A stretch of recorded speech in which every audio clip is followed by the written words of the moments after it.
Is my family haunted? Once upon a time in the early 20s or late teenage years of my mother, a strange and unsettling incident occurred. An experience that stayed with her forever. She was preparing herself to attend a party, and while in the bathroom, she had turned up the dial on the speaker to enhance her music listening experience. Suddenly, the speaker shut off, and when she checked, she noticed the dial was turned down, which meant that something or someone had moved it. However, she was alone in the house, so she couldn't explain how it happened. She left the house as quickly as possible, feeling unnerved and frightened. Fast forward to my own childhood and my parents' separation, which resulted in me visiting my father's home on weekends. My mother often confided in me about hearing strange scratching noises at my bedroom door. It didn't help that my bedroom was located in the basement either, which heightened my fear of the supernatural. Even now, I can't shake off the feeling that something inhuman is following me. One particular night when I was up late watching TikTok videos, I heard distinct footsteps coming from the upper floor of the house. However, my mother and brother were sound asleep, and my father wasn't there. As someone who frequently hears eerie sounds, I wasn't initially concerned. However, when I hear the sound of a drawer opening and someone rummaging through the kitchen utensils, my heart almost stopped. I called my father, who advised me to check what was happening. Although it was an unwise decision, I bravely went upstairs and discovered that there was no one there, and all the doors and windows were also locked. The event left me shaken, and it's an experience that I'll never forget. Interestingly, it's not just my immediate family that's experienced these strange occurrences. Several aunts, uncles, grandparents, and cousins and other relatives have reported eerie events also, leading to the question of whether my family in particular is haunted. Despite the passing of time, the possibility of a ghost or a supernatural presence in our lives continues to linger, and it's an issue that we have yet to fully understand or explain.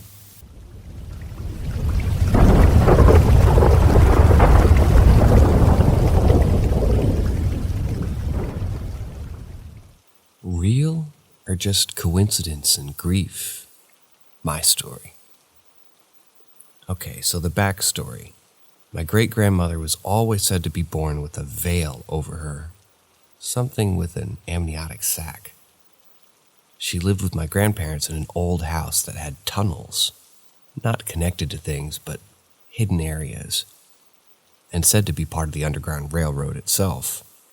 Most have collapsed over the years, though. It's been written about in local historians' haunted house books. My great-grandmother used to see men carrying bodies to the basement. She would always talk about the little boy and girl causing trouble on her side of the house, or them looking at her or her jewelry. One time, it was the boy asking for water. Frankly, many of my family acted as if she was crazy, the non-believing portion of my family. I was of the believer side of our family, and she passed one year, the day before Halloween. I fully expected her to appear on Halloween and be like, "See, you all called me crazy." Another incident at the house was with my grandfather, who was working outside in the heat and felt someone put their hand on his shoulder and tell him he should go inside. No one was there. Another time, while home alone, he wasn't feeling well while down in the basement doing some work. My grandmother got home and he was on the sofa and wasn't sure how he got there from the basement. Maybe 20 years later, I took my grandmother to a medium, a few times too, after her mom and grandfather had passed away. Every time, the medium would see a curly-haired little girl by me, and they'd ask, as if we knew her, and said she's really interested in you, and we'd all be stumped and move on. After 3 boys, I had a daughter. Unlike all my other kids, she had a head full of curls. We ran into the medium again, and when she was about to ask, she said, "That was her." My daughter was born and completely in her amniotic sac. The most amazing sight. Too bad we always forgot the camera. She had to be cut free from it, too. Her and my grandmother had this amazing bond. From the instant they saw each other until my grandma's passing, there was just this automatic comfort they found near one another. Not the way my daughter was with others at all. Till she was 6, my daughter had several moments that would make me stop and pause and wonder. Not just being born like my great-grandmother. When she was 3, she told me how she was so tiny as a baby that she used to rock me all the time. I tried to correct her that I rocked her, and she insisted she rocked me until I was so tiny and cute. I was a preemie. All I could think was, is she like my great-grandmother reborn? Crazy, I know. At one point, I got into genealogy and did my ancestry DNA on like every grandparent, parent, and kid to see who had got what percentage of each. My grandmother matched all my boys just as you'd expect for a great-grandmother. My daughter shared more DNA with her than her grandmother. They came up as close, about closer than the great-grandmother. I found it interesting because the bond they immediately had. A few years later, in April 2020, my grandmother passed. For 2 years, till just past 6 months, my daughter would always say, "Great-grandma is here." One time she was playing alone in her bedroom, and I could see her talking and having a blast by herself, and asked what she was playing. She told me great-grandma was playing dolls with me. My grandmother loved dolls. Growing up, she was poor and had one doll, so she collected them throughout her life after that. I said to my daughter, "You are. That's great. You look like you're both having lots of fun," she said. "We're taking our pictures." So I humored her and I did. It was like a live photo on my phone, and when I looked at it, there was a white shadow all around one side and around my daughter's head. She's laughing, looking up at it. On the side, there's a white shadow shape of a closed hand. Maybe she was there. Or maybe I'm thinking too much and seeing things that aren't out of grief and finding comfort. The last thing my grandmother said to me when I was crying beside her was, "I'll be seeing you," over and over, and saying my daughter's name. She wasn't with me. It was a matter-of-fact sort of tone, like she was just going on a little trip. The next day, she could no longer speak and passed soon after that. I have a few pics of what appear to be faces in my grandmother's basement. We took them when my son was remote, learning with COVID, and learning about the Underground Railroad.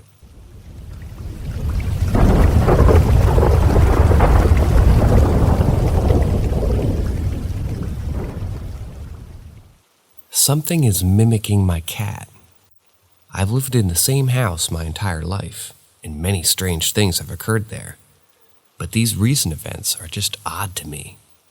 My family rescued a stray cat, now my best friend, about 7 or 8 months ago. He's still young, about 2 years now, I believe. My mom has been someone who would have, for some reason, have dreams of events right before they would occur. She can't control them or anything, but there's sometimes the death of loved ones which would turn out to be true. So, I guess you could say she's open to the paranormal. I have experience of some strange things in the house, such as shadows waving at me, and I don't mean out of the corner of my eye. They would be waving directly at me. But that's all that happened when I was younger, so I'm still skeptical about the paranormal, although I have seen a UAP with my family when I was younger that I still have no explanation for, but that's a story for another time. Now, regarding my cat, there was this night about a couple months ago when my mom felt the cat jump up on her bed. She then felt the cat walk up onto her face, but she got annoyed and covered her face with the blankets, expecting the cat to be, maybe bothering her for food. The cat then clawed at the blankets, trying to take them down from her face. And this happened for about 20 minutes. This was until she was so annoyed she got up and turned on the lights. But she then saw that the door was closed and that the cat wasn't even in her room at the time. I was actually awake around the time when this was happening to her. I have trouble sleeping. And the cat was sleeping next to me that night. The strange thing is, I actually heard footsteps walking toward my door, which was closed. which then stopped as I looked at the door. I then heard them continue away from my door and toward the room where my mom sleeps. Besides the occasional knocking noises and footsteps, not much happened since. But last night, it seemed like something was messing with me. My cat was also sleeping with me last night, but right when I was about to fall asleep, I woke up completely. As I hear the noise, my cat makes with his claws when he's scratching on the carpet, kneading it, which is almost like a popping and tearing sound. I sit up and the noise suddenly stops. I lay back down, and when falling asleep again, the noise started up. I saw my cat wake up as well, and he began turning his head to look around the room to try and see what the cause of the noise was. At this point, I was just trying to ignore the noise and sleep, since I have school the next morning. However, my cat was just way more annoyed than me, and he got up and walked around the edges of my bed, looking around to find the source once again. The creepy thing is that the noise seemed to move around. At first, it sounded right outside my door, but then it sounded like it was in the ceiling above me, but then right underneath my bed. And the noise would just continue to jump around my room. My cat walked up the headboard of my bed, which is cushioned, and he did the claw-popping noise thing just for like a second, which was not normal, as every time he'd do that, he would do it for about a minute or so. But immediately after the second he did it, the other noise would stop completely, and then my cat stopped and laid next to me again, and we both went to sleep. Also, for the past couple of weeks, I've been having horrible nightmares. Sometimes I can't even remember them, but I just remember the fear I felt. And every time I wake up, it's a cold sweat, and I'm completely drenched. I don't know why all this is happening, but perhaps there's a rational explanation for all of this that I just don't know of. But maybe you guys have had a similar experience of some kind. I just need to get this out there. And I will update the situation if you guys want. But for now, this is what has happened so far.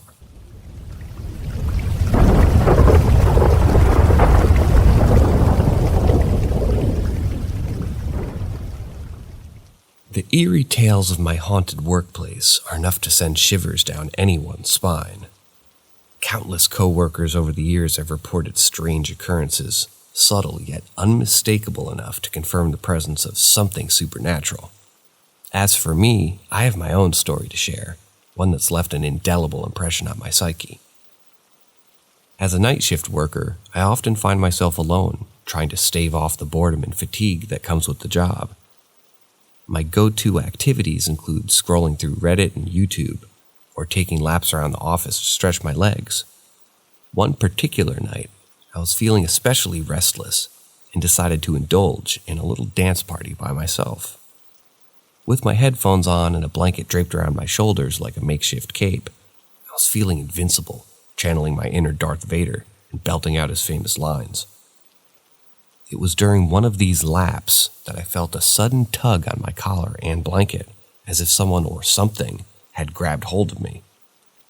Assuming it was just a co-worker catching me in the act, I turned around with a sheepish grin ready to play it off, but there was no one there. Confused and a little unnerved, I checked to see if I had snagged on something, but there was nothing in sight. Then, as if to further spook me, a stack of printer paper inexplicably toppled over at the other end of the room.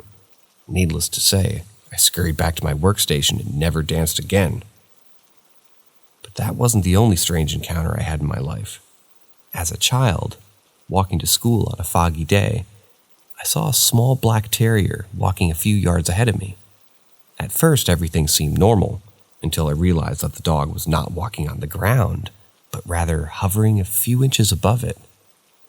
The sight of this ghostly dog threw me off balance. But it didn't seem to notice and continued trotting along on its own way. These experiences, along with the stories of my coworkers, have left me wondering, is my workplace truly haunted? And what other paranormal encounters await me in their strange and mysterious world?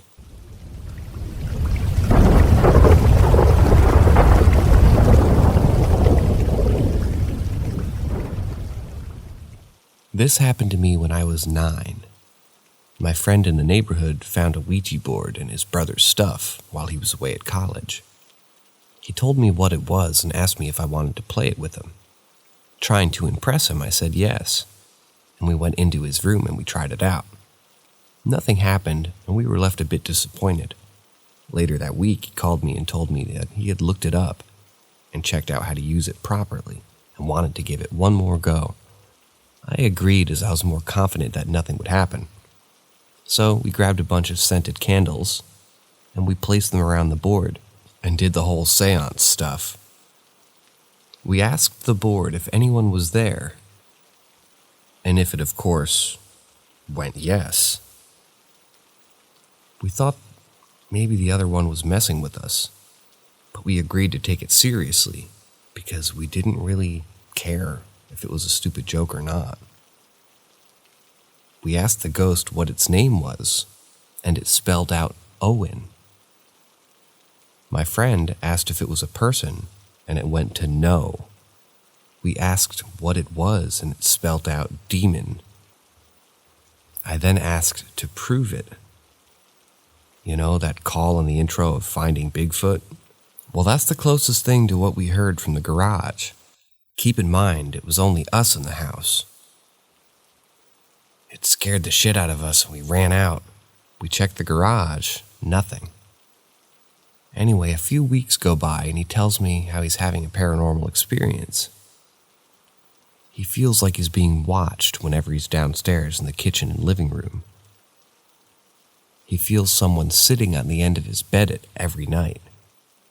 Every time he walks past the garage, he feels someone grab his wrist and pull it toward the garage. Whenever I went over, I always got the feeling that someone was looking at me from the ceiling. It was defiantly unnatural. Then came the scariest part of all. We were at his house playing Army in his room, while no one else was at home, and we began to hear heavy footsteps downstairs. Except whatever was making it had hooves. Sounds like a full-grown horse was walking around downstairs. Then we heard someone begin to laugh and cough at the same time. My friend ran over and slammed the door shut and we hid. We hid under his bed while I hid in his closet. Then it sounded like someone began scratching his door with one big claw, like the ones raptors have on their big toe. He started crying and I was on the verge of tears myself. My friend yelled, "Leave us alone, Owen, you're scaring us." It began to stop, and then we heard it run down the stairs. My friend got up and threw me out of the closet and grabbed the Ouija board that was in there with me. He ran down the stairs, ripped the screen door off of his gas fireplace, and threw the whole thing in there, put the screen back on, and went to turn it on. When he was about to turn it on, we heard a loud moan from the basement, which was right behind my friend. He flicked the fireplace on, and the board began to burn. And that was the end of that, and we played outside since. He was too scared to go back into the house until his parents got home. His parents got home and saw that he had burned his brother's Ouija board. They grounded him and threw the burnt board away. That was the end of the paranormal experiences in my friend's house. And that's why I'll never take part in one of those games again.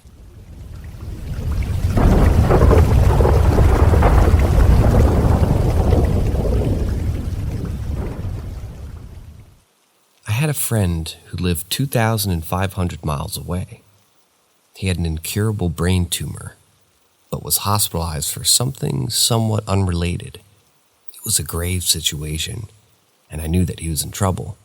However, my life was just too hectic to give 100% of my mental energy, as I was consumed with work and my own life. Facebook well wishes and prayers were sent, and I expected him to recover and go back home. A night or two later, I awoke from a night terror/sleep paralysis, and there was a loud noise that sounded like someone was pounding on the front door. Knock, knock, knock. It was what you would expect from a SWAT team before they crashed in. That sent me into a state of semi-lucidity, and I entered into a waking dream. And in this dream, I fixated on my bedroom door, waiting for the intruders to burst in. The door slowly cracked, and a giant meaty hand squeezed through the opening. My heart was pounding, and I was in full fear of a cardiac arrest. I knew that I was dreaming, but it felt so intensely real that my body reacted accordingly.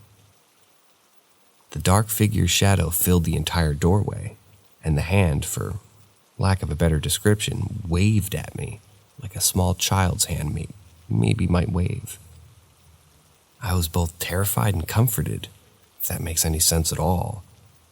He was this huge monster who was both scaring me and trying to console me at the same time. Upon awakening in the morning, I described this to my husband, and I rarely have sleep paralysis, and it almost always corresponds to some specific event.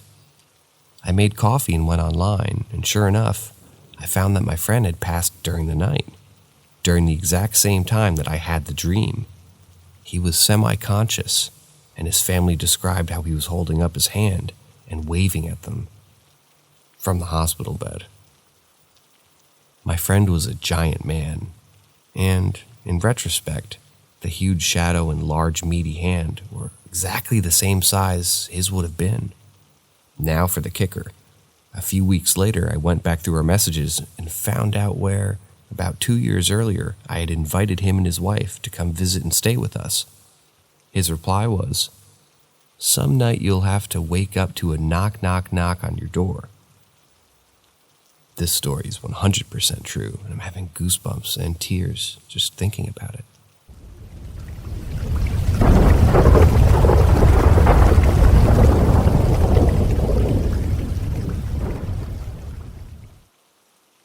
In Queens, New York, I found myself in an ancient bar that could easily rival McSorley's Ale House in terms of age. This establishment had been opened in the 1800s, and it was around 4 in the morning when the bartender began to wrap up and the last few patrons trickled out. At that point, only myself, 2 of my friends, and the bartender remained.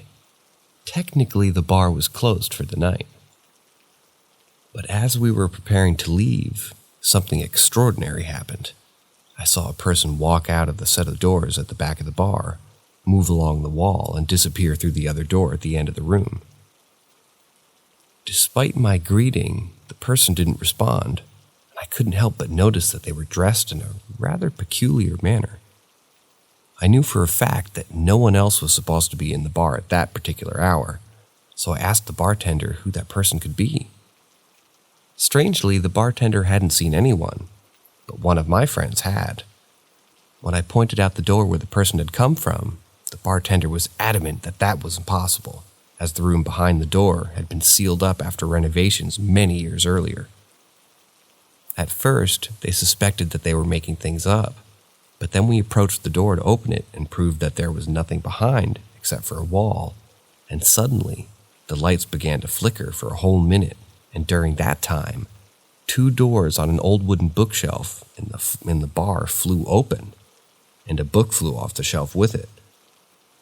The temperature in the bar dropped significantly, and we were all thoroughly spooked, so we hastily closed up and left. Although I have had other creepy experiences in this bar, this one was the most vivid and witnessed by more than one person. I won't mention the bar's name to avoid turning it into a ghost hunting destination, as it's my particular go-to dive, and I like being able to grab a seat at the bar. However, many patrons have reported paranormal experiences there, and it's up to you to decide whether to trust the stories of a bunch of drunks. I used to be a skeptic and tried to write off past occurrences as coincidence, but after this incident, I'm a firm believer that that place is haunted.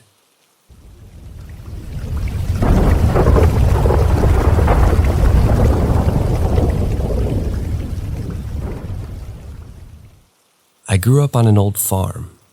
It was no longer operational, but the point is that we had a lot of land, a lot of old buildings, and a lot of people died on that property. Anyways, I was about 15 and I had a habit of wandering the property and seeing what I could find. Since not even my dad had seen every building on the property, and I wanted to find one my dad had never seen. I found myself in the junkyard, basically where everyone who owned the house dumped their scrap. And I liked wandering around and seeing all kinds of old useless crap. On one side of the junkyard was this pretty large sandy knoll, and there was an old wooden door on the knoll. My dad explicitly told me numerous times never move the door, and me being a stupid teenager, I moved it, thinking my dad or someone had buried a cupboard of alcohol or maybe a bunker. It was just a regular wooden door in the side of the mound. I shrugged and left, never thinking about it. The next week of my life, it was like hell was unleashed upon my home. Doors slammed, 3 windows shattered, plates broke, appliances stopped working. My mom got pushed down the stairs. My dog was always on edge, and the fucking nightmares. Night after night, I couldn't sleep because of them. I was being stalked by a mass of moving darkness that got closer and closer to me every night. On day 5, my dad confronted me after the window number 3 broke, and I confessed to having moved the door. It was the angriest I'd ever seen my dad. He was livid, yelled at me like this and that, told me I had to go put the door back exactly how it was. I was scared shitless, having never seen my dad that angry before, and ran as fast as I could back to the junkyard. I moved the door perfectly back to where it was. The events happening at the house didn't stop instantly, but tapered off over the next few days. My dad finally explained to me that although he didn't know exactly what it was, he just knew there was something evil underneath that knoll, and that he'd been told by my great-grandfather to never move that door. After those events, I never went back to the junkyard. Still haven't. You can just feel something angry back there, and I never want to be there alone again.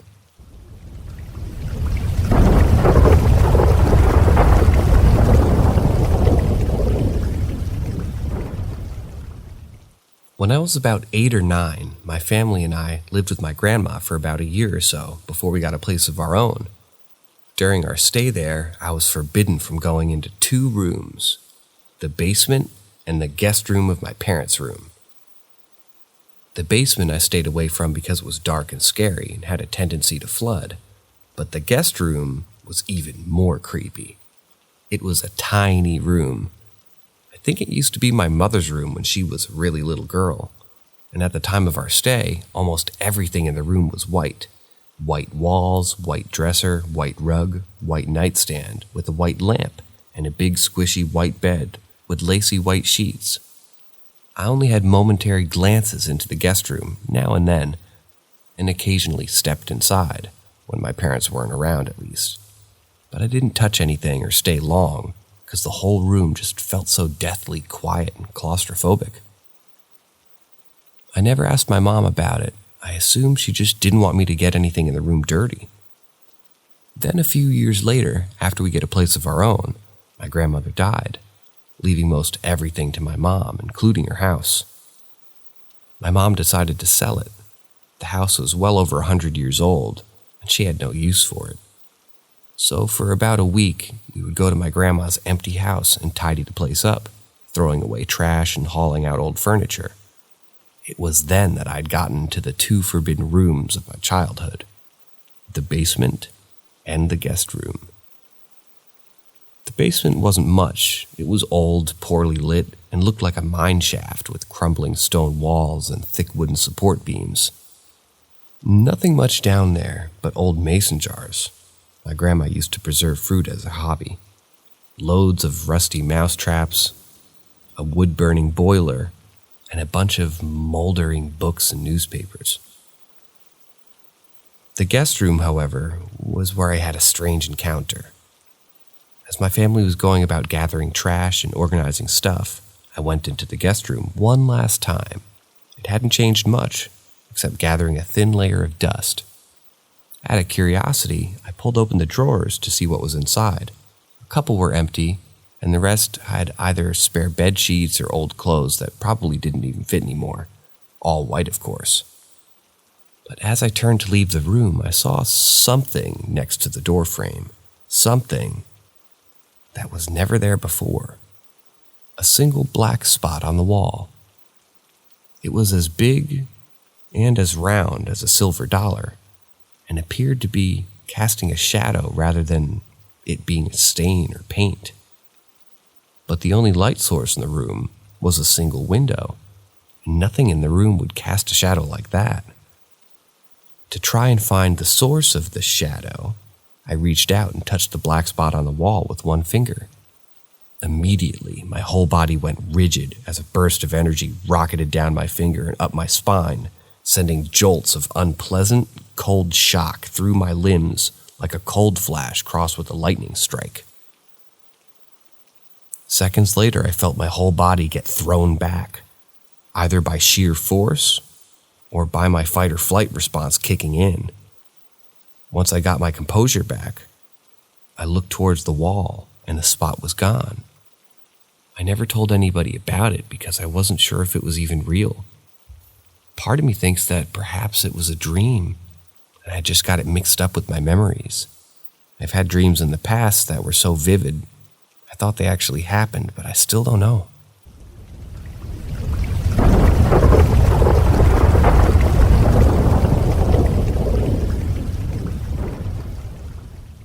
Can crystals be haunted? Throughout almost the entirety of my life, I've been captivated by the beauty and allure of crystals. However, my fascination with these precious stones stems from far more than just mere aesthetics. In fact, my parents gifted me with my very first crystal when I was still a child, and from that moment on, I knew that I wanted to know everything there was to know about these enchanting objects. Over the years, I've studied the various properties, benefits, and uses of crystals, gaining a deep understanding of how they can be used to enhance one's health, well-being, and spiritual connection. And even today, I continue to purchase and collect crystals as needed, seeking out new stones and expanding my knowledge with each acquisition. But lately, my attention has turned toward the realm of spirits as I find myself increasingly curious about the possibility that an entity may have followed me home from somewhere. I can't say for certain whether this being is malevolent or not, nor can I determine if I personally am being followed, or if something that I may have acquired has brought this entity into my home. In an effort to protect myself, I've purchased a set of crystals that are said to be particularly effective at safeguarding against negative energies and entities. And in addition to their protective properties, I also hope that these crystals will allow me to connect more deeply with the spiritual realm, enabling me to potentially communicate with that entity that may be following me, and to express my wishes to be left alone.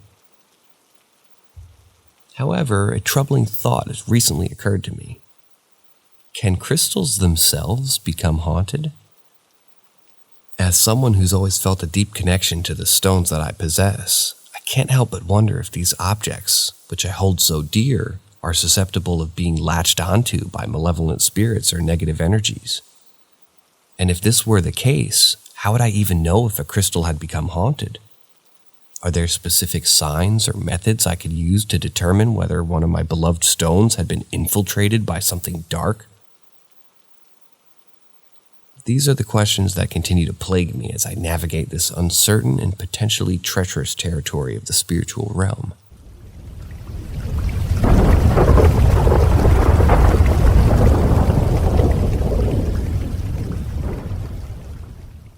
There is something at my work. Allow me to elaborate on this eerie and spine-tingling experience that the author has shared with us. The story begins when the author started working at a restaurant half a year ago.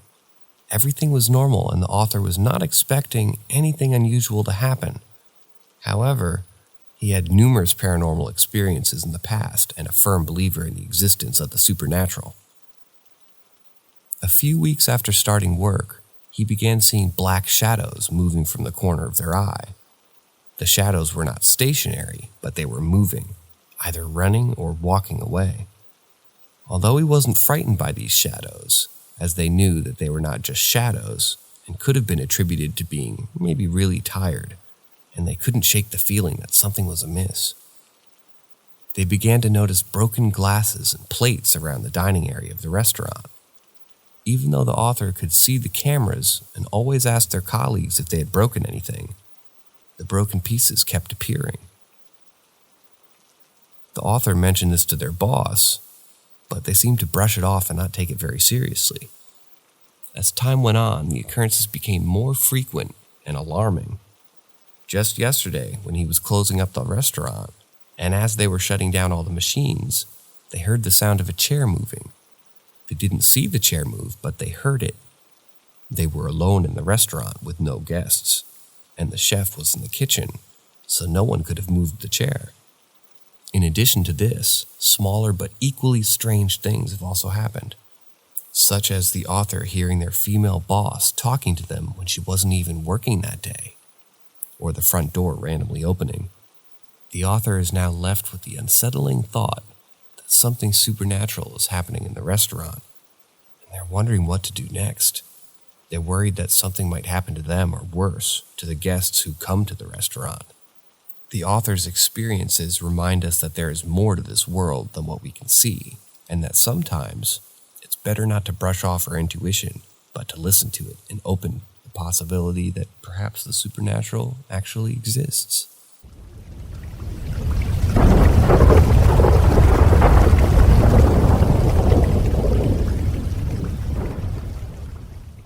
I'm actually spooked right now, and I need advice.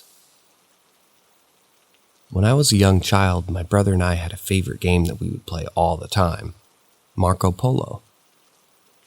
It was a fun way to spend our afternoons, and we often played with a boy named Jeremy, who was just 10 years old. We loved playing with Jeremy, and he quickly became one of our closest friends.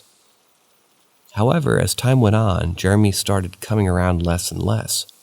He eventually stopped showing up altogether, but my brother and I were still young and eager to play our games. We continued to play Marco Polo and other games, often reminiscing about our times with Jeremy. One day, my mother told us that we couldn't play with Jeremy anymore. She had never met him and was concerned about our safety, so she refused to let him come over for us and have him come into our house.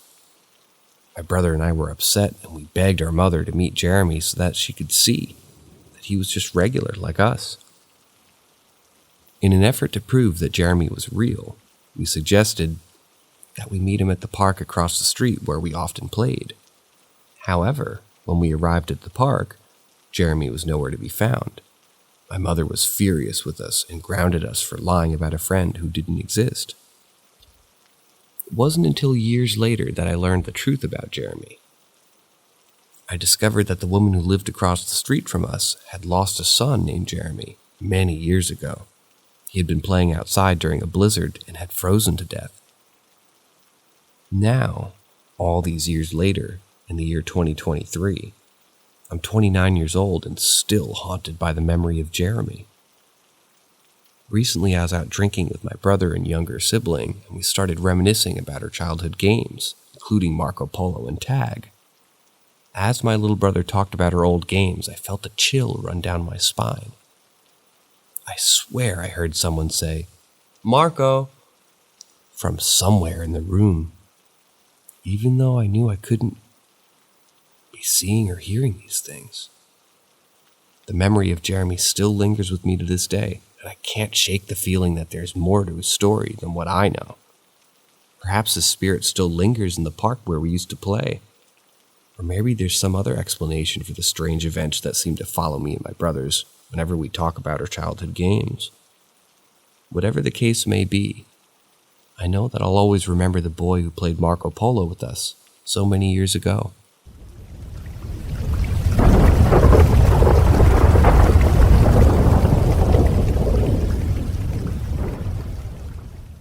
I don't believe, but just had my first unexplained experience a few minutes ago too. Thoughts? So let me start by saying that I've never been one to believe a paranormal thing. I've always been a skeptic, and I've never experienced anything that could convince me otherwise. However, that all changed today. I was at work, just minding my own business, when I decided to take a quick trip to the bathroom. Everything seemed perfectly normal as I walked in and made my way over to the urinal. I walked past the mirror, which was clean and unremarkable, but when I finished using the bathroom and went to wash my hands, I noticed something that stopped me in my tracks. There were two very clear handprints on the mirror, They were smeared down as if someone had just touched the surface and the water was still dripping down from them. What was most unsettling about the handprints was that no one was in the bathroom with me when I walked in, and no one came in while I was in there. I was the only one in the bathroom, yet there were these strange, unexplainable handprints on the mirror. To make matters even stranger, I work in a fine dining establishment. This isn't the kind of place where people just mess around in the bathroom, especially not during business hours. And the hands were much too large and too high up to be those of a child, ruling out the possibility that this was some kind of prank. Needless to say, I was shaken by this experience. It's not every day that something happens that defies explanation, especially not something as inexplicable as what I saw in that bathroom. I don't know what to make of it, but I know one thing's for sure. I'm straight up not having a good time.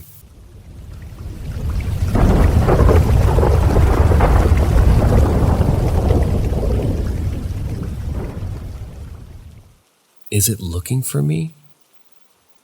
I'm a 33-year-old man from a very small town in the Czech Republic, and I'm a heavy smoker. Every night before bed, I go on a small walk to smoke my last cigarette of the day. Those who do this as well will understand when I say I love being alone outside at night. I just enjoy looking at the stars and otherwise misty clouds that cover the moon. I'm a bad singer, so this is also my opportunity to just be alone where no one can judge my little song. Sometimes I sing and sometimes I just hum. I like it because it makes me feel at peace before bedtime.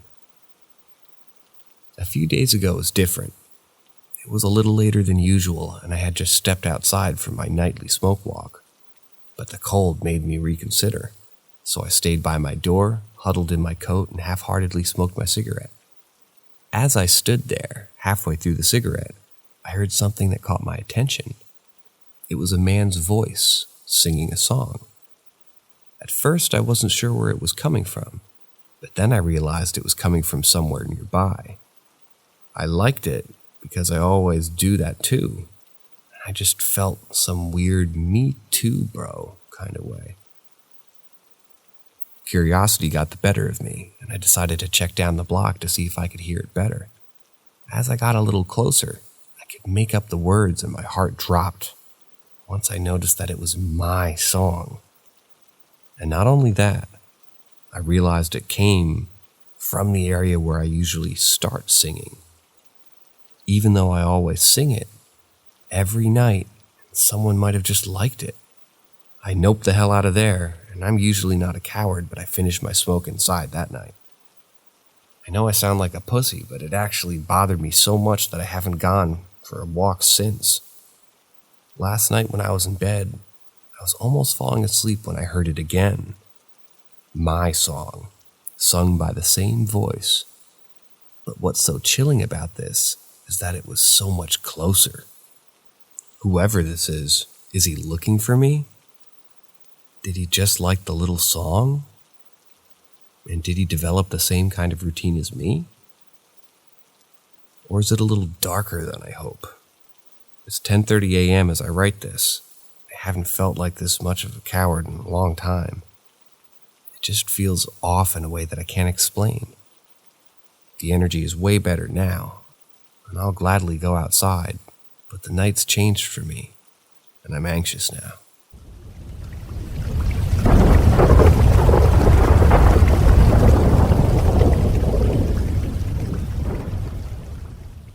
I just moved here, and I'm already ready to move out. Me and my family had just moved into a beautiful new home in a peaceful neighborhood, and we were excited to start our new chapter there. However, things started to get a little strange as soon as we moved in. It started with small things being misplaced, doors creaking on their own, but we tried to brush it off as a normal house settling or maybe the wind. But then, tonight happened. I was in my room just hanging out when I started to hear a strange noise. It sounded like someone was trying to open my door, but I figured it was just my little sister playing a prank on me. I called my mom and asked her to tell my sister to stop, but my mom told me that my sister and little brother were already asleep next to her. The noise didn't stop, even as I was on the phone with my mom, and that's when I knew something was off.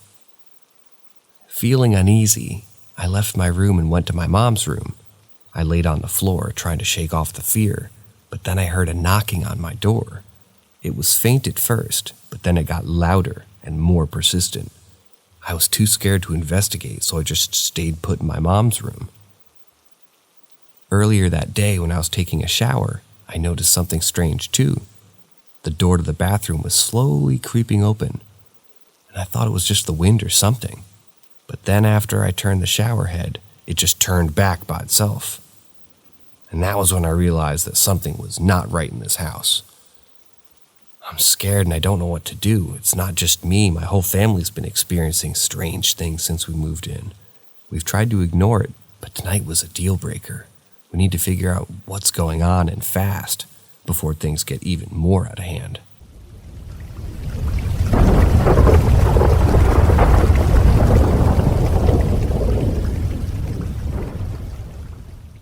Terrifying experience. Meaning? It was a time when I was a self-confessed night owl, staying up until the wee hours of the morning, enjoying the peace and quiet of the nighttime. It was during one of these late-night sessions, sometime a few years ago, that I experienced one of the most vivid and strange events of my life. It must have been around 3 or 4 a.m. when I was lying in my bed staring at the ceiling with an echo of lucidity. I remember feeling like I was suspended between two spaces, almost tiptoeing on the edge of consciousness itself. As I lay there, I looked over at my window, which had undrawn curtains that allowed the faint glow of moonlight to filter into my room. And then out of nowhere, I saw 2 softly billowing figures appear to flow into the space behind my curtains. There was no airflow, no explanation for their sudden appearance. It was as if they had simply materialized out of thin air.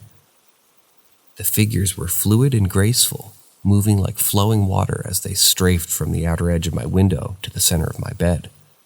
I watched in amazement, unsure of what was really happening, but completely transfixed by the strange display before me. And then, with a sudden jolt, I felt myself sliding violently on my back toward the figures. It was like an unexplainable force was pulling me toward them, drawing me closer and closer until I was right on top of them. In that moment, the figures vanished, leaving me wide awake and extremely uncomfortable. I sat upright in my bed, heart racing as I tried to make sense of what had just happened. The experience was impossibly vivid, and I still think about it often, wondering what it all meant and whether there was some deeper message or lesson to be learned from it. To this day, I'm still haunted by that strange night and the mysterious figures that appeared in my room. It remains one of the most bizarre and unexplainable experiences total, leaving me with more questions than answers and a deep sense of wonder at the mysteries of the universe.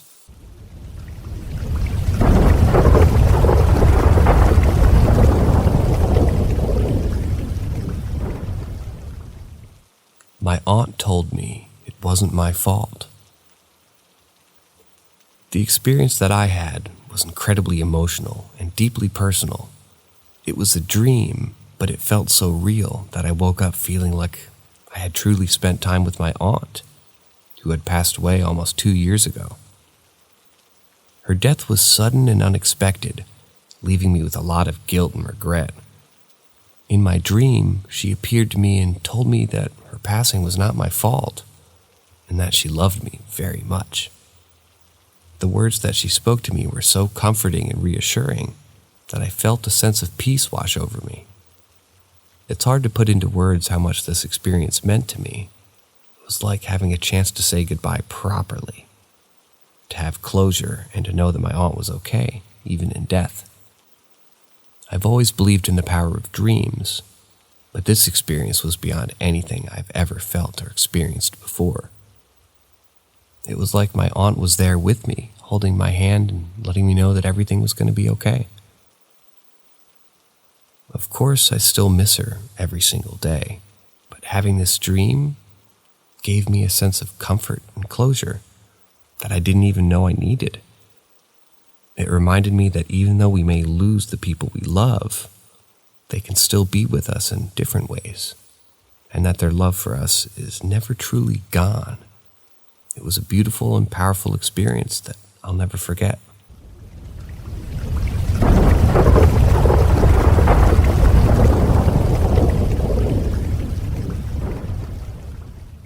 Speaking with the devil. The incident began innocuously enough. It was 11 p.m. and the speaker was in the shower. Enjoying the warm water and relaxing, suddenly she heard giggling, which she assumed was her sister, but as time passed, an odd feeling crept over her, a sense that she was being watched, that she wasn't alone in the bathroom. She dismissed the feeling at first, thinking it was just her imagination. But the longer she stood there, the more real the sensation became. As she grew increasingly creeped out, the speaker made a fateful decision.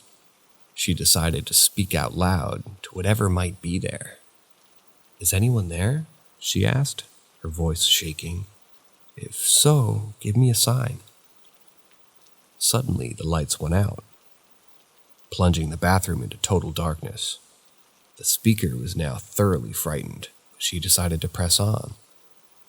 "Were you once a part of this world?" she asked, leaving the lights on for a yes and an off for a no. To her shock, the lights went off again, leaving her in the pitch black.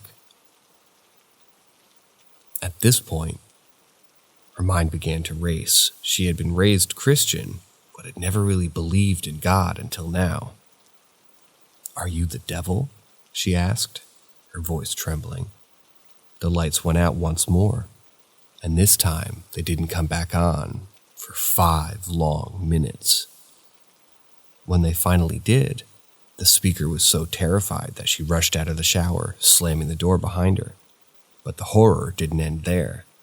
When she realized she had forgotten some jewelry in the bathroom, she reluctantly returned, dreading what she might find, and as she entered the steamy bathroom, she was horrified to see handprints on the mirror. But they weren't ordinary handprints, they were twisted and deformed, not remotely human.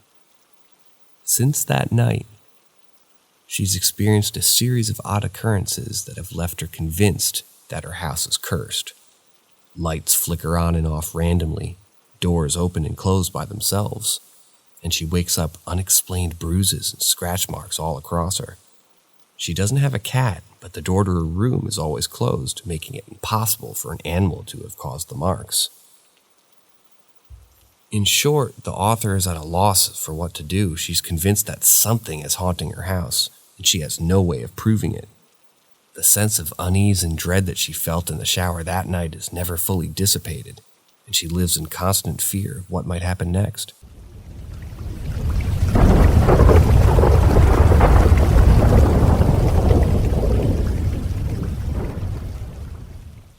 Tales of the Stardust Ranch. After moving furniture and unpacking boxes until early evening, Jod Edmonds had finally decided to call it a day. He made his way out of the front porch, grabbed himself a beer, and sat quietly, surveying his new home. In addition to the 5-bedroomed building with a pool, the ranch that he and his wife Joyce had just purchased covered a 10-acre plot of land, a guest house, and 2 horse corrals. Sipping his beer, John noticed a movement in the undergrowth that lined the property's premise. A few moments later, a singular figure emerged from the tree line, walking with purpose across the open fields toward the house. John had not been expecting anyone, and when he noticed something long and metallic in the approaching figure's hand, he'd immediately retracted to grab his revolver. Re-emerging from the farmhouse, he began to walk toward the intruder, openly showcasing his weapon as a sign of warning. However, as he got closer, he found himself thinking that this must be something to do with the belongings of the previous owners, which had been left on the property. When John and Joyce arrived at their newly purchased property a few days prior, they found the premises were still filled with possessions left behind by previous tenants. When inquired, the agents profusely apologized, and promised to speak to the previous tenants. When John returned the next morning, he found the house empty, but every fixture and fitting had been broken and deposited outside the empty swimming pool. The agents were called once again, but they denied any knowledge of this, claiming that they still had not heard back from the previous owners. After another day of waiting, John arranged to have unwanted objects disposed of, thrown out. As John pulled up a few feet short of the striding man, an uneasy silence hung in the air. The stranger was dressed like an army veteran, had unkempt hair, and bore a distinctly frightening expression. The rusted manchette on his hand held John's attention, causing him to keep his hand firmly on his gun. The man claimed to have worked for the previous owner, and John explained that the property had not changed hands. When John asked the man why he was carrying the rusted blade, he replied that it was for hunting monsters, a service which he had been paid to do. Throwing out a mocking burst of laughter, John told the man his help was no longer needed, as he had not seen any monsters around. The man threw his weapon to the ground and began to walk away, shouting that John would repent for his behavior before fading back into the trees. Unbeknownst to John, the Stardust Ranch's new owner, the strange man was not lying. Inexplicable vandalism. The initial days at the rural property went as planned for the first couple. They started receiving a steady supply of sick and neglected horses, and they had everything they needed in reach, as Phoenix was only an hour and a half's drive away.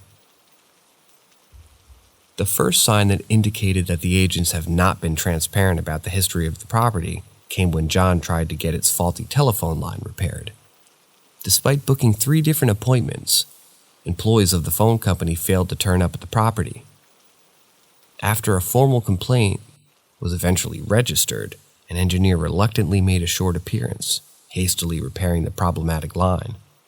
When John demanded to know the reason behind the rush, the worker hurriedly explained that the ranch was cursed, causing the people of the local community to avoid it at all costs. Several days after this eerie conversation, however, John understood that not everyone was choosing to avoid his property. On his morning rounds, he noticed that someone had been tampering with fencing around the horse corrals. The metal posts had been pulled up out of the ground at several points, and they had been bent and twisted in some cases. The incidents continued, and the damage only got progressively worse. John started hearing strange humming sounds at night, whose source he couldn't find.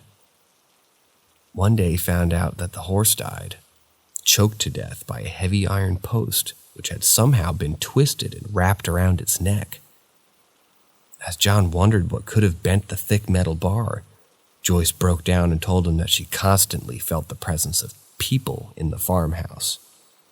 She claimed to have caught sight of a shadowy figure which had followed her from room to room. The figure had appeared in Joyce's periphery and seemingly disappeared when she tried to focus on it.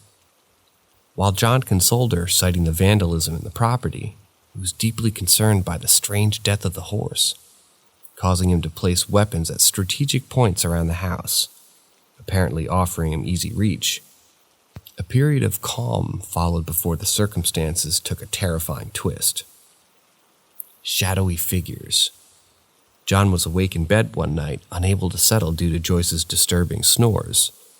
While he lay staring at the wall in front of him, the shadows seemed to swell and contort, materializing a dark figure. The frozen, helpless man watched as the silhouette slowly made their way over to his wife's side of the bed. As the leading figure reached out towards Joyce, John suddenly felt his fear turn into rage, reaching down for his aluminum baseball bat beside his bed and letting out a roar of anger. He moved across the room in seconds, lashing out at the dark shapes that were now leaning over his sleeping wife. He let out a wild swing, hitting the nearest one with the metal bat before a high-pitched shriek emanated out of nowhere, causing the figures to disappear. The police were immediately called, but they found no evidence to ascertain John's claims. From this point onwards, hostile interactions with the shadowy figures started occurring on a weekly basis. While he struggled to watch over his wife by staying awake during the evenings, John began hearing deep humming sounds off in the distance. When he looked out of his window, he would often observe what appeared to be bright portals appearing in the middle of the night sky, illuminating the darkness. He further witnessed mysterious objects disappearing into the portals, which would then close behind them without leaving behind any traces. The portals John claimed that he was seeing. The nighttime intrusions of the shadowy figures continued. They often moved around in groups of 3, and they had the ability to pass through walls and locked doors. John described them as being 4 feet tall, and they were deathly cold to the touch. One evening, John saw the family's Rottweiler pursue a group of these creatures across the ground outside the house. It was able to attack one of them, which immediately disappeared into thin air before the poor animal choked to death. John would go on to lose 2 more dogs under similar circumstances. But these weren't the only animals to suffer, as some of the horses were also found mutilated. Final days at the property. Despite his best efforts, John couldn't stay awake all the time and often collapsed due to exhaustion. One evening, he had accidentally dozed off before suddenly jolted awake again with a feeling of pure dread. Joyce, who was fast asleep in front of him, was being lifted by a thin beam of bright light which was being projected from outside. Realizing that his wife was floating toward an open window, he immediately got a hold of his rifle before firing continuous shots at the apparent source of light until it disappeared. After this incident, John started handcuffing Joyce to the bed, but despite his best attempts, both he and his wife began experiencing periods of memory lapses. When they awoke, they would find inexplicable injuries on their bodies, resembling deep cuts which had healed over a lengthy period. Inexplicable injuries. Eventually, John contacted the local media, hoping that someone could help him get rid of the shadowy attackers. He participated in radio and television interviews and allowed research groups to visit the property. But the problems caused by the shadowy intruders persisted. Finally, after 20 years of desperately fighting back, John was forced to give in. He and his wife sold the Stardust Ranch in 2016 and moved away. John and Joyce are not the only people that have experienced strange happenings on the property. During the 70s, the ranch played home to Gina Irons and her family. When John went public, she came forward to speak to the media about her past experiences. She described encountering ghostly figures which invaded their home, with her and her younger brother, feeling temperatures instantly drop whenever the figures passed across. A research team began encountering a thin humanoid figure that allegedly darted past them and disappeared into the undergrowth. When investigations searched the area, they discovered a stone with a mysterious star-shaped carving on it. In 2013, John was put in contact with William, a biologist, by a mutual friend.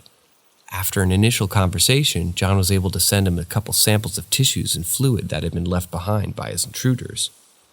A few days later, William contacted him before informing him that the DNA found on the tissue was unearthly. Furthermore, the biologist had allegedly claimed that the fluid given by John had a high concentration of a substance resembling chlorophyll and was similar to the samples collected at the scene of cattle mutilations. He showcased his intentions in disclosing the findings to the public before hanging the call. When John tried to regain contact with William several weeks later, he was informed that the biologist had died. His laboratory had mysteriously caught fire, and his wife had also died a few days later. Thus, the only samples John had in his possession had disappeared. The most intriguing and well-publicized evidence to come out of the Stardust Ranch surfaced during a live web chat between John and Carrie Cassidy in 2016.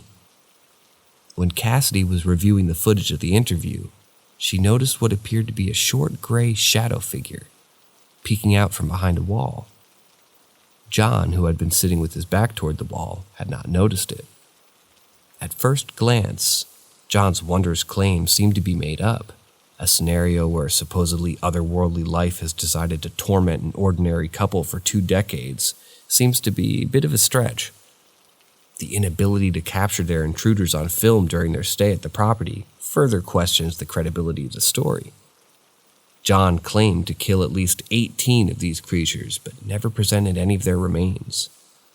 He explained that they disappeared immediately after their death, making the skeptic in oneself scream hoax. The corroborating outside witnesses, however, add weightage to John's claims. Moreover, there seems to be a level of honesty in his retelling of the account. While he's been constantly charged with exaggeration, he had stood firm on his stand.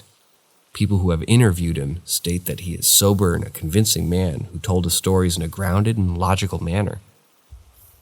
Keeping that in mind, it's hard not to consider the fact that John wished to sell the property for $1 million. However, after the media frenzy, the property was sold for more than 5 times its price. So was the entire tale, perfectly constructed ploy to inflate the resale value of this property, or were the inexplicable activities so pronounced on the property that it made its new owner pay a hefty sum for its supernatural nature? I leave the answer to your judgment.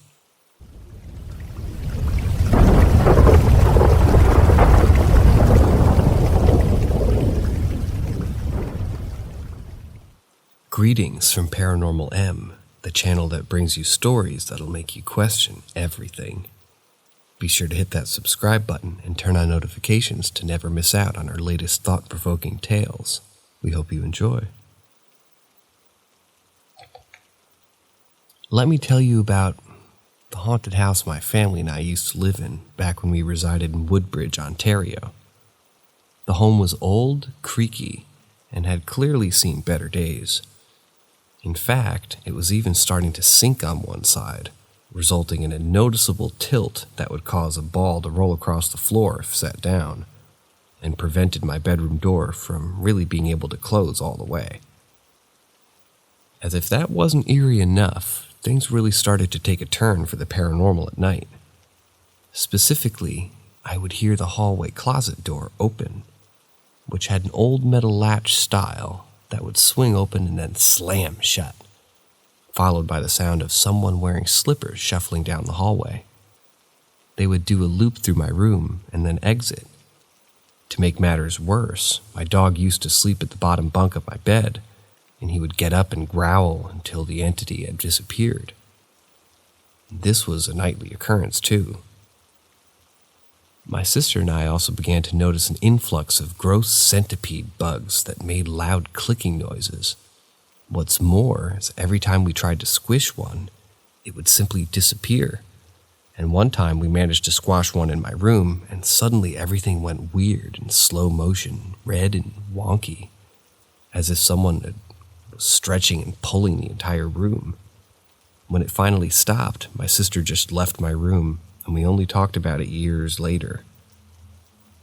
But the scariest incident, by far, was when we were watching TV one evening, and suddenly the screen went to static. In a flash, every single door and window in the house slammed shut at once, even my own bedroom door that was previously unable to close. This caused a huge scratch in the wood floor that we had to remove from the hinges to open again. It was absolutely terrifying, and it didn't stop there. The taps and the toilet would often flush and turn on and off by themselves, adding to the overall sense of unease in the house. And when we finally decided to rip up the carpet in the living room, we discovered a cellar underneath. Now, this was pretty normal for Ontario homes to have tornado shelters, but this one had a dugout in the back that was filled with broken mirrors. We couldn't even begin to imagine what that was all about. As a result of all these spooky happenings, my sister and I were never comfortable in the house. It always felt very unusual and dark. We constantly felt. Sometimes I would even do my homework outside or climb out my window and read on the roof until my mom got home from work around 6. Although I'm sure there are many more eerie occurrences that I'm forgetting, it's safe to say that our 6 months in that haunted house were anything but dull, and eventually the house got ripped down, making way for condos that now stand in its place.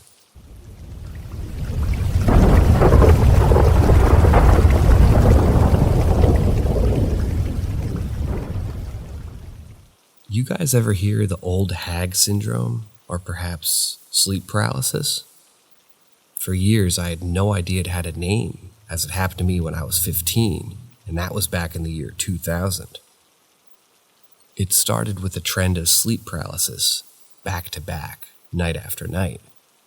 And one time, I even heard a voice speaking to me in a different language.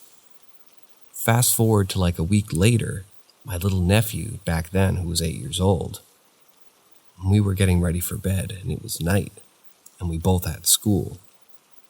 Well, he was in the shower, and I was on the phone. He comes out of the shower, scared and pale, and tells me, "Can I sleep in your room?" Some voice was talking to me in the shower. It was a different language. I had told no one about the things that were happening to me, so I was shocked when he told me that. Plus, he hated sleeping in my bed. I would troll him all night, so I knew that it had to be serious for him to want to sleep in my room. That same night, the actual old lady I kept seeing in my dreams appeared in front of me. At first, she was brushing her old, shriveled, dry white hair with a brush in front of the mirror. She was old and wrinkled and so hideous and short, but with that weird hell-speak voice. Immediately, I tried to get up, but I couldn't. I tried to scream, but no sound would come out of my mouth. From the mirrors, she teleported to the side of my bed, and she grabbed my arms with her old, bony hand. I felt cold and scared, and she kept telling me to go with her.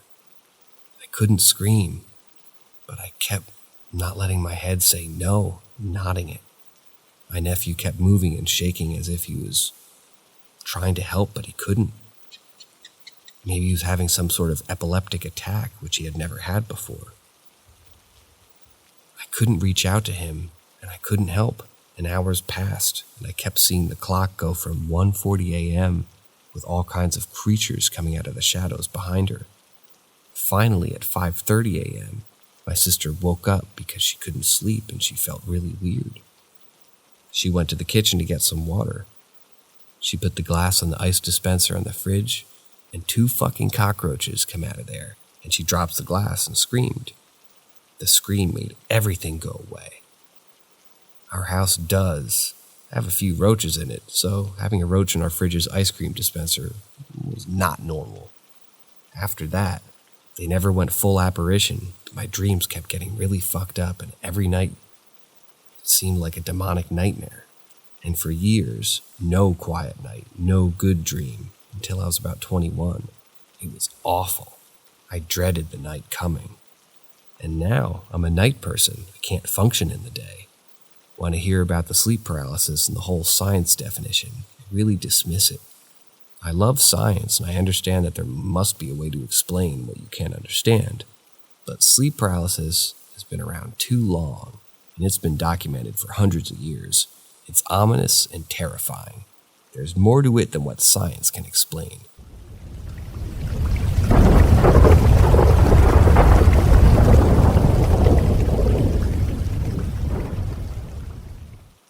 The weirdest thing happened to me the other day. It was a dark and stormy night, and the protagonist had just drifted off to sleep with their trusty canine companion by her side. She had been listening to her favorite podcast through her trusty AirPods, a habit that had helped her fall asleep more easily. However, something strange happened in the wee hours of the morning that shook her to her core. At around 4 a.m., the protagonist awoke to find that her phone call with her boyfriend had abruptly ended. She was disoriented and confused, wondering why he had hung up on her without warning. She quickly texted him, eager to get to the bottom of this mysterious development. To her surprise, her boyfriend responds, and was even more unsettled by the sudden hang-up. He explained that he had heard a woman screaming in the background, as if she were being violently attacked or murdered. He had initially thought that it might be the protagonist, but upon closer inspection, he realized that it couldn't be her. She wasn't even facing toward the phone. and the scream sounded too close to be coming from anywhere else in the apartment. He had also ruled out the possibility that it was the protagonist's mother who lived across the way, as the scream was too loud and intense for that to be the case. She was left feeling deeply disturbed by this news. She had no idea what could have caused such a blood-curdling scream to emanate from her apartment in the middle of the night. Could it have been a home invasion? A murder taking place right under her nose? Or was it something even more supernatural in nature? Despite her fears, she never did get to the bottom of what had happened that fateful night. The incident remained a mystery, haunting her for years to come. She eventually moved out, though, but the memory of that bone-chilling scream stayed with her for the rest of her days.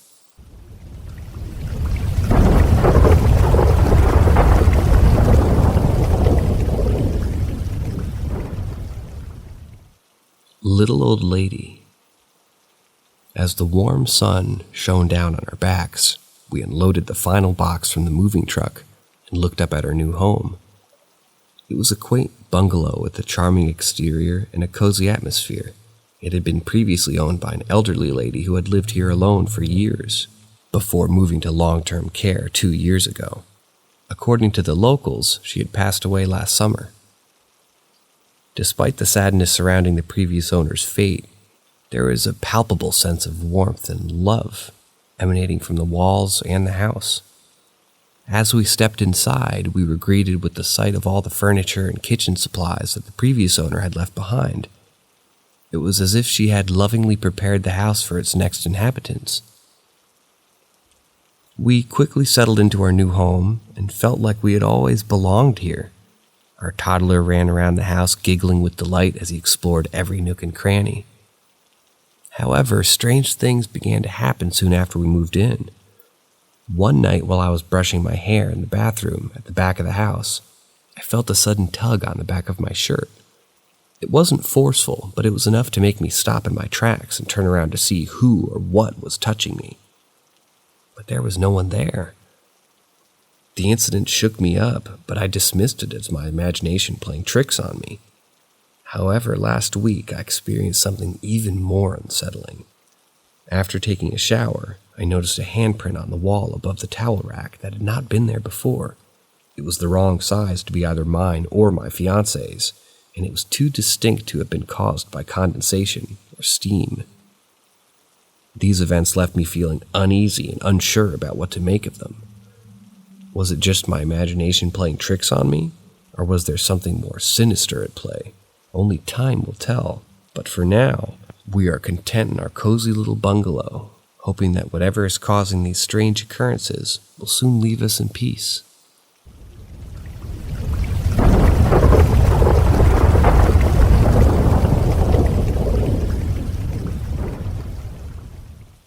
Grams came to say goodbye. The tale I'm about to recount is not one of grandiosity or of epic proportions, but rather a small tale of an enduring nature of familial love and the solace that it can bring, even in the darkest of moments. It's a story of loss, but also hope, of grief, but also of peace, and the sadness, but also joy. It was about a month ago that my dear sweet grandma passed away. She had lived a long and fulfilling life, having seen so much change and transformation in the world around her, but her passing was still a profound loss for all who knew her and loved her. And to make matters even more difficult, it was only a week after my dad had passed away as well, so we were all still reeling from that. In those early days after Grandma's passing, I was consumed by a deep sense of sadness and loss. It was hard to imagine a world without her in it, a world where I could just pick up the phone and hear her sweet, reassuring voice on the other end. And yet, in the midst of all this pain, I had a dream that brought me a measure of comfort and solace. In my dream, I saw my grandma as though through a hazy film, her image distorted and indistinct. But even in this state, she seemed to be telling me that this wouldn't do, that she needed to be closer to me. And then, as if by some miraculous intervention, she simply cut through the haze and came to me. as real and present as she'd ever been. In that moment, all the sadness and grief that had been weighing me down just lifted away. My grandma was so happy and excited to see me and talk to me, and to plan all sorts of new adventures together. She insisted that we go find her address so we could embark on this journey in style. And as we talked and laughed and dreamed together, I knew in my heart that everything was going to be okay. When I woke from that dream, I felt a sense of peace that I hadn't felt in weeks. It was like my grandma had come to me and told me she was okay and that she was watching over me and that she was happy and at peace. And even though it was just a dream, the comfort and reassurance that it brought me was immeasurable. So in the end, this isn't a long story, nor is it a grand one, but it's a story of love and loss and grief and hope, and the enduring bonds that tie us all together. And even though my grandma's no longer with us in the physical sense, I know that her spirit lives on and that she's still watching over us, still guiding us, and still loving us just as she always did.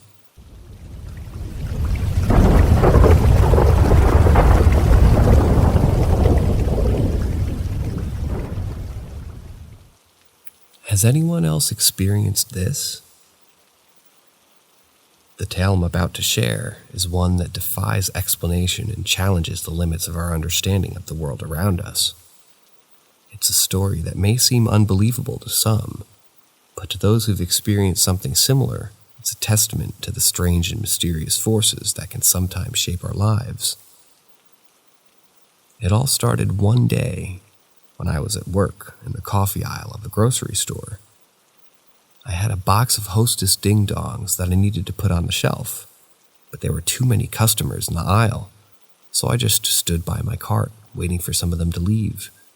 But that's when I saw him. At the end of an aisle, about 20 feet away from me, there was a man just standing there, staring in my direction, and at first I didn't think anything of it. Maybe he was just waiting for someone or trying to find a particular item. But then something strange happened. I looked behind me to see if there was anyone standing there, but no one. And when I looked back at the man, his eyes were a different color, almost like they were glowing. They were a bright, fiery quality, like they were made of magma or some otherworldly substance. I stood there, frozen, staring at him for a minute and unable to look away. And then, just as suddenly as they had appeared, the fiery glow in his eyes faded away, and then they were just normal, dark brown. The man walked past me to the Hostess donuts, grabbed his chin, in thought perhaps, and smiled. I couldn't shake the feeling that something strange had just happened, like I had witnessed something that defied explanation. Was it just my imagination? Had I somehow hallucinated the man's eyes? Or was there something more maybe going on there? As I pondered these questions, I couldn't help but wonder if anyone else had experienced anything like this. Has anyone else seen someone with eyes that maybe glowed in an otherworldly light? Was this a common phenomenon that I had just never heard of before? The more I thought about it, the more I realized that there were countless mysteries and wonders in the world around us, things that we couldn't explain or understand. And while it might be tempting to dismiss these experiences as mere hallucinations or flights of fancy, I knew deep down that there was something more to this encounter, something that defied easy explanation. In the end, this is a story of mystery and wonder, of the strange and unexplainable forces that shape our lives and our world. It may be hard to believe, but for those who've experienced something similar, it's a reminder that there's more to our existence than we can ever hope to understand.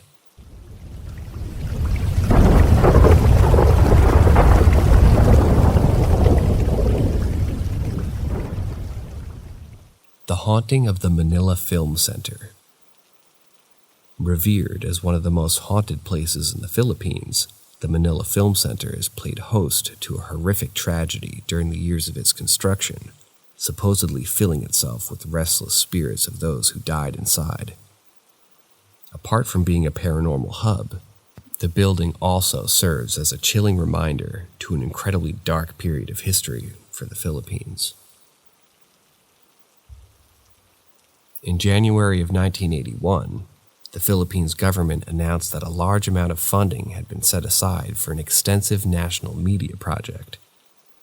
The proposal was put forth by the First Lady at the time, Imelda Marcos, who was specifically designed to raise a global profile of the country's film industry.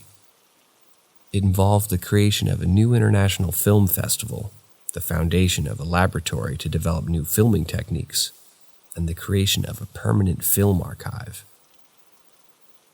Key to the success of the whole program would be a national media culture constructed in the heart of the capital, which would play host to all other individual components. In order to stay within the $25 million budget and meet the date of the new film festival, the construction had been completed within 12 months. While the proposals initially instilled enthusiasm, doubts surrounding the predicted cost and timeframes were soon raised. Ignoring the critics, Betty Benitez, the project leader, announced that the employment of 4,000 laborers who immediately kick-started the construction of the media center. Continually working in 3 shifts over a rolling 24-hour period, the workforce quickly silenced those skeptical of the timeline. The building's main lobby, whose originally proposed completion time had been set 6 weeks, was ultimately completed within a mere 72 hours. However, as the project was nearing completion, the dangers inherent in working at such a place would be brutally exposed. On the 17th of November, 1981, at around 3 a.m., several of the building's newly constructed upper floors collapsed, along with the temporary reinforcement which had been in place to support them. A large number of workers either fell to their deaths, became impaled upon the jagged metal remains, or were crushed beneath the falling debris. The collapse had been caused by miscalculation in the amount of concrete which had to be poured the previous evening, and as the survivors' workers ran to help, another danger presented itself. In addition to having been too heavy for the scaffolding to support, the excess concrete had also not been able to dry quickly, thus trapping the would-be rescuers by hardening around their legs. Upon her arrival to the site, Benitez had quickly ordered the military to secure the scene and had soon enforced a total media blackout. Rather than initiating a rescue of the dead and the dying, she firmly established her intent of resuming the construction as soon as possible. Trapped limbs were severed, while the stuck workers screamed in pain and their rudimentary tourniquets failed to stop their bleeding. The bodies, which were deemed too difficult to retrieve, were dismembered or left in the mess, while fresh concrete was quickly poured over them. Despite the death of 170 workers, construction quickly resumed. As a result of the brutality, the center was open in time for its maiden film festival, which took place during the final week of January 1982. Unbeknownst to those in attendance, they were walking on the foundations that contained the remains of those who had died during the construction. Almost immediately, tales of mysterious happenings which were taking place during the film festival began circulating among the members of the local community. The organizers received calls from a number of female visitors who claimed that their dresses had been stained wet with concrete, or in some cases blood. These claims caused a number of checks on the building, but no visible weaknesses in the concrete could be found. Furthermore, ambulances were called to attend some of the guests who had suffered temporary medical episodes. Several visitors reported feeling extreme and overwhelming chills, which incapacitated them for a short period of time. In other cases, attendees stated that they were experiencing a sudden and overpowering crushing sensation on their chests. These visitors had fallen to the ground, screaming that they were being pinned, before the symptoms quickly dissipated. The disturbing reports caused Betty Benitez to close the building for one evening before quickly arranging for several priests to attend the site. These holy men were instructed to eradicate whatever was inducing fear and suffering in those attending the film festival. The priests left the following morning, claiming that they had done all they could do to silence the spirits of the victims of the building and refused to stay any longer. Following the priest's visit, another bizarre incident reportedly transpired. As the cleaning crews were tidying up from the day's events after closing, several armed men allegedly arrived at the site. It was explained that these were members of the president's support group, clearing the building ahead of the visit from the First Lady, which was taking place the following morning. Soon after the arrival of the security staff, there had been a sudden commotion, causing them to herd into the theater at gunpoint.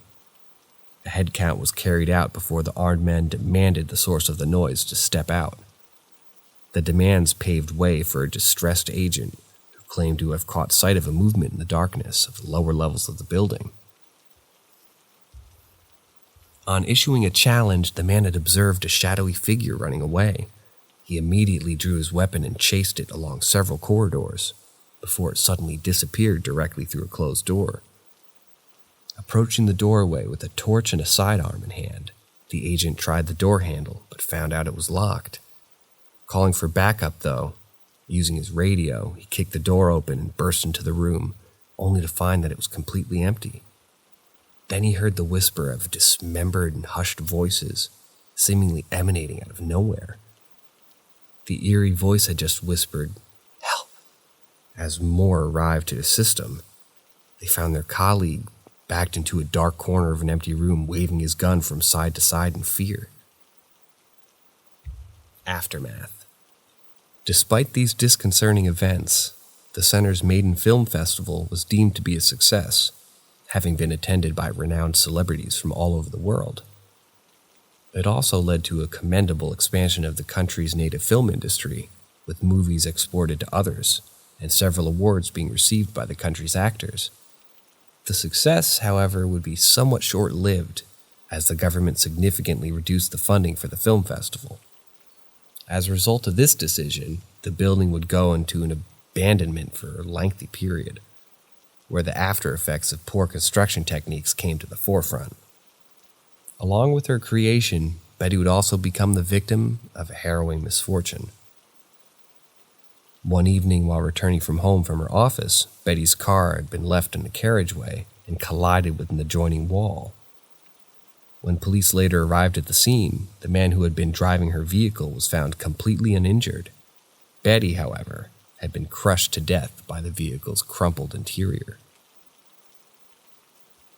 Following a major earthquake in the summer of 1990, the Manila Film Center was abandoned altogether, standing unoccupied for many years.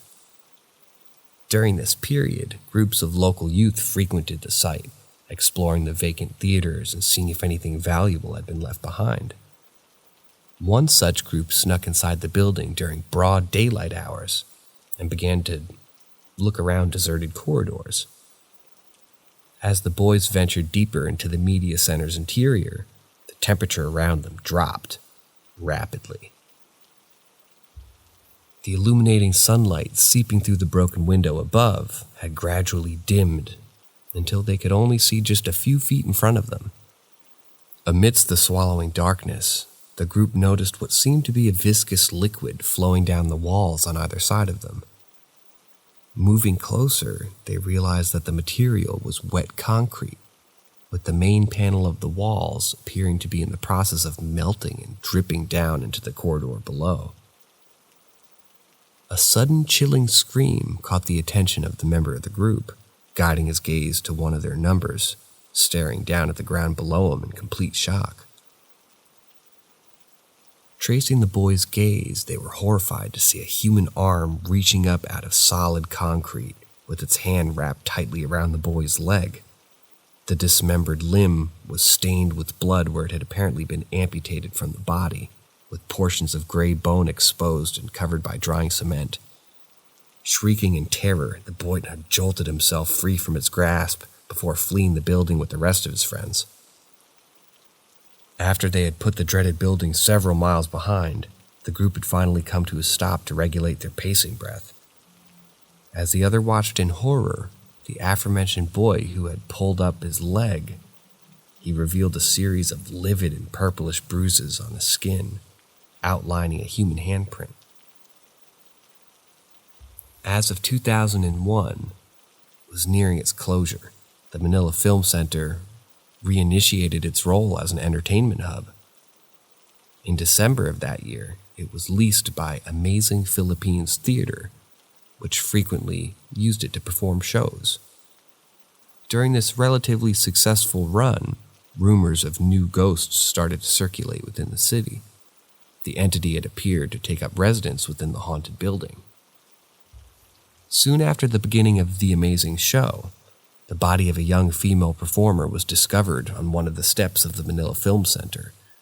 While the limited and unsuccessful police investigation revealed nothing concrete, the detectives believed that the case could be connected to drugs. And from this point onwards, the apparition of an unknown source has often been sighted in and around the building, causing rehearsals or live shows to be halted on several occasions. The sightings of this specter were not limited to the building's interior. Several taxi drivers have reported encountering the dead woman outside the building. On multiple occasions, passing cabs have been flagged down by an unknown female with minor injuries, standing outside the haunted building in the early hours of morning. The lone and upset passenger would then ask the driver if he will take them to a local hospital to treat her injuries, but at some point during the journey, sometimes in the middle of a conversation, the injured woman would just vanish into thin air. Conclusion. Ever since the time of the Manila Film Center disaster, the Marcos regime firmly denied that any of the workers had been buried within the building's foundations. However, with no reliable records, it proved impossible to verify their claims, even after they were removed from power. Furthermore, testimony from the families of the workers and photos taken by journalists who had access to the scene suggest that many laborers indeed lost their lives, strengthening the building's foundations with their own blood. The stories that have emerged from the building over the years seemingly suggest the same thing. The souls of the victims who were subjected to a dictatorial brutality during the dreadful incident have lingered in the building, forever trapped within its layers of concrete and praying for help at every possible chance.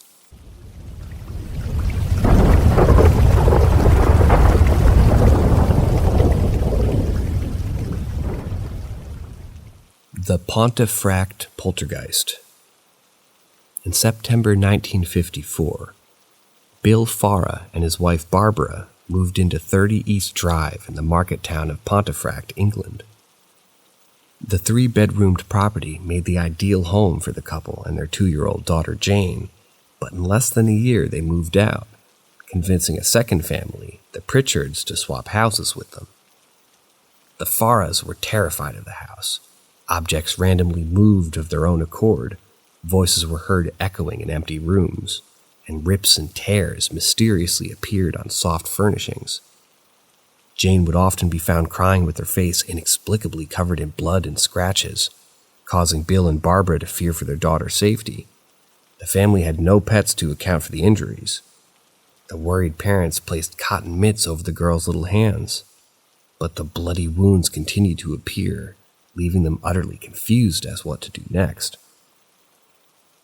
One day, when Barbara rushed upstairs in response to her child's crying, she found a pillow pressed up against her face. This event proved to be the tipping point for the family, and it forced them to flee, leaving the house and their dark co-inhabitant with the Pritchard family. Thus, marking the lesser-known origins of what would soon become the infamous case of the 30 East Drive poltergeist and the Black Monk of Pontefract. Accounts of the Pritchard family. Over the years, much has been said and written about East 30 Drive. Regarded as a classic British case of poltergeist phenomena, it has been investigated via visits to the property by a multitude of paranormal investigation teams.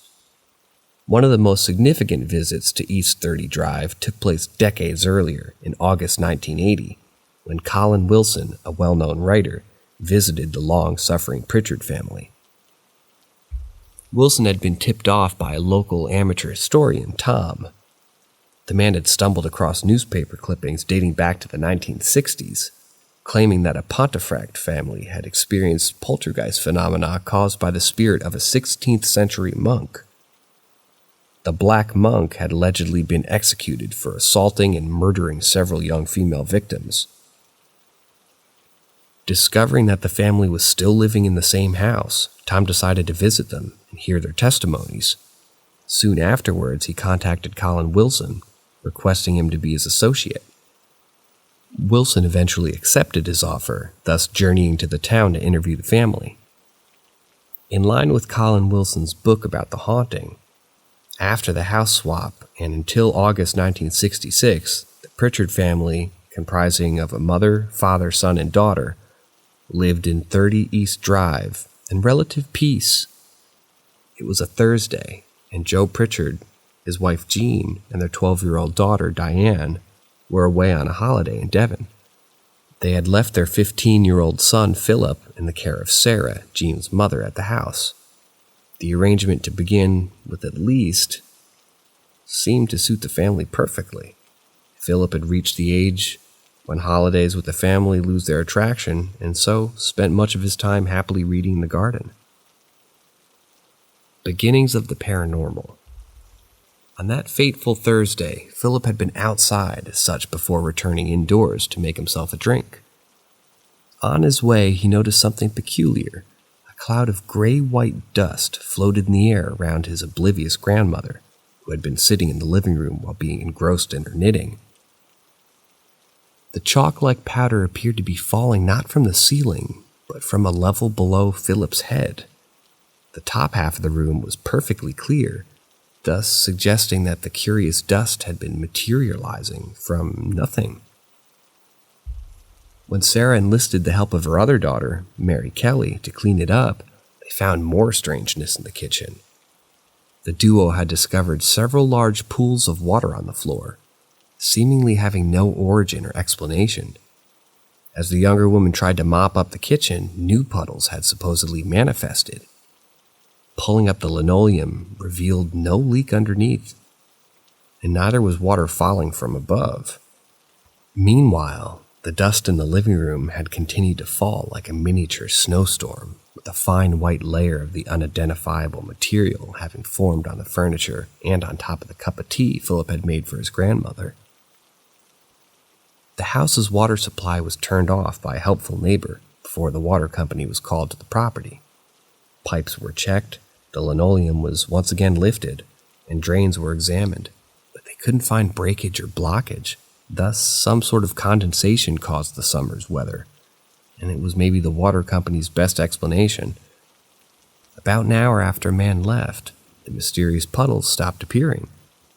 Before the day was over, however, more odd happenings were reported. Sugar and tea leaves were emptied from their dispensers in the kitchen and sprinkled all over the countertops. Cupboards vibrated and shook. Loud bangs were heard coming from upstairs, and a plant, usually located at the foot of the staircase, was transported halfway up, minus its pot. The flower pot somehow had been moved separately, being found on the landing above. Unable to tolerate the house any longer, Philip and his grandmother left and slept at Marie's house for the night. Marie's husband, supposedly unhappy with the strange situation, is described as phoning the police to have them check on the house.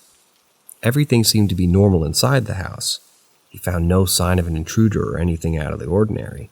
Yet around midnight, just as he left the house for the final time that day, 2 small paintings are said to have fallen from the wall, with the glass being shattered on one of Jean and Joe Pritchard's wedding photos. It had also, so it's alleged, been slashed from end to end, as if with a sharp knife. When Jean, Joe, and Diane returned from their holiday, Sarah recounted the unsettling happenings. While they were initially displaying disbelief, they were forced to change their initial stand after they heard 3 loud, distinct bangs and an uncharacteristically cold wind which blew through the house while Sarah briefed them. After this event, the activity disappeared for the next 2 years. Resumption. According to the testimonies recorded by Colin Wilson, the activity at 30 East Drive truly began for the Pritchards in 1968. The strangeness seemed to be restarted when Jean decided to redecorate her daughter's bedroom. Mysterious temperature changes were reported along with inexplicable bangs and knocks. Allegedly, a paintbrush was flung across the room by unforeseen hands, supposedly missing Jean's face by only a fraction of an inch. Furthermore, Mrs. Pritchard claims to witness, in the dim of the night as she went to the bathroom, a long strip of wallpaper standing on end and swaying like a cobra. When she went to grab it, it fell to the floor before flying into the air, swinging around as if being used as a club by an invisible giant. Screaming in fear, Jean dropped onto all fours and rushed back to her bedroom, as wallpaper and other things continued to be thrown towards her. So the unforeseen presence in the house had returned, and it was, so it seemed, more aggressive than ever. For some reason, it was focused on Diane's bedroom. What followed next was 9 months of chaos, a peculiar gestation period between which all manner of violent activity was reported.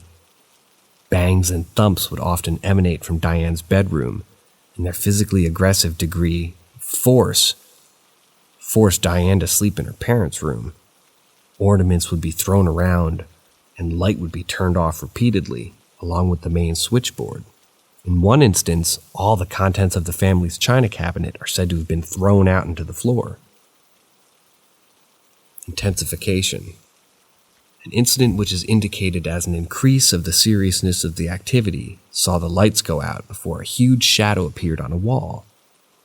Diane had the privilege to witness this firsthand, up and close and in the hall, while her mother scrambled with a torch to turn the light backs on. As the teenage girl watched on, a hall stand allegedly floated up into the air and paced towards her, tripping her during her escape attempt. Diane had fallen with her back against the staircase.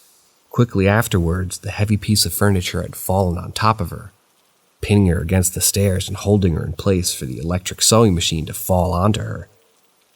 When the lights came on and revealed her breathless entrapment, her family rushed to help her and the stand was too heavy for it to be moved. While Joe and Jean heaving and struggled to free their child, Diane seemed to be fine. Fear aside, she showed no signs of being crushed, indicating that the heavy piece of furniture was being held in place by some unseen force. The pressure had just been enough to keep her trapped, but not enough to hurt her. Moments later, the force had adjusted, causing the stand and sewing machine to move away. In addition to this incident, it had been reported that she was tossed from her bed as many as 4 times a night by the unseen entity. Her bedroom became icy cold, and she often told her parents that it felt as though someone was sharing a room with her. On one occasion, as she stood in the living room combing her hair, a brass crucifix apparently leapt from the shelf before striking her in the back. Furthermore, the cross had struck her like a magnet against iron. When the crucifix finally came free, her mother inspected her and found a cross-shaped red mark on her skin between her shoulder blades. The mark supposedly remained for days before disappearing. After being featured in 2 Yorkshire newspapers in September 1968, 30 East Drive earned a haunted local reputation. Locals either actively avoided the house or sought to engage with its alleged paranormal nature. A group of students had their request to camp in the garden rejected before being forced to content themselves with a huge round grass verge in front of the house, where they heard loud bangs and crashes. But with time, the phenomena became usual for the Pritchard family's neighbors, who claimed to experience the activity from inside their own homes, and the noises were simply just too loud.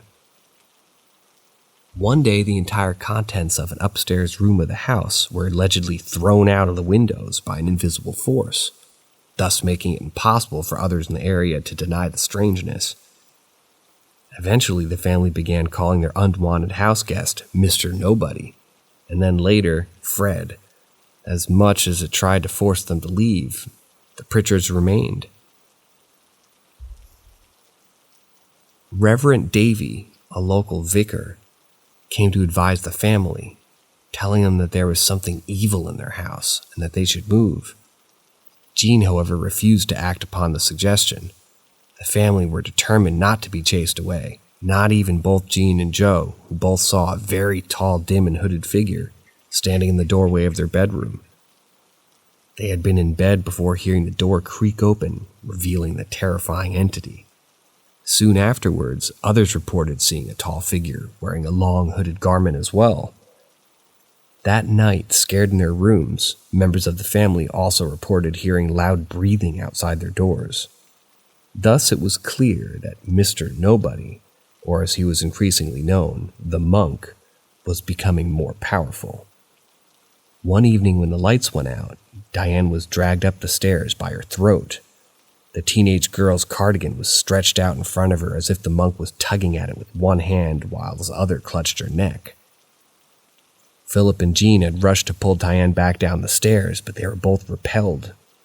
Strangely, the force let go of its own accord before Diane found herself free. Inspecting the terrified teenager in the light, the family realized that her throat had been bruised with red finger marks. Cessation. While the family didn't want to leave their home, they certainly wanted their tormenting cohabitant to leave. Contacting religious men, praying and sprinkling the interior of the property with holy water only made the activity worse. Multiple exorcisms were performed on the property, but instead of warding off the entity, the rituals infuriated it. Those involved in the exorcisms were reportedly dragged downstairs, slapped, and violently assaulted by the entity. Furthermore, these individuals reported seeing holy water drip down the walls, seemingly originating out of nowhere, and a pair of ghostly hands seemingly mocked them. Eventually, in an act of desperation, the Pritchards turned towards garlic cloves for help, before the activity dwindled, decreased, and then finally disappeared. That being said, some believe that the paranormal activity in 30 East Drive never ceased. The current owner of the property, through his book, The Black Monk, claims that Mr. Nobody is not a poltergeist, but a demonic entity. To add on, he claims that the paranormal activity in the house never stopped, apparently prevalent even today. The current owner's book puts forth tale after tale and provides photograph after photograph of dark demonic entities, the sort of thing that no one in their right mind would ever want to encounter. Allegedly, the coal house at the property, the dark epicenter of the hellish happenings, inducing scratches and suffocating the sensations of its visitors. The property is now open to paranormal investigators and can be rented from their official website. Foul smells, deafening noises, whispers, light malfunctions, levitating objects, emergence of shadow figures, and physical attacks are commonly reported by the visitors. These accounts, however, haven't reduced the number of people who are skeptical about the haunting. So is this house really haunted? We leave it to your judgment.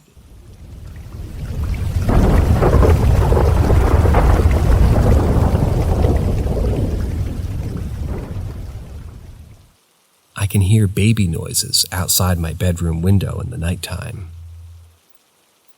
Living in a rural area can be idyllic, but it can also be unsettling, especially at night. As someone who tends to get hot when they sleep, keeping the window open has become a nightly ritual. However, lately, my peaceful nights have been disturbed by an inexplicable and eerie phenomenon.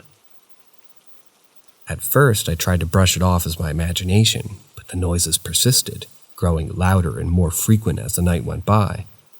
It was always the same sound, babbling and faint baby noises. I tried to record it on my phone, hoping to capture some evidence of what was causing the sounds, but every time I played it back, the noises were too faint to be picked up. What made it even more mysterious is that none of my neighbors had young children. The youngest one was in grade 4, and none of them lived within hearing distance of me. So what could have been causing these sounds? One night my boyfriend stayed over, and I finally had someone to share my unsettling experience with. As we were getting ready for bed, the babbling sound started up again, louder than ever. My boyfriend could hear it too, and we were both just laying there, frozen in fear and confusion. We tried to rationalize it, thinking it could be a prankster or someone outside with a baby. But who would be outside at 1:30 a.m. in the morning during the winter with a baby, making noises so close to my window? As someone who's lived in this area for a while, I can say with some certainty that it's unlikely anyone that's died here, since it's recently developed. So what could be causing these sounds? Is it a wild animal with vocal abilities that mimic human babies? As the days go by, the sounds continue to unnerve me, and I can't shake off this feeling of unease.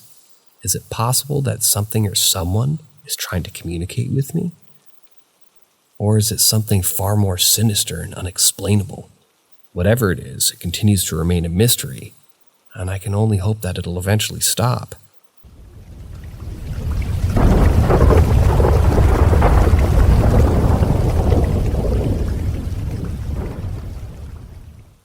I used to have odd feelings when I was a kid that weren't real.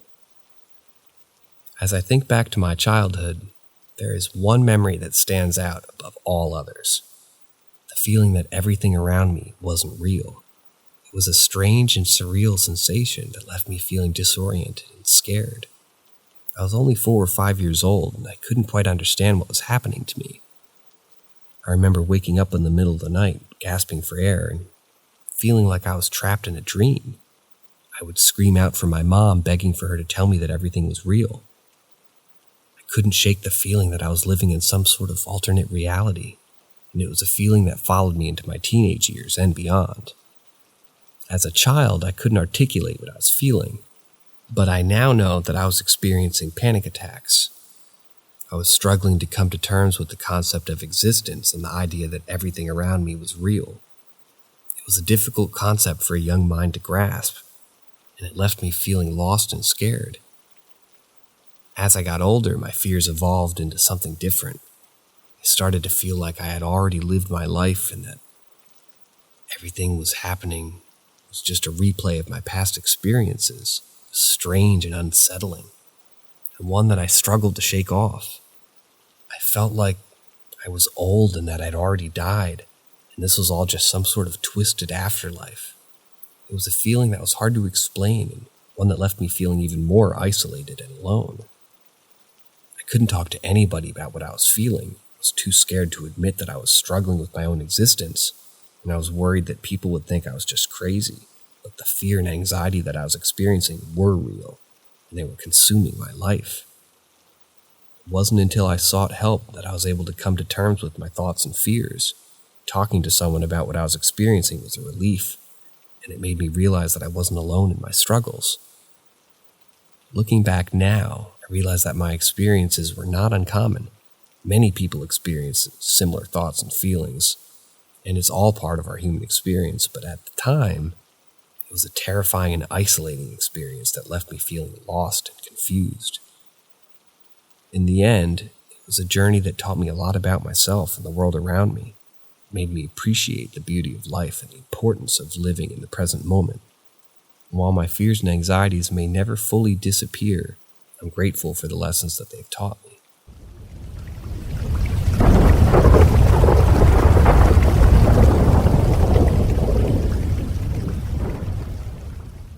I'm having trouble sleeping at night and reading. As I sit here in my house, I can feel the weight of my troubles bearing down upon me. At first, I thought it was simply I was going insane, that my mind was slipping away from me, and I was losing my grip. I questioned my sanity and wondered if I was schizophrenic, but even as I contemplated this possibility, I knew that something was much more sinister. It all started with whispers, faint sounds that I could barely hear at first, but as time passed, they grew louder and more insistent, until they became impossible to ignore.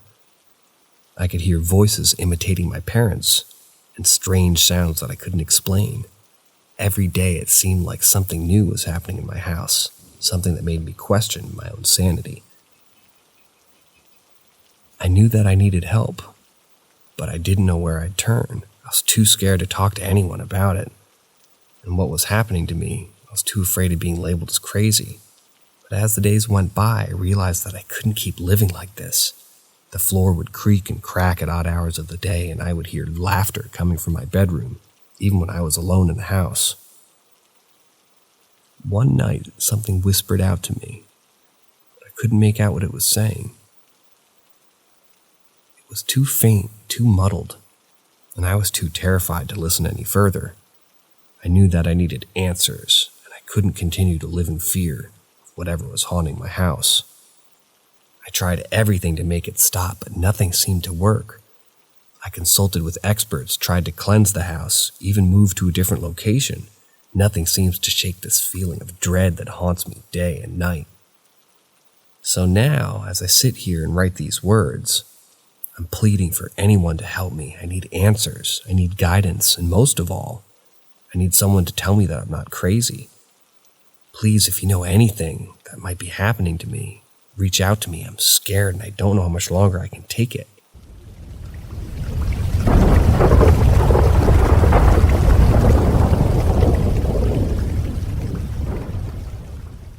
The ghosts of the burned house. For the past decade, I've been experiencing something that I can only describe as clairvoyance. While I can't see every little detail of future events, I get these strange twitches and flashes of words and images that seem to be foretelling what's to come. At times, these mental visualizations can be so vivid that they send me into a state of extreme panic. When I first started experiencing these episodes, they were so rare that I hardly paid them any attention. However, as time went by, they began to occur more frequently, happening every other week or so. And with each new occurrence, I find myself becoming increasingly apprehensive about what the future holds. The most recent episode happened just last night. It was particularly distressing. I saw myself in the midst of an argument. While I can't be sure of all the details, I can assume who it was with. What's troubling is that I don't know if there's any way to stop it from happening. The whole experience left me felt incredibly isolated and alone. I tried to talk to others about it, but most people are skeptical or dismissive, writing it off as more coincidence or paranoia. I'm left to wonder if I'm the only person who's experienced these episodes, and if there's any way to control them or even use them to my advantage. Perhaps there's a reason for this gift, and it's up to me to figure out how to harness it.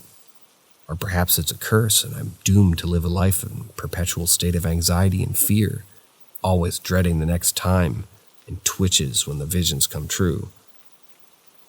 Whatever the case may be, I'm determined to find answers and discover the truth behind the strange and unsettling phenomenon.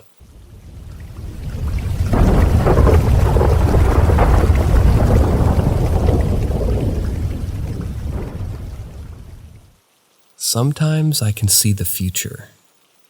I remember it like it was yesterday, even though it happened over 30 years ago when I was living in San Diego de Chile, the capital city of my country. Something happened to me that left me shaken to the core, made me realize that sometimes the consequences of our actions can be more than we bargained for. In those days, there was a burned house near my apartment that the people in the neighborhood often talked about. It was said that 2 young addict punks had died in a fire while trying to escape, only to burn alive. The story was a tragic one and left a sense of unease and fear in the air. One night during the winter months, I was walking home when I passed by the burned house. I looked through the boarded-up window, and in a moment of sheer stupidity, decided to say, "Hello, is anybody in there?" I whispered, and then I waited. Of course, nothing happened at that moment, and I continued to walk to my apartment. I lived on the second floor of an old house that had Victorian stairs, and as I closed the door behind me and started walking up the stairs, I could feel someone walking behind me.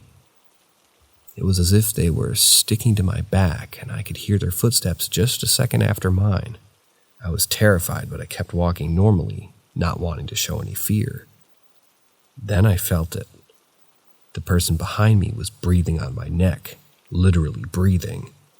I was overcome with panic, but I kept calm and reminded myself that a gentleman just walks, never runs. I continued up the stairs until I reached my door, and when I opened it quickly and closed it without turning my head, I saw it. It moved like a man, but it was breathing very loudly and freakishly. I never played a joke on the dead again in my entire life.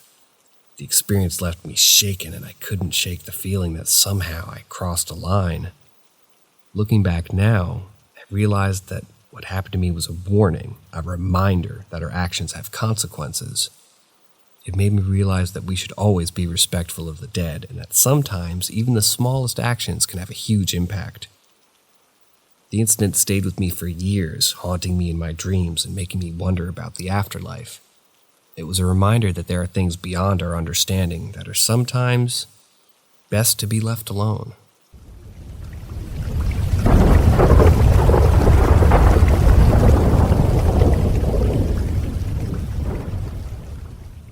Something was in my kitchen last night. Last night was supposed to be a simple dinner for me and my husband, a night of bonding over a home-cooked meal. I decided to use my pressure cooker to prepare the food, which usually makes for a quick and easy meal. After serving my husband, I lift the lid off the pot to let it cool off. It wasn't until around 10 p.m. when I started cleaning up the kitchen that I placed the lid back on the pot and left it on the counter. Fast forward a few hours later, it's around 2 in the morning, and my husband and I are in bed, talking. Suddenly, we hear a loud noise coming from the kitchen like something had fallen. I sent my husband and our dog to investigate, and our dog started softly barking, as if she sensed something. But after a while, they hadn't returned, so I decided to check it out myself. To my surprise, the lid of the pressure cooker was laying across the kitchen floor. I was bewildered as to how it had gotten there, considering that there was no pressure built up in the pot. And even if there was, the valve was open to release any excess pressure. The entire incident had me questioning if there was something else at play. Today I called my mother and shared the story with her. She mentioned similar occurrences happening to her in her own home, but she had learned to ignore them as she was quite sensitive to the supernatural and paranormal. She even asked me if I'd seen anything paranormal in my house, to which I replied, "I've seen shadows around my home but never sensed anything bad." My mother tried to calm me down by saying that those shadows could be shadow people, and sometimes they do things like this. But it still left me feeling uneasy. Have any of you experienced anything similar? It's a strange and unsettling feeling to think that there could be something beyond our own understanding at play, right?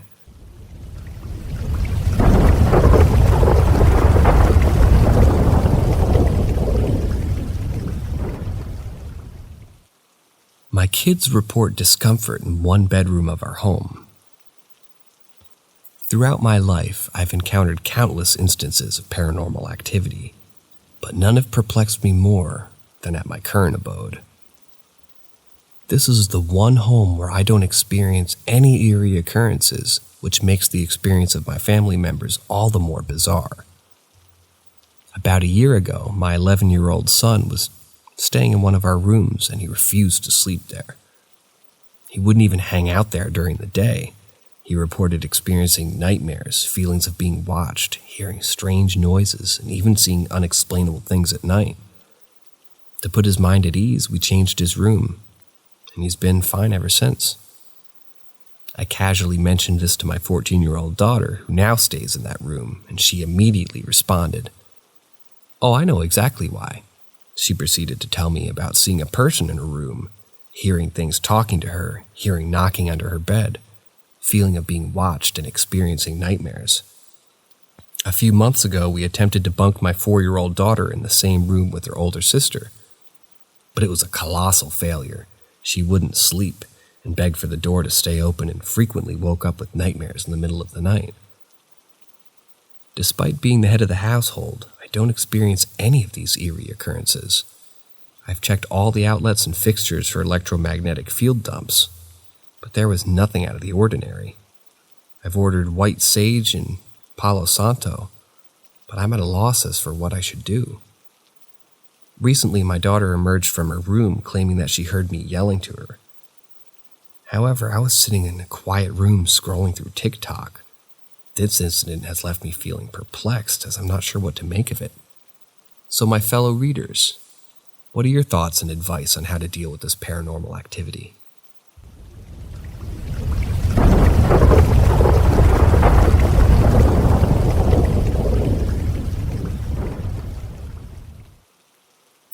Do you know God? A strange encounter last night. Last night I decided to head out to pick up some smokes from a local shop. The shop was situated at the end of a Walmart parking lot with no other businesses nearby. As I drove into the parking lot, the sun had already set, and the dimly lit surroundings gave me a little bit of an eerie feeling. I tried to shake it off and I proceeded to park a few feet away from the shop's entrance. As I walked toward the shop, I noticed a young man standing outside. He'd appeared to be maybe in his early 20s and he had a huge grin on his face. It was evident that he was high, and I could tell from his red eyes and slurred speech.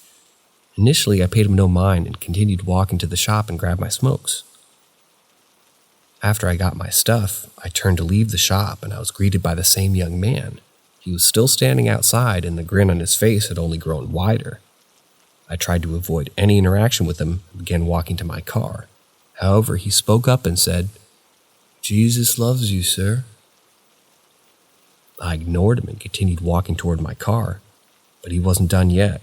He followed me and asked, "Do you know God?" By then, I was starting to feel uneasy and just wanted to get into my car and leave. I quickly got in the car, locked the door, and looked out the window to make sure the young man wasn't following me. As I looked out the window, I was surprised to see that he had vanished into thin air. It was as if he had never even been there in the first place. I scanned the parking lot, but nowhere to be seen. I even looked back at the door of the vape shop, and it appeared that it had not even been opened since I left. The whole encounter was extremely bizarre. I couldn't shake the feeling that something was totally off. Who was that young man, and how did he disappear so quickly? It was a strange and unsettling experience that left me with more questions than answers.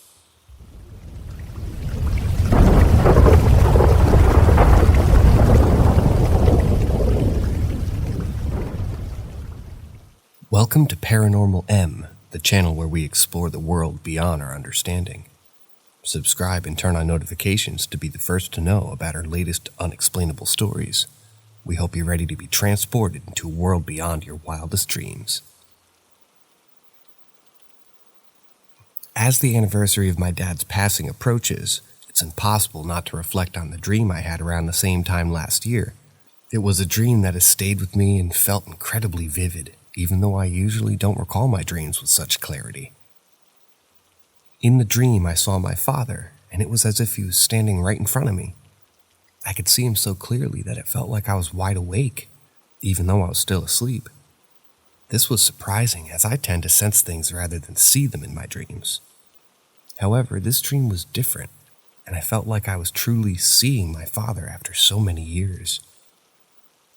What struck me the most was that he looked different. He had aged, in a way that felt both realistic and unexpected. His hairline was higher, and his hair had turned gray, with wrinkles adorning his face. It was as if he had aged with time, even though he had been gone for so many years. In the dream, he didn't say anything, nor did he do anything. He just stood there, looking at me with a sense of calm and serenity. This was unusual, as he had been anything but serene in life. However, seeing him like this was also comforting in its own way. I lost my father when I was 12 years old, so it was almost like I got to meet him as an adult.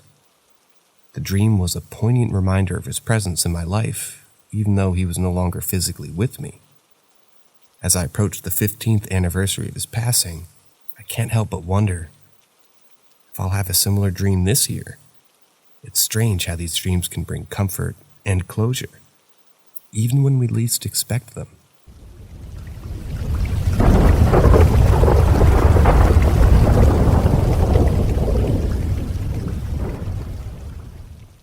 My incredibly basic, unexplained moment in Theater 15.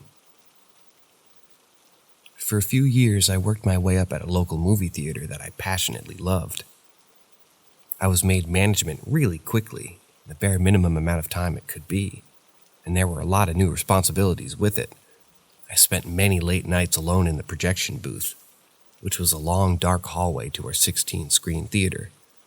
And at night, around 1 to 3 a.m., depending on the last show and closing progress, one of the last things to do was to go up there and power everything down, and let me tell you, it was absolutely prime material for spookiness. All lights out, and just the bare lights of the theaters coming through the projection windows.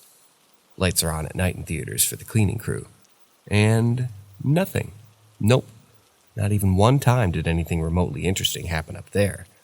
I thought it was just fantastic atmosphere for a spooky moment, but nope. Just a cool, quiet, peaceful, dark place. Several times I thought about it and how wild it was to be alone throughout the theater late at night. As a horror paranormal fan, I always thought it would have been the perfect setting, and nothing ever happened really. Until one morning in Theater 15. One of my other jobs when I didn't work late was the opposite end of the spectrum. It was opening. So I got in about an hour and a half before the first show starts, went upstairs to power up the booth, prep our IMAX projectors, go downstairs and get candy and concession displays out, make sure tills are ready, make sure everyone is arriving on time, and complete my walkthrough before doors unlocked a half hour before the first show. It was a lot. But you get a routine, and usually I was able to complete the full theater walkthrough before doors unlocked. On busier days, we would have a manager to help open, and today was one of those days.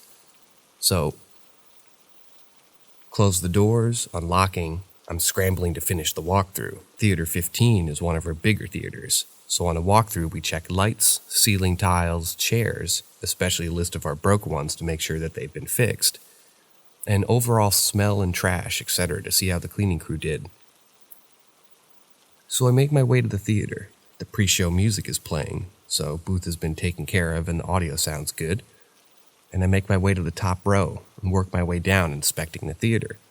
As I'm standing on the top row, I hear a distinct and heavy boot step running quickly, coming from right at the screen in front row. This was not a creak, a pop, or even a single thud. This was heavy footsteps on our hardwood floor, dashing from the side that I was on to the opposite side, right underneath the screen. My first thought wasn't even like, this is the ghost moment. I knew that the back of the screen is an alley, and it shares the alley with a restaurant. So at first I thought maybe the sound came from outside, because we do have an exit door right there where the sound started from. So I go back down to see if I hear more noise from outside, and as soon as I got down there, the row I was standing in, I hear even louder footsteps sprint right across the top row where I was standing. I'm now in the middle of these two instances and going, okay, no way. So I ran back up the stairs and got right up to the top row. Our theater has reclining seats, so half of the seats are now empty and extended areas for the chairs to recline. I check behind the top row where we have some extra floor space. No one can hide under the chairs. It's all wiring and electronics for the seats. I've had to fix them several times when someone comes loose. And I know that it definitely sounded like the original dash was inside, but it just seemed more likely it was noise from the alley. So last-ditch effort to explain the moment, I thought maybe someone was in the alley and someone was upstairs in the booth and I heard them, since I was at the top row. So I used my walkie. Hey management, is anyone at near booth 15?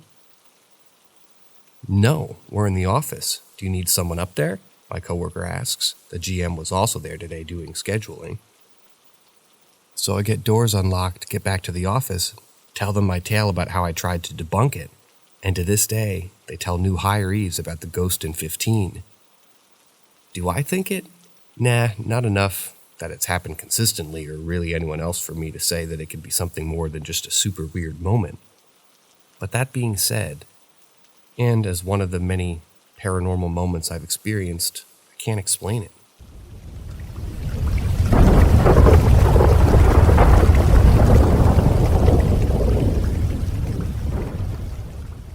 Ghost encounter. Once upon a time, my wife, who's my girlfriend at the time, and I decided to embark on a trip to Mexico. As we were not quite familiar with the place, we were offered to crash at a friend's home for a few days. The first couple of nights passed without any major incidents. However, it was on the third night when things took an unexplainable and terrifying turn.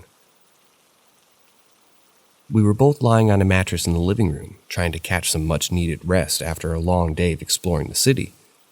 Suddenly, we both began to feel uneasy. It was as if someone was watching us from a distance.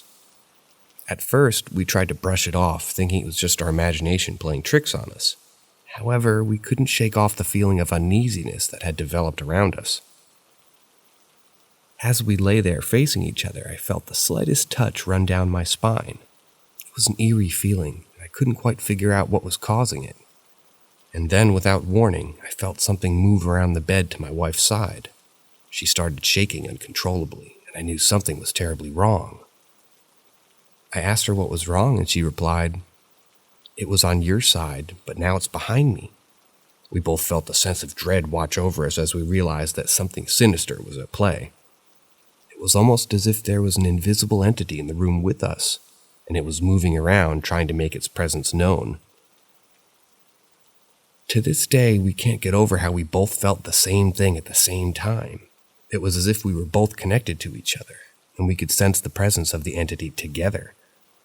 We still wonder if anyone else has experienced something similar with another person. It left us with a deep and lasting impact. It was a reminder that there is so much more in this world that we don't understand, and sometimes the things that scare us the most are the things that we can't see.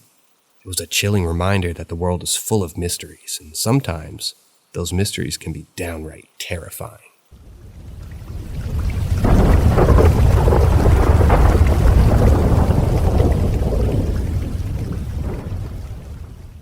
Seeing my dead uncle in the chow hall when I went through basic training in the military. Let me tell you a story. It happened about 5 years ago when I was a mere 21 years old.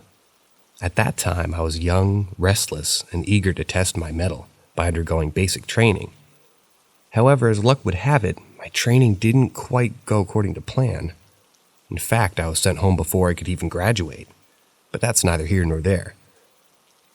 What I want to talk about is a strange and eerie experience that occurred while I was waiting in line with my division to get my food.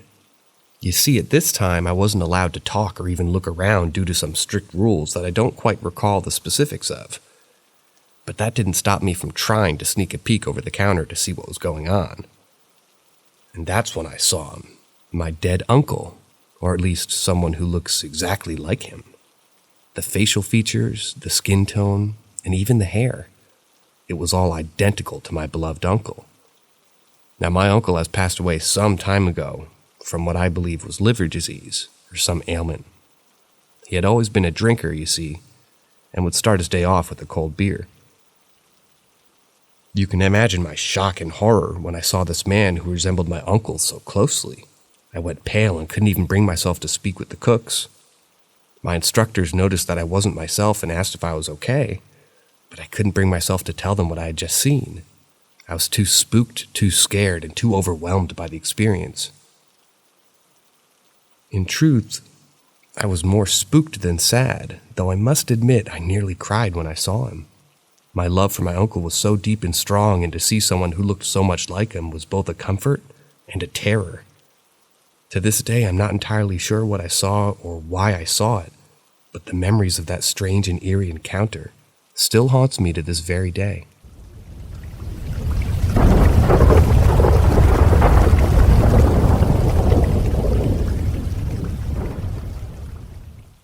I've been dreaming of the same man. As I sit here and tell you my story, I can feel the hairs on the back of my neck stand up. It's a feeling that's become all too familiar to me. One that I've experienced ever since I was a little girl of 4 or 5.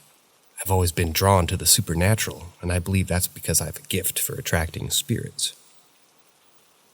Now at age 21, I still have experiences on a daily basis, but there's one particular spirit that seems to haunt me above all others. I dream of him frequently, and it feels like he's always there, lurking in the shadows of my mind. I can't shake him, and I'm starting to wonder if he's just a figure of my imagination, but a real entity that's been following me for years.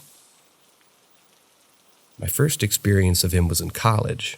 I had a dream that I was in a Russian hotel, and I saw him staring at me from across the room. He was grinning. His gray skin stretched taut over his bones. He wore black and white striped prison clothes, and there was a long cut across his neck. Little bits of black hair clung to his scalp, and his eyes were completely lifeless. They stared right into my soul, and it felt very cold, and it washed over me, and I'll never forget it. Since that day, I've had random moments of severe anxiety, frozen with fear, and constant nightmares about him. I know that he's haunting me, and I'm starting to fear for my own safety. As time's gone on, more and more things have started to happen. I got a scratch on my back one day, 3 long scratches on the wall. Handprints started appearing on my wall, and I could feel his presence around me all the time. The creepiest thing, though, is the knocking. Most nights, for 3 minutes straight, I'll hear 3 knocks on my window in a rhythmic pattern. It's like he's trying to communicate with me, to let me know that he's still there watching me. I know when he's around because I can feel his anger, and I can see his face staring at me, grinning.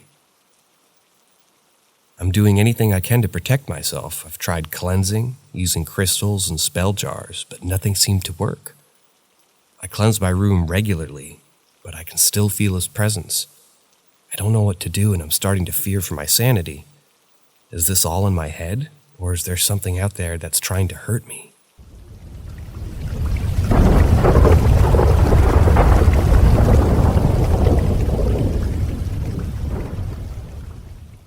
I saw a black-gray figure next to me in bed one night. It touched and talked to me.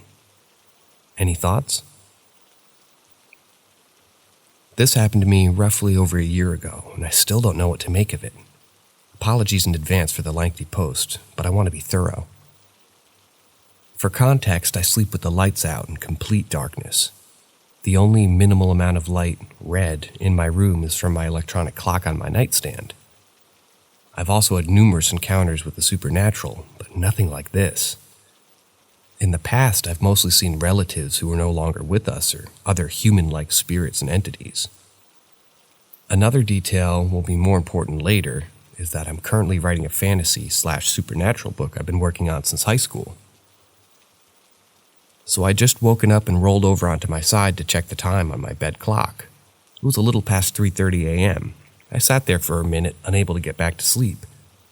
The next time I went to look at the clock, I saw something crouching beside my bed. It was a mostly black figure with a grayish hue to it. It was very tall, I'd say around 6.5 or 7 feet if it stood up, and long fingers that somewhat came to a point. It had no distinctive facial features or other definitive shape to it. The figure slowly moved up beside me in my bed, putting one arm around me behind my head and moving the other toward my chest. At this point, I'd rolled onto my back and tried to just stay still and hope it went away, and it didn't. The figure kept one arm wrapped around me and started stroking my face and lips with its other hand. The side of my face felt harm and like there was going to be a gentle caress, but it wasn't like the feeling of a real person's touch, not like skin on skin. Then it leaned into my ear, still stroking my face, and said, "You're taking too long to finish my book." The voice didn't sound either made by a male or a female, but rather just a soft, monotone sound to it. At that point, I was eerily creeped out and I'd had enough. I didn't get any aggressive or negative vibes from this thing. I just didn't know what the heck was going on. So I pushed its hand away and tried to, don't laugh, but bite it when the figure wouldn't move away. It didn't feel like I necessarily made contact with anything. It was kind of like trying to push 2 repulsive ends of magnets together. However, it shook its hand, as if in pain for me trying to bite it. After that, it slowly crouched back down and just disappeared into nothing. This was the first and last time anything like this has ever happened to me. Have any thoughts? I didn't get the feeling of having any particular connection with this entity. Not like I have when I've seen loved ones who've passed away. Don't believe it was a sleep paralysis thing either, because I was pretty much wide awake, and I only couldn't move, but I could move when I wanted to. What makes me feel really uneasy about this is that it was such a dark figure, the weird touching of my face and lips, and the eerie comment about me writing a book. I don't know what to make of this.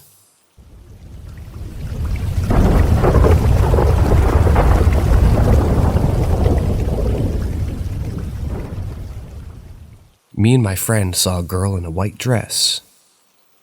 This happened around a decade ago in Central Europe, in a smaller city where I live. I went to walk with my friend to town in the center to just talk in the evening. That was our usual practice. Weather was comfortable. We were around 25. We were heading back to the middle of the talk, and I was listening. I felt a little weird. Something like someone gave me a little anesthesia or something. We were about to cross the road on Zebra, which is a roundabout with our usual moderate traffic and well lighted. It's an urban area. Diagonally to the left is church with a small green garden and bushes around, which somewhat block the view of the church entrance. There in front of the church, like 20 meters away from us, I spotted a girl, around 8 or 9, standing in a white dress, in something like a white nightgown. But the dress was torn apart. It had holes in it. Girl had arms, hanging, still next to the body. She had long hair also hanging, and she was looking straight down. She wasn't looking at us, but in front of the church entrance toward the road and the building on the other side. I had a thought that this was a poor girl from wartime. Then my friend interrupted me by jumping toward the road, which was at our right. He was on my left, so closer to the church. He mumbled something out of surprise. I forced myself to be very alert and realized that what might be happening, and I said to him, "I will not say anything now, but you tell me, what is it?" And he replied, "There's a girl in a white dress. I saw it." This is what scared me, and I was like, oh my God, I saw her too. But why are you afraid? She's just standing there, and there are people around. Then while we were crossing the road, we were looking toward that church entrance, and no one was there. And we just went forward as usual, past the bushes and the little road that leads to the church entrance, looking toward the church, and saw nothing. Then we continued walking home like nothing happened. That friend a few years later, after already finishing university, went to study to become a Catholic priest, and he is a priest today. At that time, he was still not sure if he could be a priest.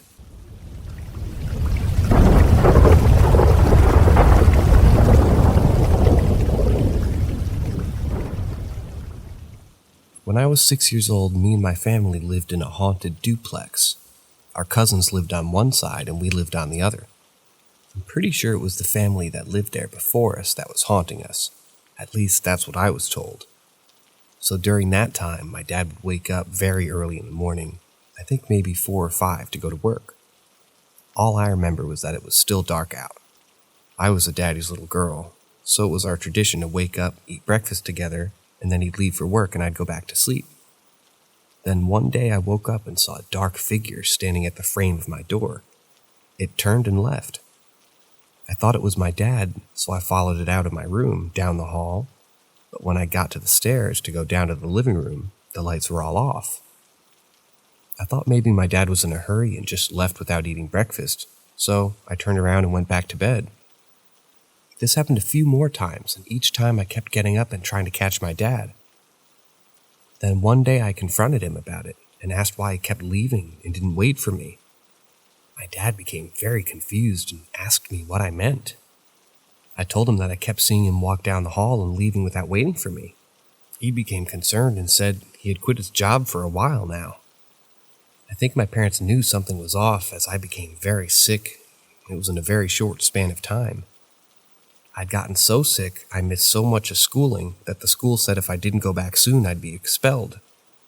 Our religion was shamanism back then. We believed in spirits and would pray to our ancestors. My parents enlisted the help of a shaman to perform a ritual to see if they could determine who or what the figure was and what it wanted. We learned it was the ghost of a woman that used to live there. The family that lived there before us all died in a fatal car accident. The shaman said she wanted to take my soul. For this to stop, for me to stop seeing the figure and get better, I had to stop following it. At the time, I was too young and my parents didn't want to scare me, so they didn't tell me.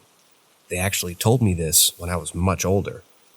So that night after the ritual, my parents had me sleep with them in their room. I didn't question it because, kids.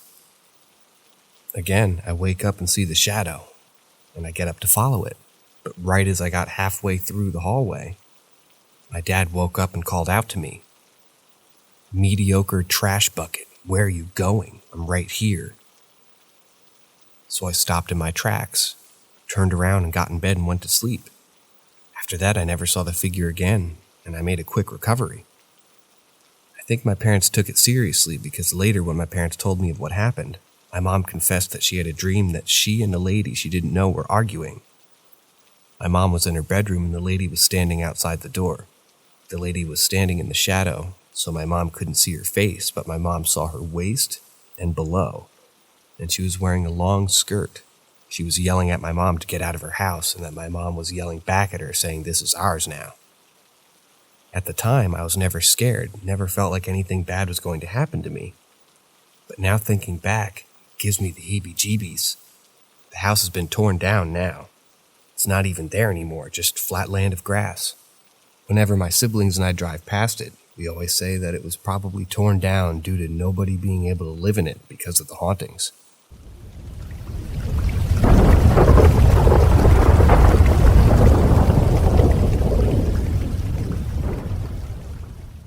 When I was a mere 8 years old, I had an incredibly vivid dream that seemed to take place in a restaurant booth. 3 girls unfamiliar to me were sitting with me at the booth and we were chatting and messing around. Though the dream lasted a considerable amount of time, the details were somewhat fuzzy, including the place where it was set, and even my own voice sounded different.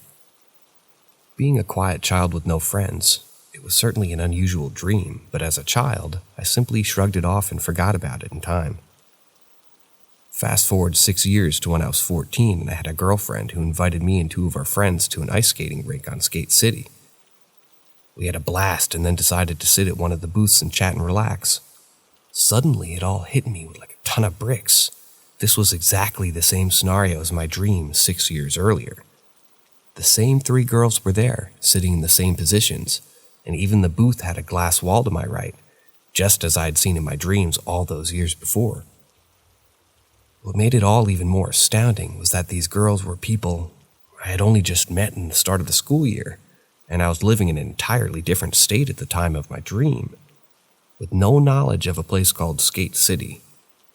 It was a truly surreal experience, as if I had somehow caught a glimpse of the future that was going to come 6 years later.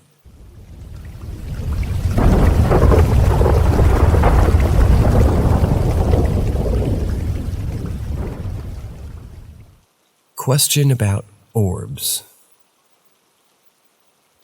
Let me tell you about an experience that occurred many years ago during my college days. Although some of the details have become a bit hazy over time, I remember it quite vividly. It happened to me in my 3rd year of pursuing my engineering degree, and it involved an encounter that left me feeling both perplexed and intrigued. It was an experience with an orb. It was a semester where getting to bed before midnight was a rare luxury. However, on this particular night, I managed to hit the early hay.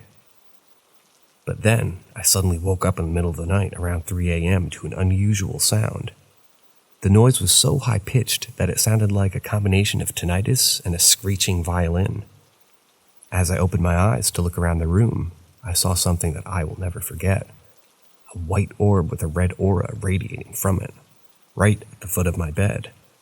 I tried to shout out in an alarm, but for some inexplicable reason I couldn't. As soon as I caught sight of the orb, the high-pitched noise stopped, and the orb started to fade away. It was an incredibly surreal experience, and at that moment, I was left feeling equal parts bewildered and scared. At the time, I chalked it up to stress and possible minor sleep paralysis. After all, I was able to sit up in my bed and look around my room. My roommate, who was sound asleep throughout the ordeal, appeared to be completely unaffected by it. However, this strange event that occurred in 2014 has stayed with me all these years. I've never had any similar experiences since then, but for some reason, came back to me during my lunch today. As I did some research, I found that orbs are indeed a thing. I must confess that I'm not very experienced when it comes to paranormal activities, but I consider myself to be an open-minded skeptic, willing to explore and learn more about these phenomena. I've been trying to find more about these orbs and what they could possibly be, aside from just being a hallucination. Most of the information I came across pertained to the meanings of their different colors, but I'm hungry for more. I want to delve deeper into this fascinating world of orbs and to see what other mysteries it might hold.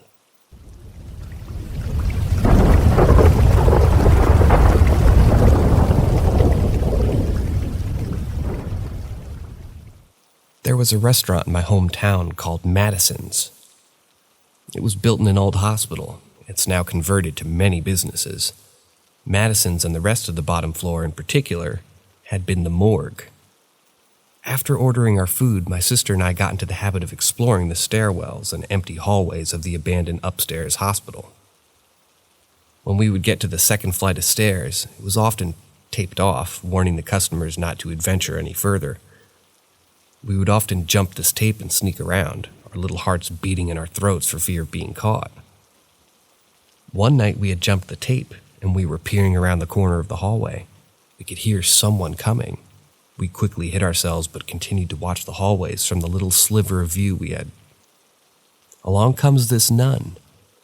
We only saw the back of her. She was methodically walking the halls and doing her rounds. We waited for her to get far enough away that we could run downstairs without being heard. I had assumed for years that there must have been some sort of religious or Catholic daycare or something of the sort on that floor. Fast forward about 10 years, and I'm randomly on Google looking up ghost stories and haunted places in my hometown. I see an article about a nun ghost who walks the halls of the old Catholic hospital that's now converted into restaurants and various businesses. I realized that there haven't been nuns since back in the early 1900s. At this point, it dawns on me that my sister and I saw back there. Maybe it was a ghost. We weren't afraid at the time. She seemed so real. Ever since then, I believe fully that paranormal activity is a very, very real thing. I personally believe in these ghosts, and they only reveal themselves when they're the least expected and not instigated.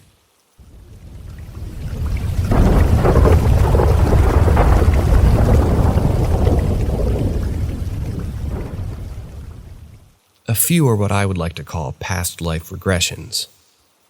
One day I was walking down the stairs in my house. I looked at my right arm and thought to myself, where's my cast? I've never broken an arm. Another one was when I was coming out of a grocery store, and as I walked about 10 feet away from the entrance, I said to myself, I need a cigarette, and suddenly tasted what I assumed cigarettes tasted like. I've never smoked. Both experiences were very, very vivid. I've had more, but these are the most bewildering ones. As for weird coincidences, this requires a little setup. My mom used to have a music box that I loved, and the music that played the theme from the movie Love Story. I studied abroad in Germany during university, and I lived in a number of big cities, and other big cities, you get buskers. I was walking past a saxophonist in Hamburg, and he started playing the theme. Funny, I thought, and went about my day. I was in Heidelberg. A guitarist, as I walked past them, started playing the song. In Frankfurt, in Stuttgart, always buskers, and always playing different instruments than the last day, and always starting just as I walked by. Finally, I hit Trier on my last stop. I'm walking and see a string quartet sitting down. Apparently, after taking a break, they raise their instruments as I get close. I thought to myself, if they play the song, I'm going to freak out. And just as I walk by, they start the theme. Not sure if buskers get together and decide on what to play on a national scale, but it was just strange. For what I believe is straight up paranormal, another story during university. I was walking down the hall to one of my classes, and I felt like someone was coming up behind me. Didn't hear footsteps or anything, just a feeling, just a reflex, so I glanced back. There was no one behind me, and I was the only person in the hallway at the time. I brushed it off and kept walking. I could still feel this presence behind me. Suddenly it felt like the presence was running at me, full tilt. As they reached me, I felt like something jumped on my back and was holding on to me. It felt like it had weight. I started freaking out, and all that was running through my head is that I needed to say the Lord's Prayer. I wasn't religious at the time, but I'd grown up in the church. I still have the Lord's Prayer memorized today, but for the life of me, I could not remember the words to it at that moment. I managed to get a hold of myself after a minute or two and started reciting it over and over again. After a minute of the Lord's Prayer, the presence disappeared. Never had an experience before or since like it before. Certainly could have all been in my mind, but I have no idea why my mind would conjure something like this up.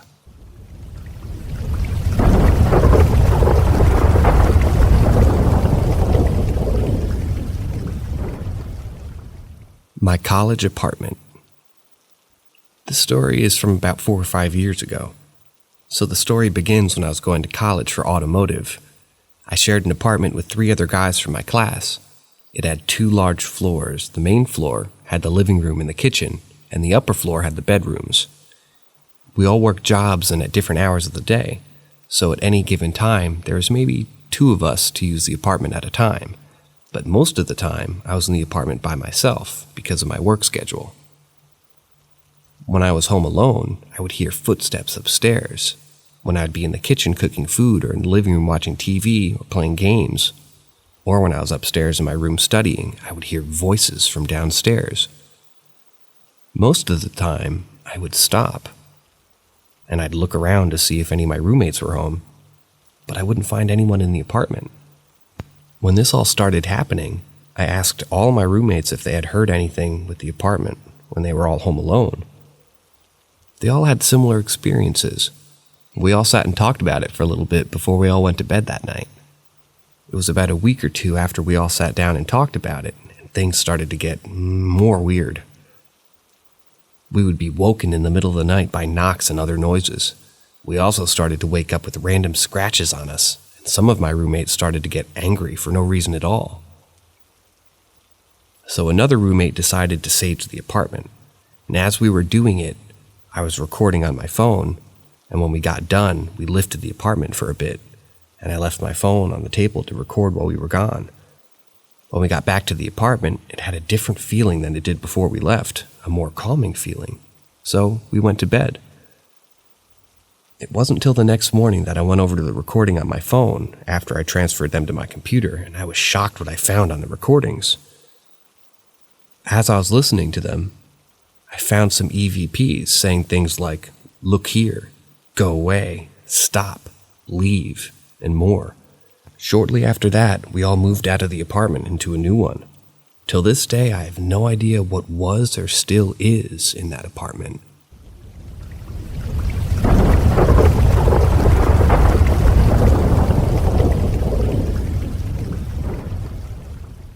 Backroad Ghost Car. Let me tell you a story that happened to me a couple years ago. It was a cold winter night and I was driving home from work. As usual, I decided to take some back roads as shortcuts, since it was the quickest way to get home. The roads were a bit icy due to snowfall, but I was driving cautiously, much slower than I usually would. There is a long stretch of road that I take every day, which has hills and can be rough sometimes. It has no houses, hunting camps or turn-offs, and it's about 3 or 4 miles until the next intersection. I had driven halfway up the first hill when I noticed a car, or maybe a truck behind me in my rearview mirror. As I was driving up the hill, they passed me, and I was expecting to see their taillight as they went down the hill, or on the short straightaway to the next hill, but I saw nothing. And I assumed that maybe they'd gone off on a road or crashed, so I slowed down and scanned the sides of the road to look for any evidence. I couldn't see anything, so I stopped at the bottom of the hill and put my 4 ways on. I got out of my truck with my flashlight and started walking up the hill, scanning the sides of the road to see if I could find anything. I reached the top of the hill, and to my surprise, there was no trace of a vehicle that had even passed me. I found no tracks, no skid marks, no evidence of a vehicle going off the road or even driving on except for me. I thought to myself that maybe this car or truck had gone off the road on the other side, so I went across the road, but I still found nothing. It was strange because the accidents on this road were quite common, but there was no sign of any actual vehicle that night. I couldn't believe what I'd seen, and I was convinced that what I'd witnessed was a ghost car that was stuck in a loop, repeating the night it had crashed. It was a haunting experience, and I still get shivers down my spine whenever I think about it.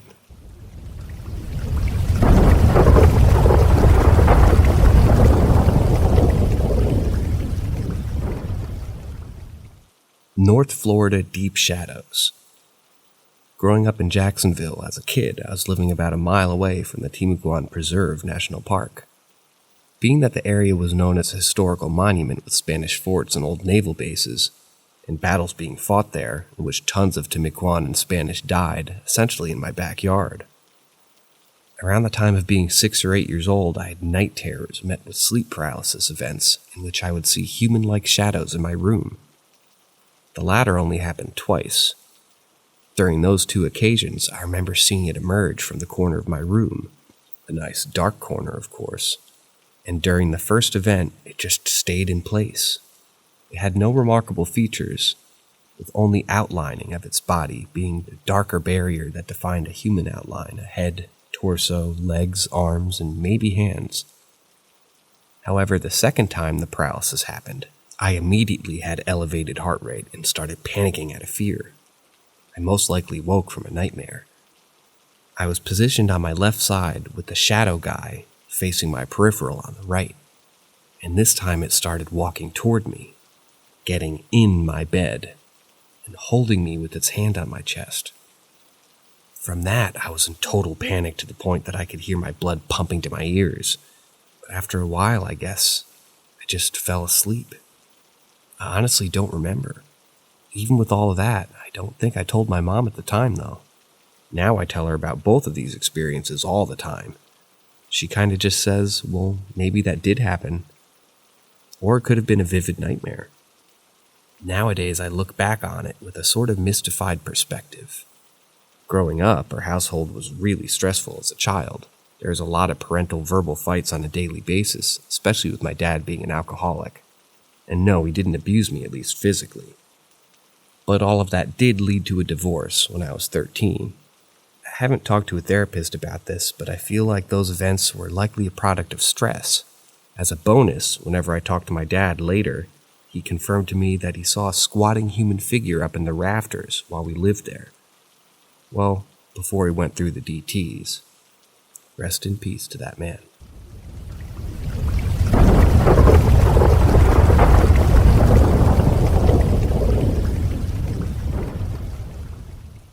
My first ghost sighting. Recently, I've been ruminating on my experience with the paranormal, and it's led me to delve into the genesis of my eerie encounters themselves. As I recount my inexplicable encounter, I hope that my recollection of events can illuminate the mysteries of the unknown. During my formative years, when I was around the tender age of 7, my bedroom was situated at the terminus of a lengthy hallway, and my brother's quarters were adjacent to mine. Between our rooms lay a section of a wall that was innocuous and ordinary, or so I thought. One day, I was bustling down the hall to my room, a spring in my step and a smile on my face, when something unfathomable transpired. As I strode forward, my eyes scanning the area, I noticed an inexplicable phenomenon unfolding before me. A face. Yes, a face had materialized on the previously unremarkable wall that separated our rooms. This was no hallucination or mere figment of my imagination, for the visage before me was crystal clear, almost tangible. The face wore thick aviator-style glasses that were striking in their magnificence, curly hair on the sides that lent in at an air of sophistication, and a smile that cracked, and amiably yet eerily toothless. In that moment, I was seized by fear, and I sprinted back to my mother, shrieking about the alarming face that had appeared on the wall. My mother, ever the skeptic, retrieved a photograph of my great-grandmother and my Nana, showing it to me and inquiring whether the face in the picture was the same as the one that had startled me. I was struck dumb, for I had never laid eyes on the photograph before, yet it was undoubtedly the same face that had manifested itself on the wall. Despite my attempts to rationalize the incident and convince myself that it was a figment of my overactive imagination, I knew deep down that the face was as real as any other tangible object in the world. This was the genesis of my surreal journey into the realm of the paranormal.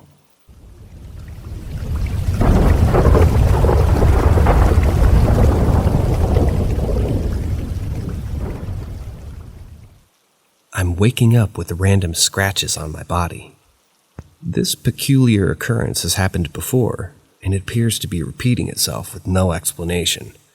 The circumstances are quite puzzling as it revolves around the manifestation of random scratches on the body.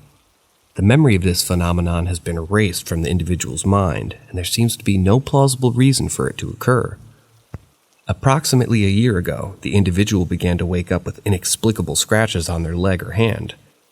In an effort to understand this perplexing situation, they reached out to someone who was purportedly knowledgeable about the manipulation of energy. However, the person simply shrugged off the issue, suggesting that perhaps it was just a matter of clumsiness and maybe shouldn't be overanalyzed. The scratching eventually stopped, and the individual was left to move on, free from this eerie experience. However, just a few days ago, the individual had a troubling dream.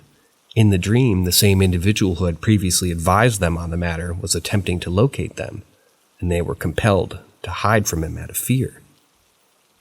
This person has been cut off from the individual's life for several months, but they still attempted to reach out. Recently, however, their attempts at communication have ceased altogether, and it's causing the individual to become increasingly anxious. To make matters worse, the individual discovered 2 fresh scratches on their tummy on the very same day that the unnerving dream occurred.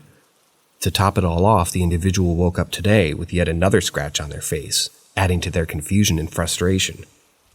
The perplexing nature of this phenomenon has left them at a loss, and they're unsure if there's any point at attempting to unravel this enigma.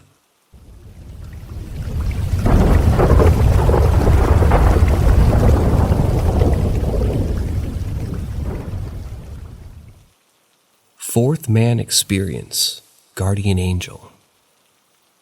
I'm a 55-year-old female now, and I had this experience 50 years ago. I remember it clearly.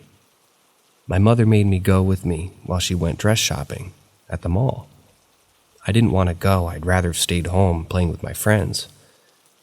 But then we played outside all day and came home when the streetlights came on, but I had to go because no one else was home to watch me, and I was the youngest of 6 kids. We got to the mall, and when I saw a huge central fountain, I begged my mom to let me stay in the court and play in the fountain.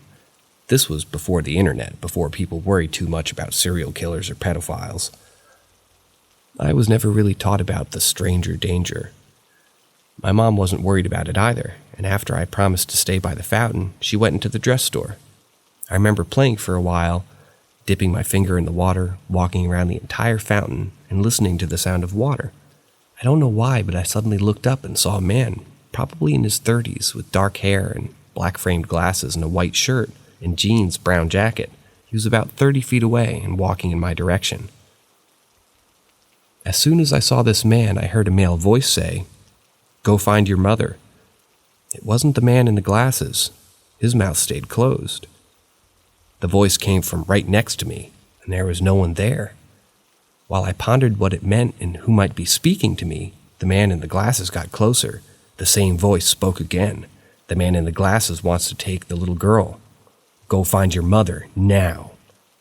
The word now was yelled into my ear. So even though I didn't understand and still don't understand what was happening, I got up from the edge of the fountain where I was sitting and started walking toward the store where my mother had gone shopping. The man was about 10 feet away now. Now the man in glasses spoke. He smiled a creepy smile that scared me, chuckled and said, "Ah, you knew what I was going to do, eh?" Then the disturbing chuckle again. This made me run into the store where I found my mom and grabbed her hand. She was surprised to see me. I was silent for the rest of the shopping trip. I didn't tell anyone about this until a few years ago. I told my mom. She thought it was good. I told my atheist, skeptical husband. He thought I was hallucinating. Personally, I have no clue. I don't know why this happened to me. Why would I be warned and saved from that man and possibly another kid? The articles I've read about the fourth man experience all have an element of extreme physical distress, like people climbing Mount Everest or trekking across Antarctica. This was not the case for me.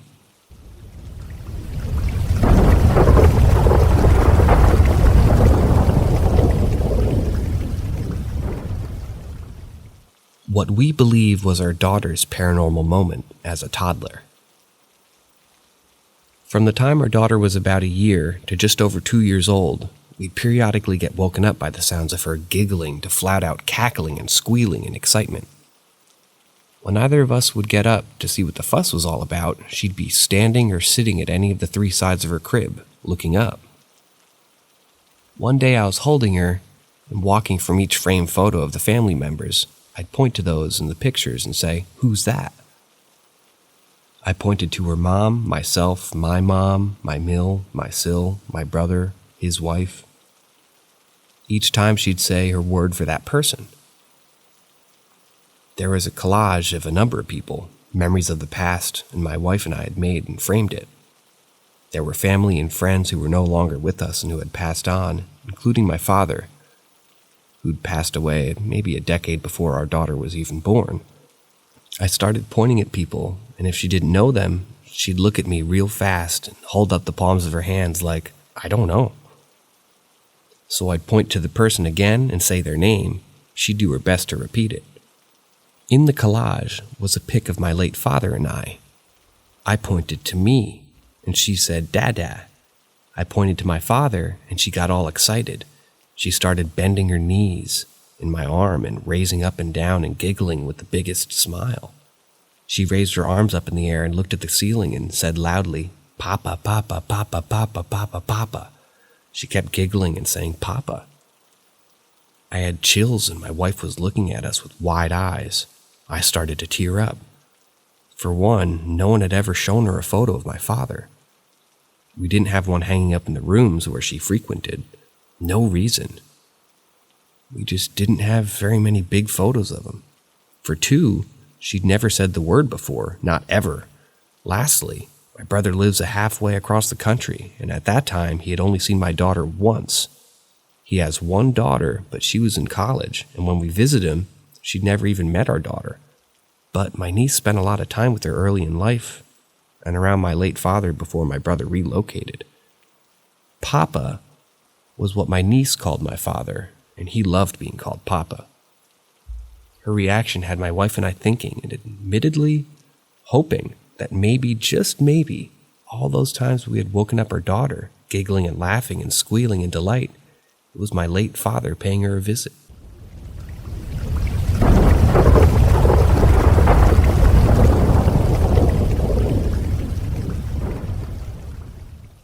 Had a strange experience walking home through the woods one night.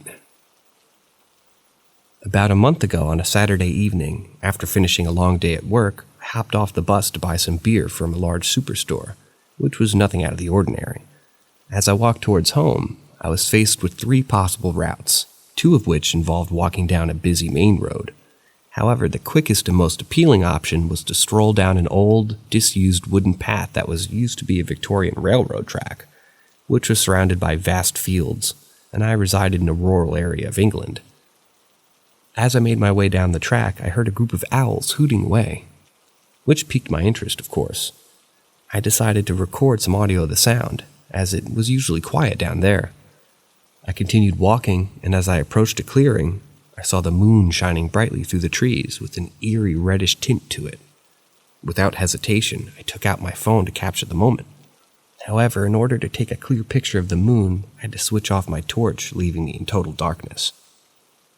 Just as I was about to snap the photo, I heard a loud and solid thud, as if something heavy had fallen from a tree behind me. The sound was so loud that it felt like it had hit branches on its way down before finally landing on the ground with a thud. The incident startled me, and although I'm not easily scared, I couldn't help but feel uneasy. Without looking back, I began walking back home at a quicker pace.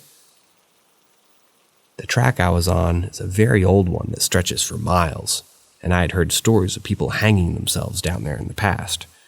I couldn't help but wonder what had caused the sound. Was it a ghost of someone who had taken their own life on the track, Was it a petrified owl that had lost its footing? Or was it a peeping Tom who had dropped their camera from a tree? The possibilities were endless, and I couldn't shake off the feeling of unease as I walked back home.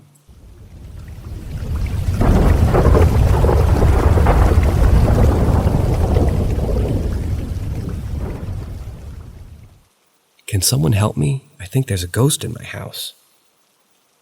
It's been nearly 2 weeks since the paranormal activity began to unravel, and I'm still grappling with the inexplicable events that's left me questioning the very fabric of reality.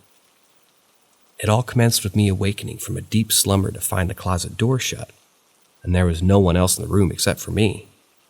This was out of the ordinary, for I don't usually close the door, owing to its tendency to get stuck and become impossible to open afterwards. However, this time it was particularly silent.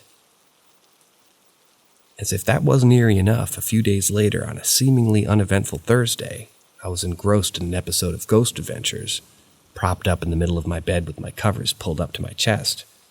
Suddenly, the covers began to slip down, and I reached out to pull them back up. However, the moment I did so, I felt a weight on my legs, which were stretched out and straight up on the bed. I shuddered as a cold chill crept up my spine, and I quickly changed the channel to avoid any further distress. The following day, I stepped out of the shower. I caught sight of something that made my blood run cold.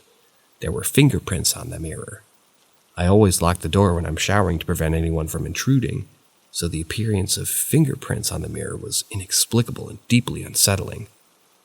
In the days that followed, there's been no new development, leaving me to wonder whether the unexplained events have ceased or something more sinister is afoot. The uncertainty of it all has left me feeling unnerved and vulnerable, and I can't help but wonder if the spirits of the departed have taken an interest in my existence.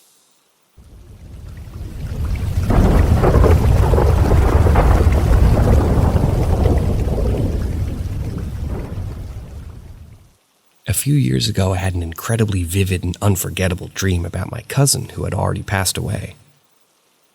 The dream took me to a beautiful garden filled with lush green grass and vibrant trees and flowers. I remember feeling the warm sun on my skin and the gentle breeze rustling my hair as I walked around the garden, taking in the beauty of my surroundings. Suddenly, I spotted my cousin who was leaning against a tree. I was supposed to see him there, as I knew he had passed away 6 months ago. I approached him and asked him, "What are you doing here?" He replied, "I'm resting." At the time, my son was sick and only 4 months old. My cousin asked me about my baby, and I told him that he was sick. Then, to my surprise, my cousin asked if he could take the baby with him. In that moment, I felt an overwhelming sense of fear and remembered that my cousin had already passed away. When I woke up from the dream, tears streamed down my face and I hugged my baby tightly. Although I couldn't see my cousin's face in the dream, I felt a sense of peace and happiness knowing that he was finally resting after a long, difficult battle with the illness and frequent hospital visits. But to this day, I remember that dream with incredible clarity, and it remains poignant and a reminder that there's a deep connection we share with our loved ones, even after they passed away.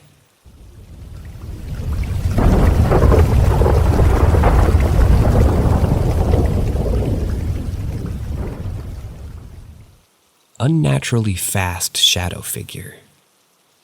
During the eerie night of October 31st, 2020, an unforgettable event occurred to me and a group of my friends while we were out and celebrating the spooky holiday of Halloween.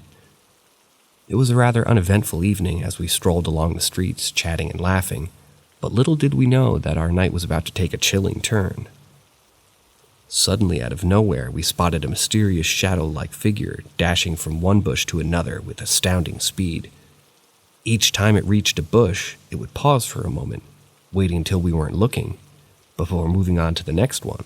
With each passing moment, the figure crept closer and closer toward us, leaving us frightened and perplexed as to what to do as it got closer.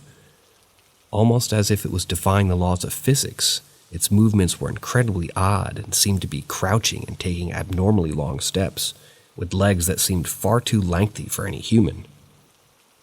Eventually, the figure made its way toward a narrow alleyway, and it was there that I caught sight of it up close. It was an incredibly tall figure, towering above me at a height of around 6.6 to 7 feet. However, due to the darkness of the alleyway and the shadowy nature of the figure, it was difficult to discern its exact features. I was completely unnerved by the experience and decided to retreat back to the safety of my home. But the unsettling experience didn't end there, as when I arrived home, I noticed that the bins outside my house had been moved, sending a shiver down my spine. The hours passed, and there were no further sightings of the shadowy figure, but the strange and unsettling events of that night have remained etched into my mind ever since. Despite the fact that I have no concrete explanation for what we witnessed that night, I'm convinced that it wasn't a mere figment of my imagination. Many others have reported witnessing similar strange sightings in that area, leaving me to wonder if maybe there's more to this mystery than meets the eye.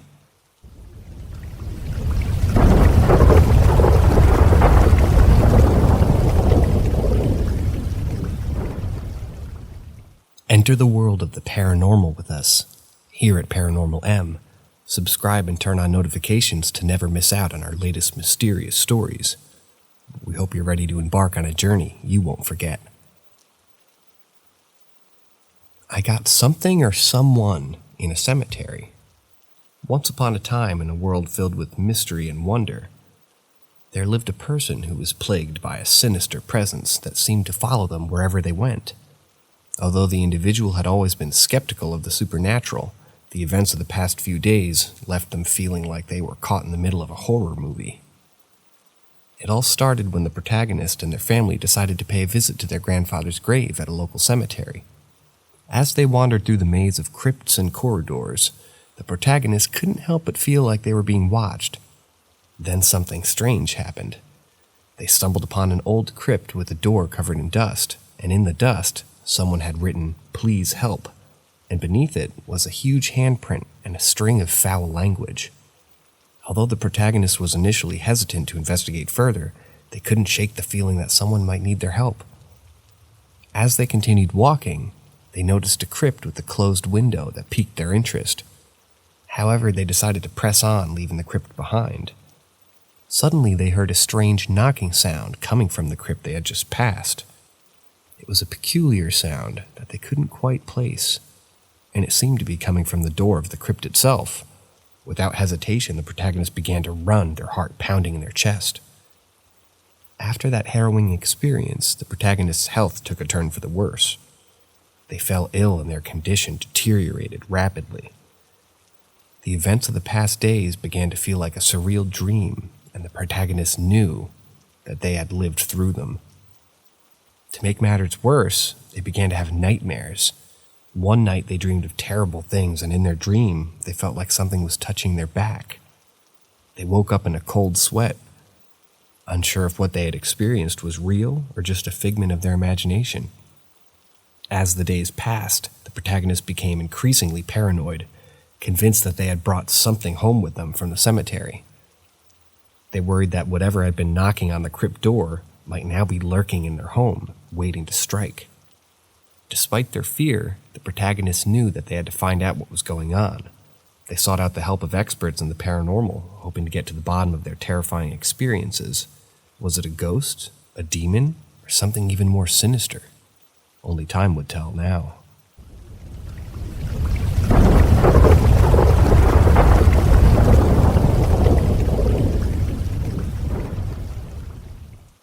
Early 90s nightclub poltergeist.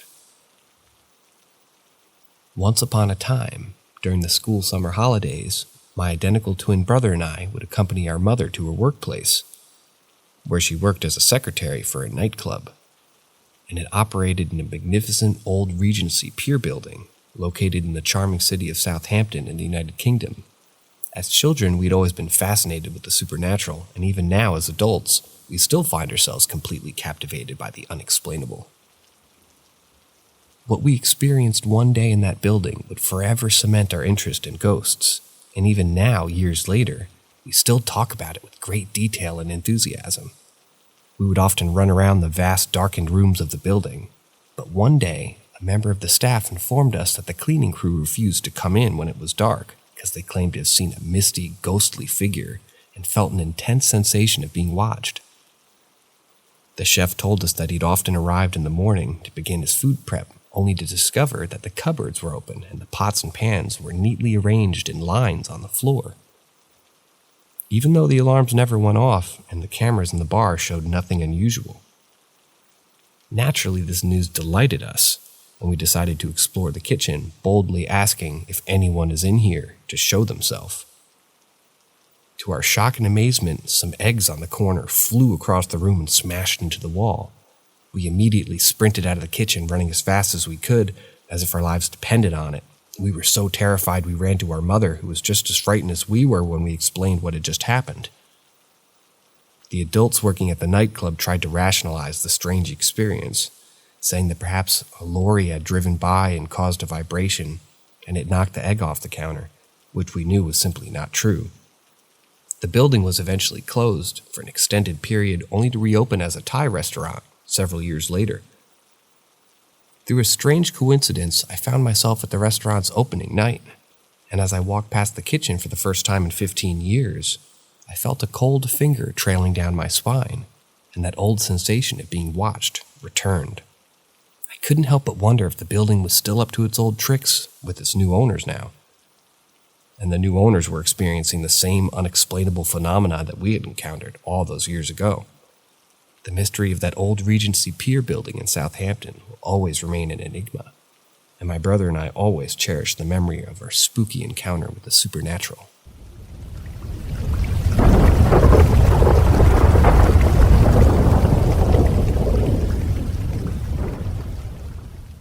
The mysterious lady in a burqa. Once upon a time, in a small apartment complex located in Bangladesh, a peculiar incident happened that left the residents of the complex perplexed and terrified. The event happened years ago, but the memory of it still haunts the individuals who experienced it. The story revolves around two individuals, the protagonist's brother and aunt, who were alone at the time when the unexpected visitor came knocking at their door. Upon peeking through the peephole, they saw a lady clad in burqa, concealing her identity. This sight in itself was enough to send shivers down their spines. But what happened next was even more bizarre. The woman, who seemed determined to enter their home, started banging on the door with immense force, causing fear and panic to set in. In a state of terror, the protagonist's brother and auntie double-locked their door, hoping that the woman would eventually give up and leave. As they waited, the sound of the woman's footsteps grew fainter, indicating that she had moved to the upper floor of the apartment complex. This made no sense to the brother and auntie, as all the floors above were unoccupied, except for the 6th floor, which was owned by them. Curiosity got the better of them, and they decided to investigate the matter further.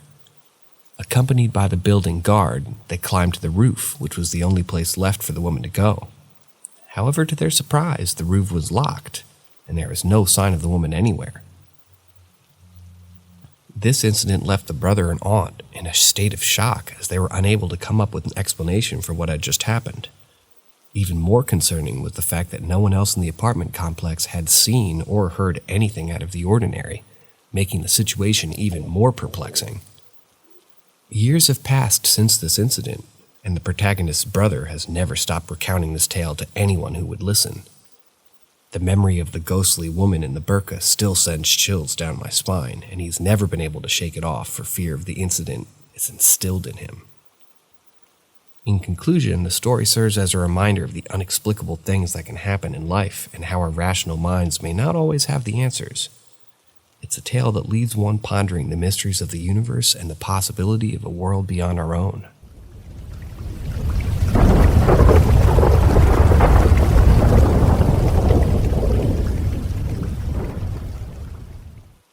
I lived in a haunted house for 28 years.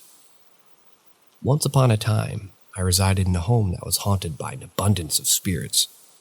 According to a medium who informed me that there were occasionally as many as 20 ghosts present in the house. And it was situated right beside a cemetery, which may have played a huge role in the frequent paranormal activity that occurred within the home. As someone who's sensitive to the supernatural, I've always been able to see and hear spirits, which led to numerous spine-tingling encounters over the years. One of the most vivid experiences I had was seeing a Confederate soldier appear in my bedroom, He turned to look at me, smiled, and then vanished without a trace. It wasn't just me who had experienced strange things. Every member of my family who lived in that house also had their fair share of ghostly encounters. Some of the occurrences I personally experienced, including having my back rubbed, doorknobs turning by themselves, my foot being grabbed, hearing footsteps upstairs when no one else was home, and having items mysteriously vanish, only to reappear on the counter 6 months later. Multiple members of my family have reported seeing ominous black shadows, while others have been touched or had their names called out by disembodied voices. Even after my parents passed away, the presence was still felt within the house. They have been seen on security cameras, and the objects have moved with no one present. Despite all these unnerving experiences, I never felt truly threatened by the ghosts that co-inhabited our home. We had an unspoken agreement. They didn't bother us. We didn't bother them. Even my husband, who was initially skeptical of the supernatural, eventually became a believer after hearing footsteps in the hallway while everyone else was asleep. After so many years of living with these otherworldly inhabitants, it became a normal part of our life. People would often ask me if I was bothered by the presence of ghosts in my home, but the truth is that they became part of my everyday existence, and their presence no longer frightened me.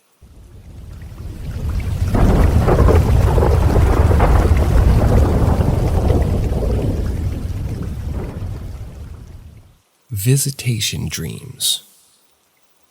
Once upon a time, there was a peculiar and haunting story that revolved around the marriage of two individuals, M6 and their spouse.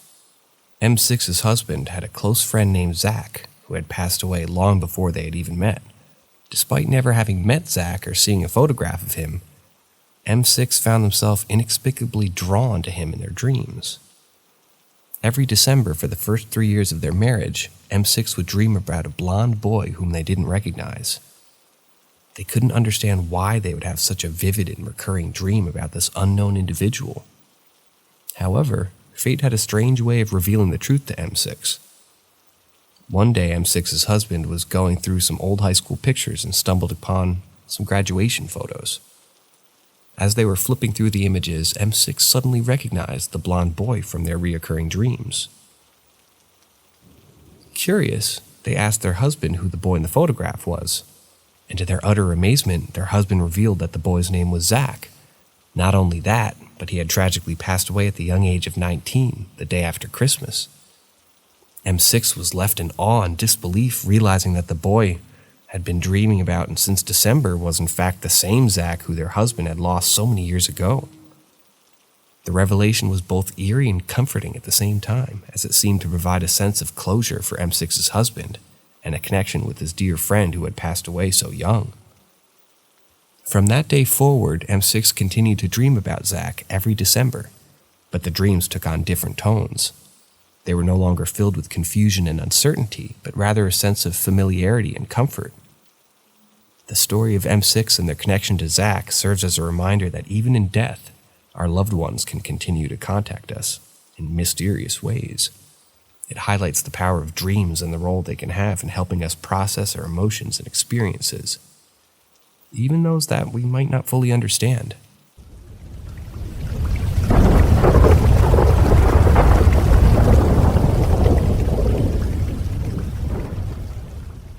Hearing a ghost for the first time. It was a strange feeling, living in a house that was haunted by supernatural forces for nearly 3 decades.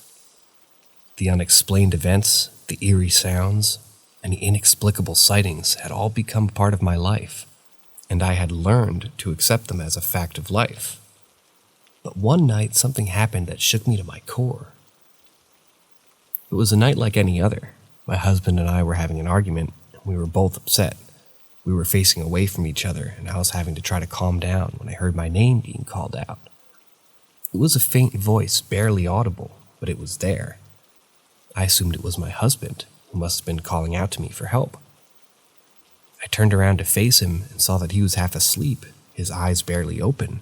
He looked at me and said that he had not called out to me. It was then that I realized the voice I heard was not my husband's, but something else. Something that was not of this world. I was scared and I didn't know what to do. I could feel the presence of something that I couldn't explain. I knew that it couldn't sleep in my room that night. I could feel the chill in the air and the hairs on my back started standing up. The next day, I decided to confront the presence. I stood in the middle of the room and said out loud that the only help I could give was to go into the light. I could feel the presence slowly dissipating, as if it was being absorbed by the light. The room became warmer and the chill disappeared. From that day on, I never heard any more voices, and the house felt normal again.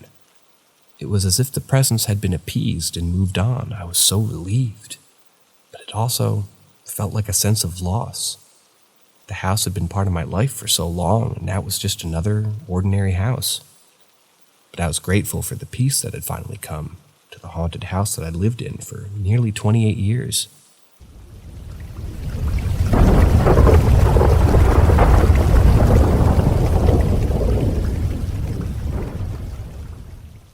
The Man in Black and Lady in White.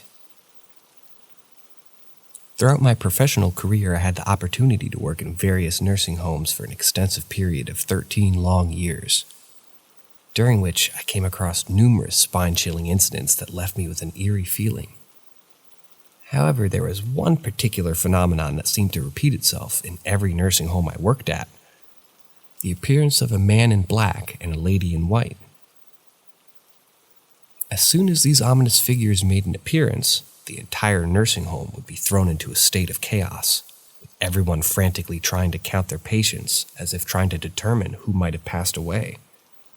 It was as if these two figures were ominous symbols of death, and their presence was a clear indication that someone had left this world and moved on to the next. Out of all the nursing homes I worked at, there was one in particular that stood out to me. It was a place where an elderly lady had taken up residence, and she had the uncanny ability to predict death. Whenever she started singing Amazing Grace, everyone knew that it was about a matter of time before one of the residents passed away. Despite working in hospitals and nursing homes for such a long time, I'd never been able to shake off the feeling of fear and dread that these paranormal encounters left with me. To me, they were the most haunted places in the world, with their dark corners and eerie silence, making them perfect breeding grounds for the supernatural. Even to this day, I still shiver at the thought of those chilling experiences that I had during my time in the nursing homes, and the doubt that I will ever be able to forget them.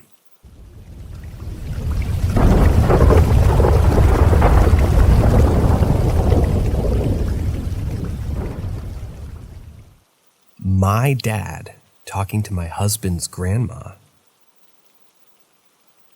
There was a time when my husband's grandmother was suffering from a thyroid condition, which would cause her to go wonky whenever it went either high or low.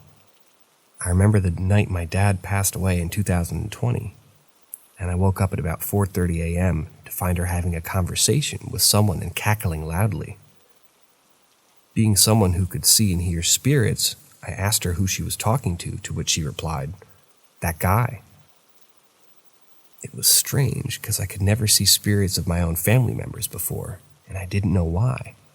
However, she proceeded to describe him to me, and it turned out to be the way he looked in a picture when he was in his 20s, which was peculiar because my grandmother-in-law had only seen pictures of him right before he passed away, when he was much older. I was taken back when she went on to tell me 3 stories of my teenage years that only my dad would know. The weirdest thing of all was the night before she had told me she smelled cookies baking, and my dad loved chocolate chip cookies. After much more weird behavior, she was taken to the doctors, and sure enough, her thyroid was sky high. I do believe that she was talking to my dad, especially when she told me about my 2 suicide attempts when I was a teenager, which my husband didn't even know about. Now that she's back to normal, she can't recall anything she told me that morning. Thank God. It was a bizarre experience that I'll never forget, and it's made me realize that there's so much more to this world than we can see with our naked eyes.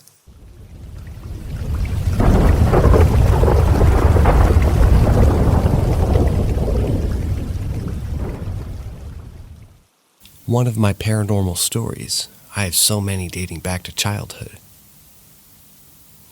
When I reflect upon my life, there are certain moments that stand out, moments that have shaped me into the person I am today. One such moment occurred when I was just 16 years old.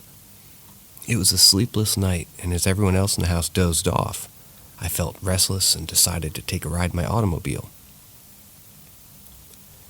As I cruised along the empty streets, enjoying the freedom and the solitude of the night, I never imagined what was about to happen. Suddenly, a drunken driver careened out of the parking lot and hit me with such force that my car flipped over 6 times before finally landing upside down and catching fire. I was trapped. My seatbelt jammed, and I screamed in terror. No matter how hard I tried, the seatbelt wouldn't budge, and I felt trapped and helpless as the flames licked closer and closer. And then out of nowhere, a dark-haired man appeared at the shattered window and spoke to me in a calm and reassuring voice, telling me that he was going to cut me free and that I should slide out and run. In that moment, I felt both terrified and grateful as I realized that this stranger was my only hope of survival. I did as he instructed, sliding out of the car and running as fast as I could, only to turn back and watch in horror as the car exploded behind me. It wasn't until later, as I lay in the hospital with glass shards embedded in my head, that I began to realize the true significance of what had happened. I asked the paramedics where the man who had saved me was, only to be met with confusion and disbelief. No one had seen him, and it's as if he simply had vanished into thin air. But what baffled me the most was the fact that the seatbelt, which had been so stubborn and unyieldly just moments before, had been cut through cleanly as if by a knife. I couldn't shake the feeling that something mysterious or otherworldly had occurred. Who was that man who saved my life? And where did he come from? Was he an angel or some kind of supernatural being sent to intervene in my darkest hour? Even now, years later, I'm left with a sense of wonder and gratitude whenever I think back to that fateful night. For me, it'll always be a reminder that there are forces beyond our imagination at work in this world, that even in our darkest moments, we're never truly alone.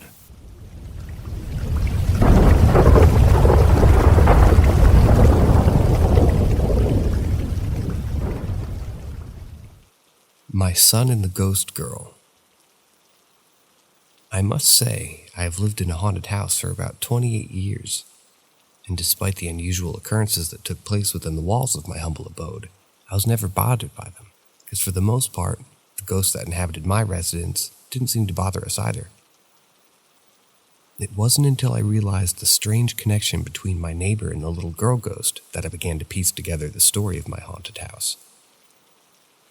My neighbor had lost his daughter years before we moved into the house. It was a tragic event that left him and his wife devastated, and I could see the pain etched on their faces every time I passed by their home. We had always known that there was a little girl ghost in our house, but we never put 2 and 2 together until one day, when my son was about 4 years old. I was in my room when I heard something hit the hallway. It hit the wall, followed by my son's voice telling someone to get out of his room. And it was just me and him in the house at the time, and I went back to his room and asked him who he was talking to.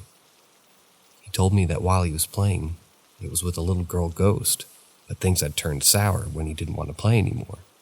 She had threatened to scare him, so he threw her out, and she threw something at him and told her he had to leave. At that moment, I felt a chill run down my spine. I knew that something was amiss, and I had to find out what it was. I went into the kitchen and called out to the little girl, saying, come out, wherever you are." To my surprise, I heard a giggle in response. I knew then that I had to be careful with what I said next. I decided to take a chance and said, "If you let us, call him Jacob's daughter, then your daddy lives in that house." After that, we no longer heard the sounds of someone playing hopscotch down the hall or the random giggle that became part of our daily lives. It was as if the little girl had finally found what she was looking for and moved on to be with her dad. Looking back, I realized that the little girl ghost must have been so young that she didn't understand that her dad had moved on and onto another realm. She must have been searching for him all these years and found solace in the fact that her dad was still close by, even though she couldn't see him. It was a bittersweet moment, but one that I'll never forget.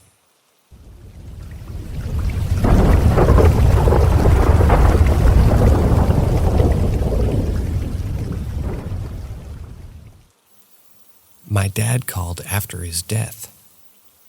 In the year 2020, a year that would be forever etched in my memory, I lost my beloved father. The pain of his absence was overwhelming, and I missed him dearly each day. It seemed as though life had lost its color and everything was bleak without him. However, on one seemingly uneventful day, while sitting in the car, waiting for my husband to come out of a store, my cell phone suddenly started ringing. As I reached for my phone, my husband asked if I was going to answer it. I quickly glanced at the caller ID and recognized the number. But before I could even press the answer button, the phone stopped ringing. The sudden interruption left me confused and bewildered, but an inexplicable feeling began to take over me. I immediately called my mother, who lived alone, and asked if she was at home. Her reply sent a chill down my spine.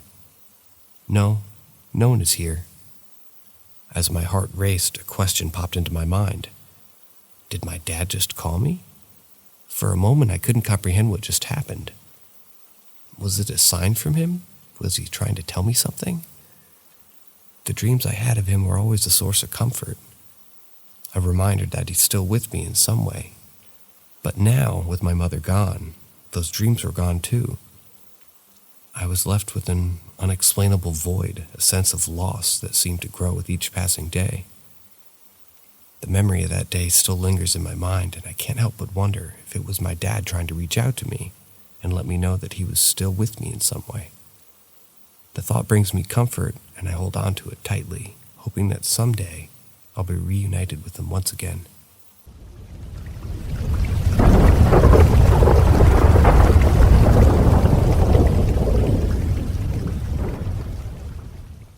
My husband swears he heard my voice, but I was gone.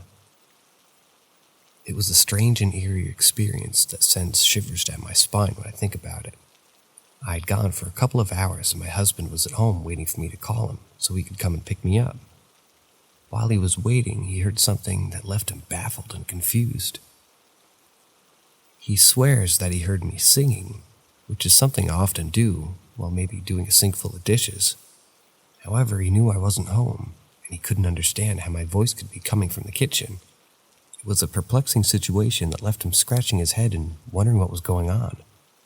To add to the misery, my 16-year-old son came upstairs and said that he thought I was home because he heard my voice a few minutes ago. This left us all dumbfounded and wondering what was happening. How could two people hear my voice when I wasn't even there? Was it a doppelganger or something else entirely?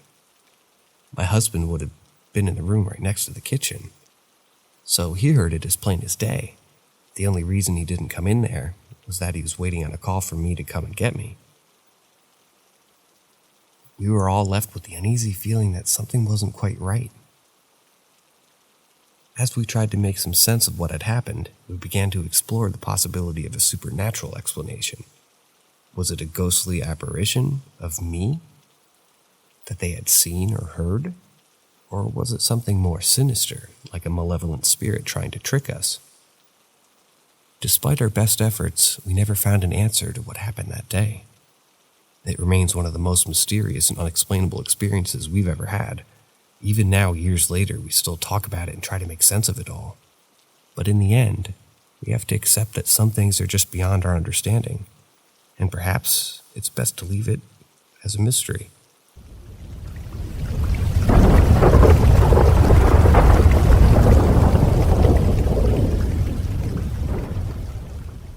Visitation dreams.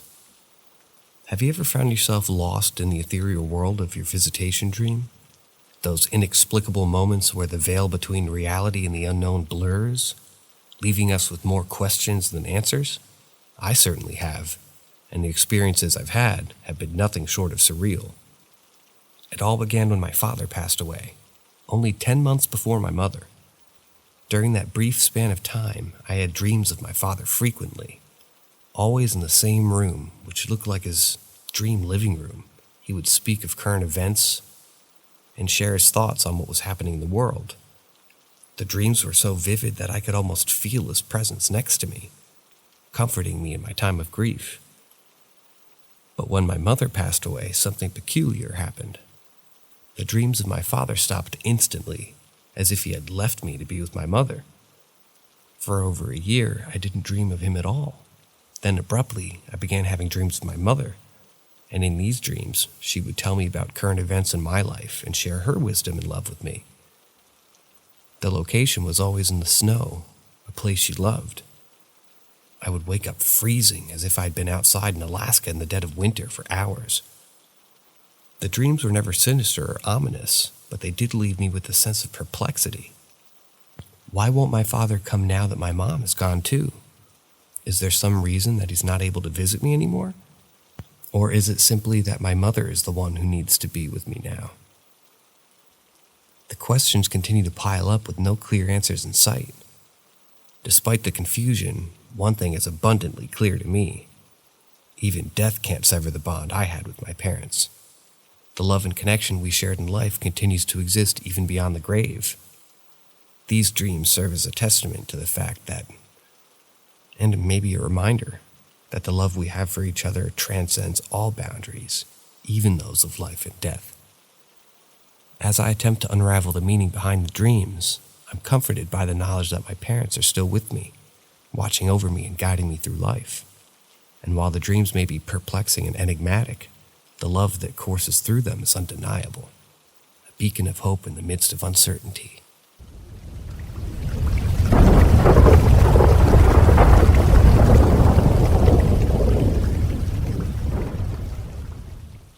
I lived in a haunted house for 28 years. For 28 long years of my life, I resided in a house that was considered one of the most haunted places in the entire town. The house was situated right next to a vast, eerie cemetery, which only added to the spooky aura. Every single person who had ever lived in that house had experienced something paranormal, including myself. My husband, who was initially a skeptic, eventually became a believer after living in that house for a few years. He had numerous encounters with the ghosts that dwelled within those walls, as I did, and other family members. Here are some of the most memorable experiences. Firstly, I distinctly remember seeing a Confederate soldier standing right in the front of my bedroom. He turned and smiled at me before vanishing into thin air. This experience left me feeling both amazed and frightened, as I'd never encountered anything like it before. Additionally, I, along with several other family members, witnessed black shadows moving around the house. I also recall my back being rubbed when I was crying, my foot being grabbed and my hand being rubbed, all of which were unexplainable experiences. Items would also mysteriously disappear only to reappear on the counter 6 months later. Doorknobs would turn by themselves, and we would hear people walking around upstairs, when we were alone in the house or in the basement. Moreover, I heard my name being called out multiple times, and a medium once told me that there were more than 20 ghosts present in the house at any given time. One particular ghost seemed to be very fond of me and followed me when I moved out of that house. It wasn't initially attached, but it just enjoyed being around us, so we never bothered them and they never scared us. We would often pull harmless pranks, which made it even more exciting for me, as I could see and hear spirits. It wasn't always easy living in that house, but we learned to coexist with the ghost by showing them respect and not trying to force them out. We had a mutual understanding, which allowed to share the space peacefully. I can honestly say that I've seen and heard enough paranormal activity to last maybe a lifetime. But there is even more occurrences than the ones I've mentioned in this post. One of the funniest pranks that the ghost played on us was hiding my husband's car keys every time he had to go to work early. It was a harmless prank, but it definitely added to the already spooky atmosphere of the house. All in all, my experience living in that house taught me to be open-minded and accept that there are things in this world that we may never truly understand.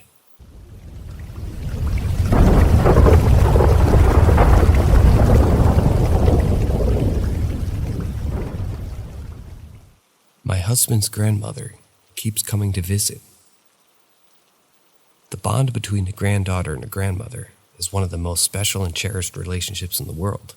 For me, that bond was even more profound because I took care of my husband's grandmother until the day she passed away, just 50 feet from where I am now.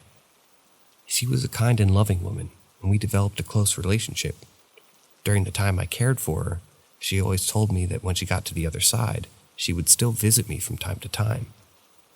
As someone who is partially a medium, I have proven this many times by walking up to someone I just met and calling them a nickname, only for them to say that only their dead loved one called them that. I've always been sensitive and able to see and hear things that others can't, and so it wasn't surprising when I began to notice strange things happening after she passed away. It started with my dog, who walked over to the couch where my grandmother-in-law always sat. She smelled the couch, sat down, and immediately began wagging her tail, just like she always did for Mama.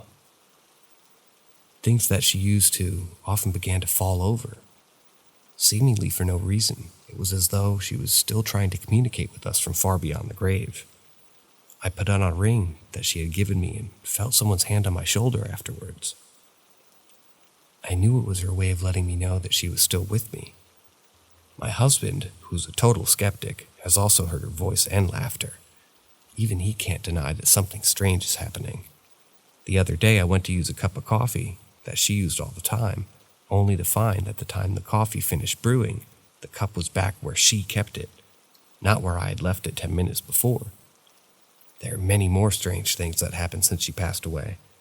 I hear her walker moving around the house, and sometimes I can even feel her presence. But despite the strangeness of it all, I take comfort in the fact that she's still with us, even if it's in a different form. Her love and kindness will always be with us, and I'm grateful for the special bond we shared, both in life and death.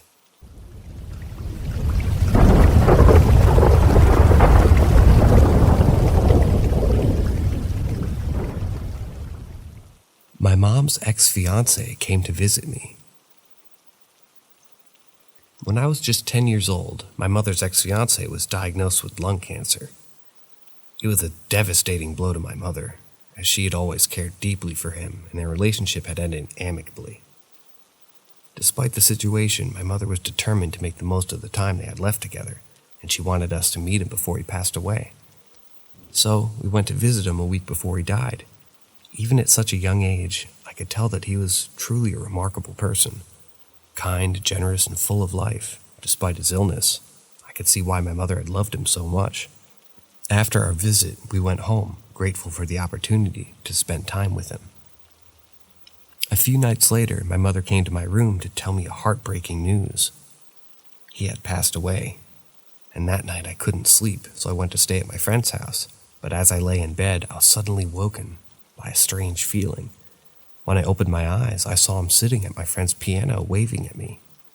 At first, I thought I was dreaming, but my friend woke up and asked me who I was waving at. I didn't know what to say, so I just shrugged it off and I went back to sleep. The next day when I got home, I told my mother what had happened. To my surprise, she told me that my younger sister had seen him too, but he was standing at the end of her bed. It was such a surreal experience, and I still think about it to this day. I'm convinced that it was him visiting us from beyond the grave, but I can't help but wonder why he didn't go see my mother. Maybe he did, and she just didn't say anything.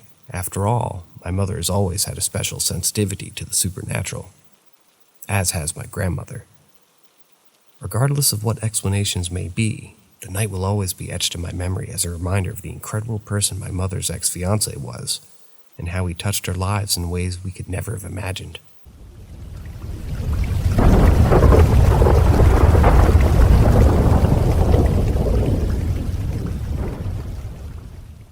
The Old Man at the Top of My Stairs. Allow me to recount a bone-chilling tale that'll send shivers down your spine and keep you awake at night. This eerie occurrence took place several years ago, but the memory of it still haunts me to this day. I'm an 18-year-old female, and I lived in the same house for almost my entire life. My parents had bought the house when I was just a baby, unaware that it came with a supernatural presence that had taken up residence there. When my younger sister and I were between the ages of 3 and 5, we would occasionally see a ghost at the top of the stairs. It was an apparition of an old man, and he would wave to us in a friendly manner and always seemed quite gentle. We also spotted him near our bedroom doors in the evenings. At that age, I didn't remember much of it and believed that my mom was just making up stories to amuse us. But over time, I too saw him with my own eyes. One day, our next-door neighbor asked me to babysit their kids, who were all aged 3 to 6 at the time. As I was getting a snack ready for them in the kitchen, I came back to find them waving at something upstairs. I asked them what they were doing, and they both told me that they could see an old man up there. I was horrified. 2 different children who had no prior knowledge of the ghost had seen the same old man that my sister and I had seen years before. As I grew older, I came to realize that any child between the age of 3 and 6 who visits our house can see the ghost, but only once. I still can't explain why my sister and I were able to see him multiple times. Regardless, the idea of a ghost occupying our home still terrifies me to this day. The thought of a spectral entity that had been sharing the same space with us for 3 years is enough to make my blood run cold. Despite being able to share this experience with others, the presence of the ghost continues to unsettle me. The unexplainable nature of this phenomenon and the fact that it defies all rational explanation continues to keep me on edge. The memory of the old man's friendly wave still sends shivers down my spine. Even though it's been years since I last saw him, the memory still lingers, and the thought of encountering him again fills me with dread.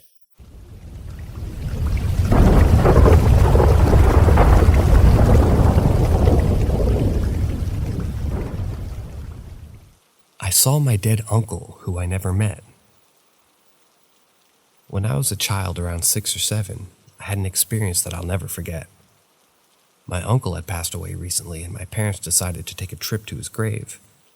My younger sister and I were in the car with my dad while my mom got out to visit the grave. It was midday and the sun was shining brightly, but what happened next would send shivers down our spines. As my mom got out of the car, my sister and I saw a short old man with a top hat, black jacket, and shorts. He started playing peekaboo with us, and we were laughing uncontrollably. My dad noticed and called my mom back to the car. When she returned, both my parents asked us who we were playing with, and we innocently replied, "The man over there."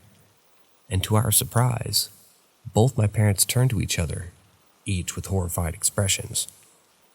They asked us to describe the man and what he was wearing, and we told them what we saw. To their amazement, that's exactly what my uncle was wearing when they buried him. The memory of that encounter still sends shivers down my spine. But that wasn't the end of it. Over the years, my family and I experienced more paranormal occurrences that we couldn't explain. We would hear unexplained footsteps, doors would open and close on their own, and objects would move inexplicably. We even saw apparitions of people who had passed away. These occurrences happened so frequently that we started to accept them as part of our lives. My mom in particular always had a special sensitivity to the paranormal. She would often see spirits or hear their voices, and she would relay messages to them from people who needed to hear them. One day my mom told me that my uncle had come to her in a dream and thanked her for taking care of his grave. He said that he was happy and at peace, and that he was always watching over us. It was a comforting message, and it made me feel better knowing that my uncle was still with us in some way. In conclusion, my childhood experience with my uncle's ghost was just the beginning of a lifelong journey with the paranormal.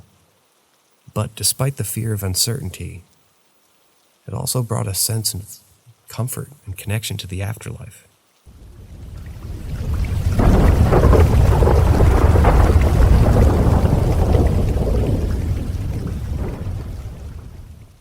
Devil in the ICU. Once upon a time, there was a hospital where my mother worked on the night shift.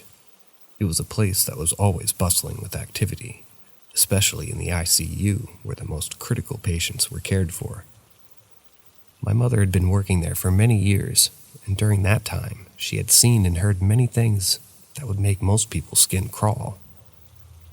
One night, my mother had a patient who was an elderly woman in the final stages of her life. The woman was in a lot of pain and was crying, so my mother sat with her and held her hand to comfort her. The woman started talking about someone who was in the room with her, but my mother couldn't see anyone. The woman said that it was her husband, and that he was an evil man when he was alive. and he was still just as evil now as he was dead. My mother was confused and asked the woman to explain what she meant. The woman said that her husband had made her life a living hell when he was alive, and now on her deathbed, he had been in her room for days tormenting her. He told her that he was here to take her with him to the afterlife. The woman said that her husband had been standing in the corner of the room since she was admitted into the ICU. My mother was shocked and didn't know what to do, but she wanted to help the woman in any way she could. She offered to pray with the woman, and the woman accepted. As they prayed, my mother felt a sense of peace come over her, and the woman's crying stopped.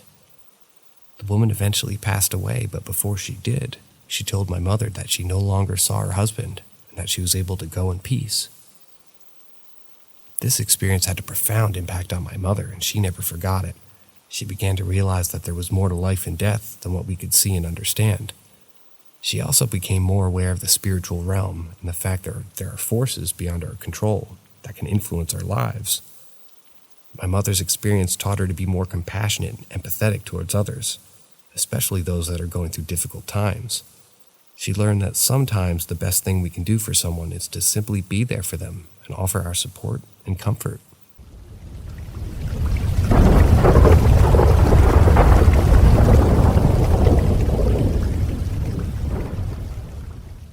Haunted cabin.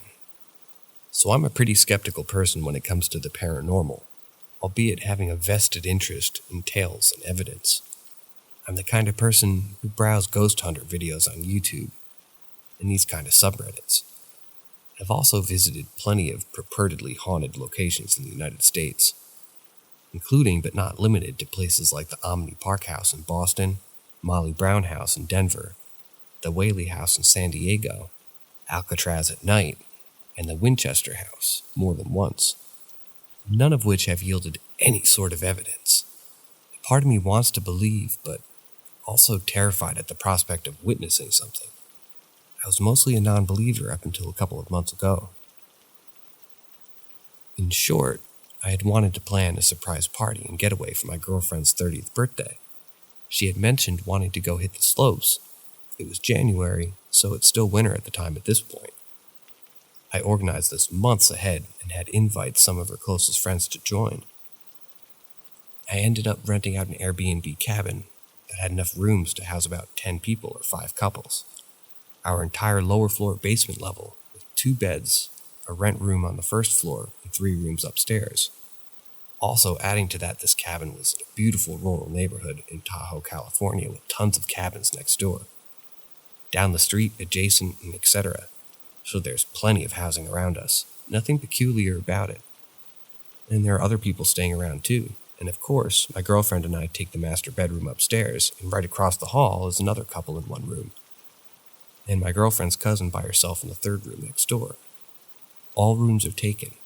The middle floor is a lively area with games, a fireplace, and a foosball table. These details are somewhat relevant and important later on in my story. The first night was a night of merry drinking and games to celebrate the occasion. We had decorated the living area and blown up balloons to be loosely strewn around in the large and cozy living area, in the family room where we imbibed. Almost uneventful with respect to weird happenings, except toward the end of the night, balloons would randomly pop at odd intervals. Someone in our group suggested it was the balloons getting attracted towards the heater vents and popping. I was dismissive of this because not all of them had popped, and they weren't congregated near the vents. Cool, I just took note. Didn't want to argue or suggest anything was weird at this point. After we all retired for the night and all the lights were off, we could hear balloons pop downstairs at random intervals that reverberated throughout the silent house. This happened between 2 and 3:30 a.m. The next morning, still plenty of healthy balloons strewn about. Fast forward to night 2. After we returned from the snow activities, we prepped for drinking and the usual.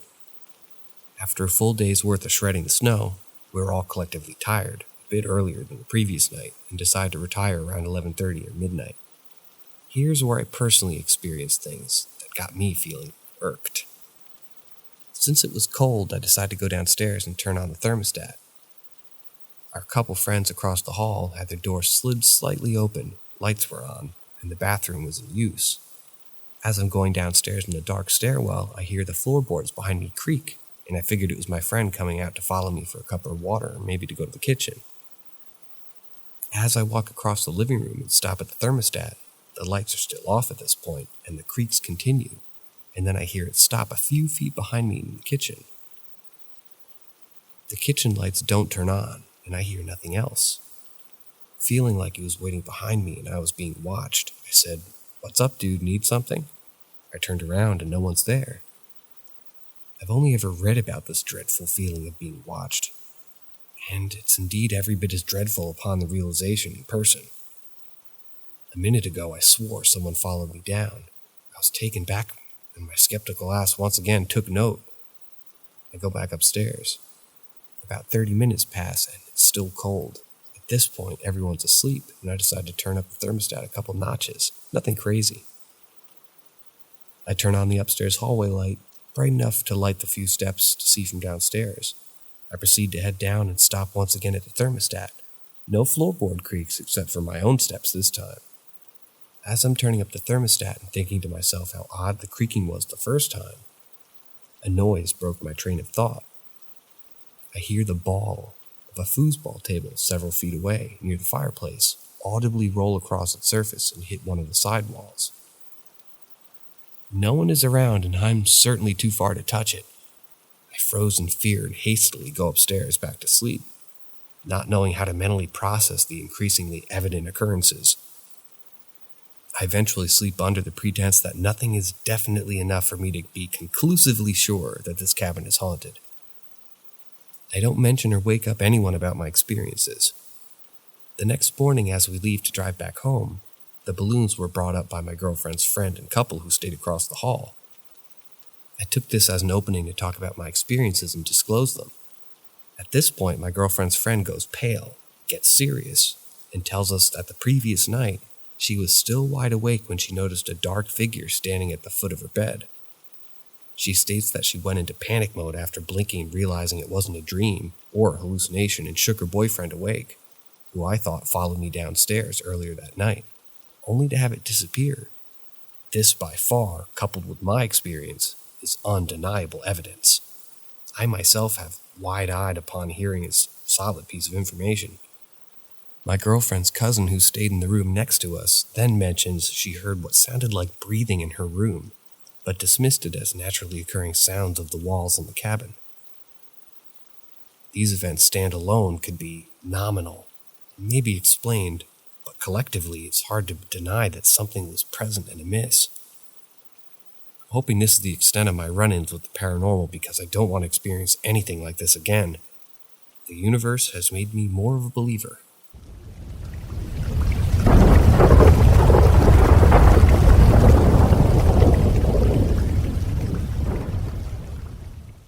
Sleep paralysis? Witnessed a lady in white sitting next to me. Let me recount for you a tale that'll leave you with chills running down your spine. It happened a few years ago when I was staying over at my grandparents' house for the night. I woke up suddenly in the middle of the night, and as I looked around the room, I saw a lady sitting in a rocking chair next to me. She appeared to be in her 90s with wrinkles etched deep into her face and an air of otherworldliness about her. To my astonishment, she was staring straight at me. I lay there sleeping. Her eyes were piercing. I could feel her gaze bear into my very soul.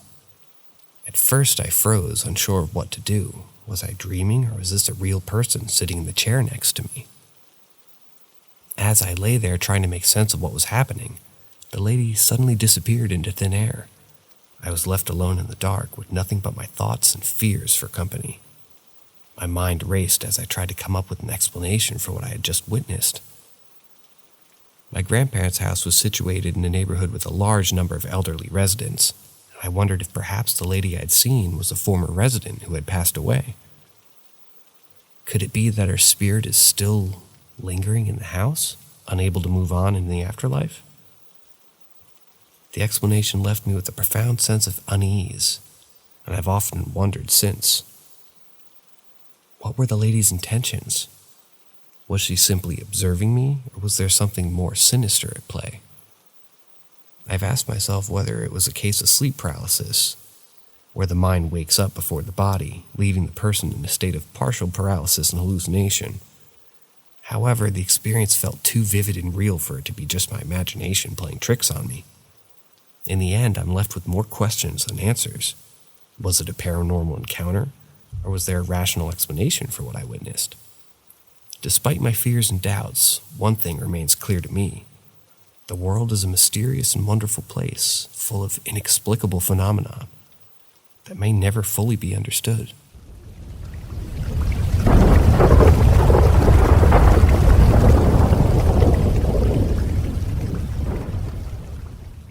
My grandmother's missing necklace appeared in my bedroom days after she passed.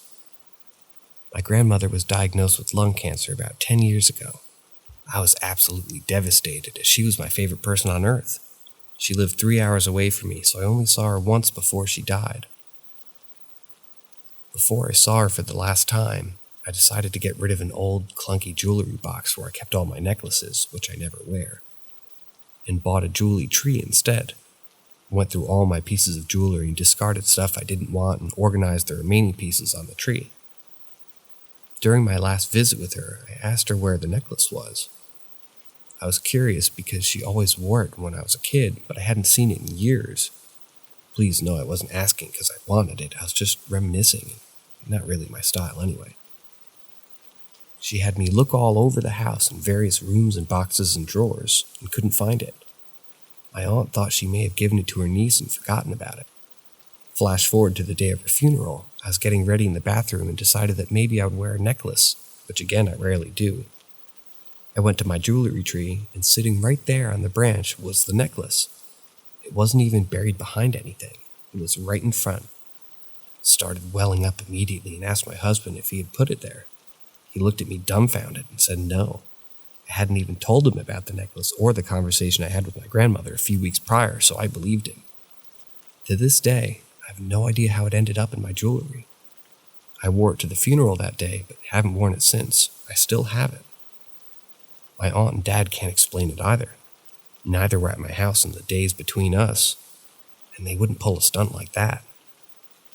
If I hadn't just cleaned out my jewelry box, I would have just thought perhaps she gave it to me maybe long before and I'd forgotten, but there's no mistaking it. It was not there before she passed away.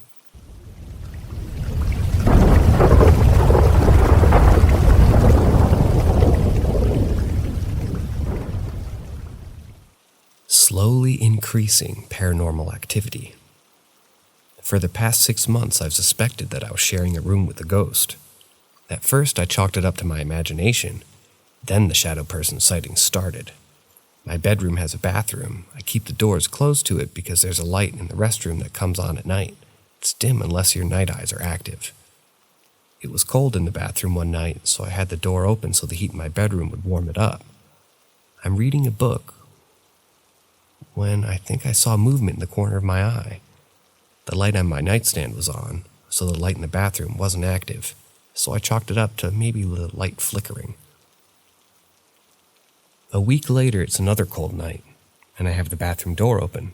All the lights are out, so the dim light inside the bathroom is on. The only other light source is my tablet.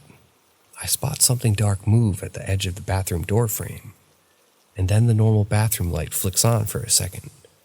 The normal light is linked to some sort of fan that buzzes loudly in the ceiling. I hear it pop on for a very short moment and the light flickers. Now things are being moved around my room. I've woken up from a deep sleep to find the bathroom door open, the mini fridge open, and the microwave door open. I felt watched on one occasion. Occasionally, when I do use the restroom, I'll notice the shower curtain is closed, even though I only close it while taking a shower, and when I'm not using the shower, the curtain stays open. It hasn't shown any hostility towards me. It seems to just want me to know it's there. Lately, it's taken up a habit of hiding my phone or wallet. I look everywhere for them only to find it's in a spot I've checked several times before.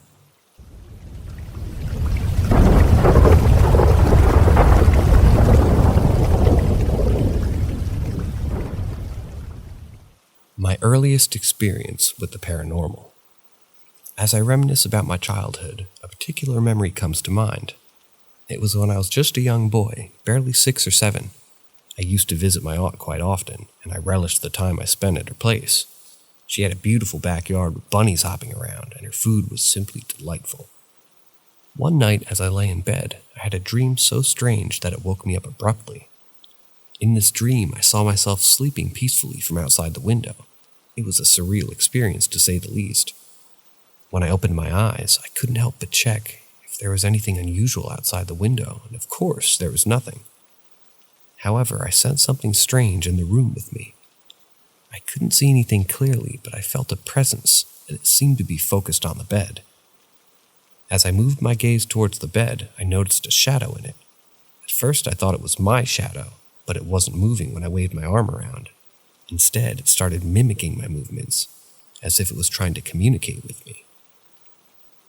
As I watched in wonder, the shadow started messing up its hair, and to my surprise, feathers started falling out of it. I couldn't believe my eyes. It was a shadow creature. The shadow creature seemed to have noticed my presence and started copying my movements. It was like having a friend in the room with me, even though it was a shadow creature. After a few minutes of this peculiar interaction, the shadow creature finally dissolved into the bed. I couldn't help but feel the sense of mixed relief and awe.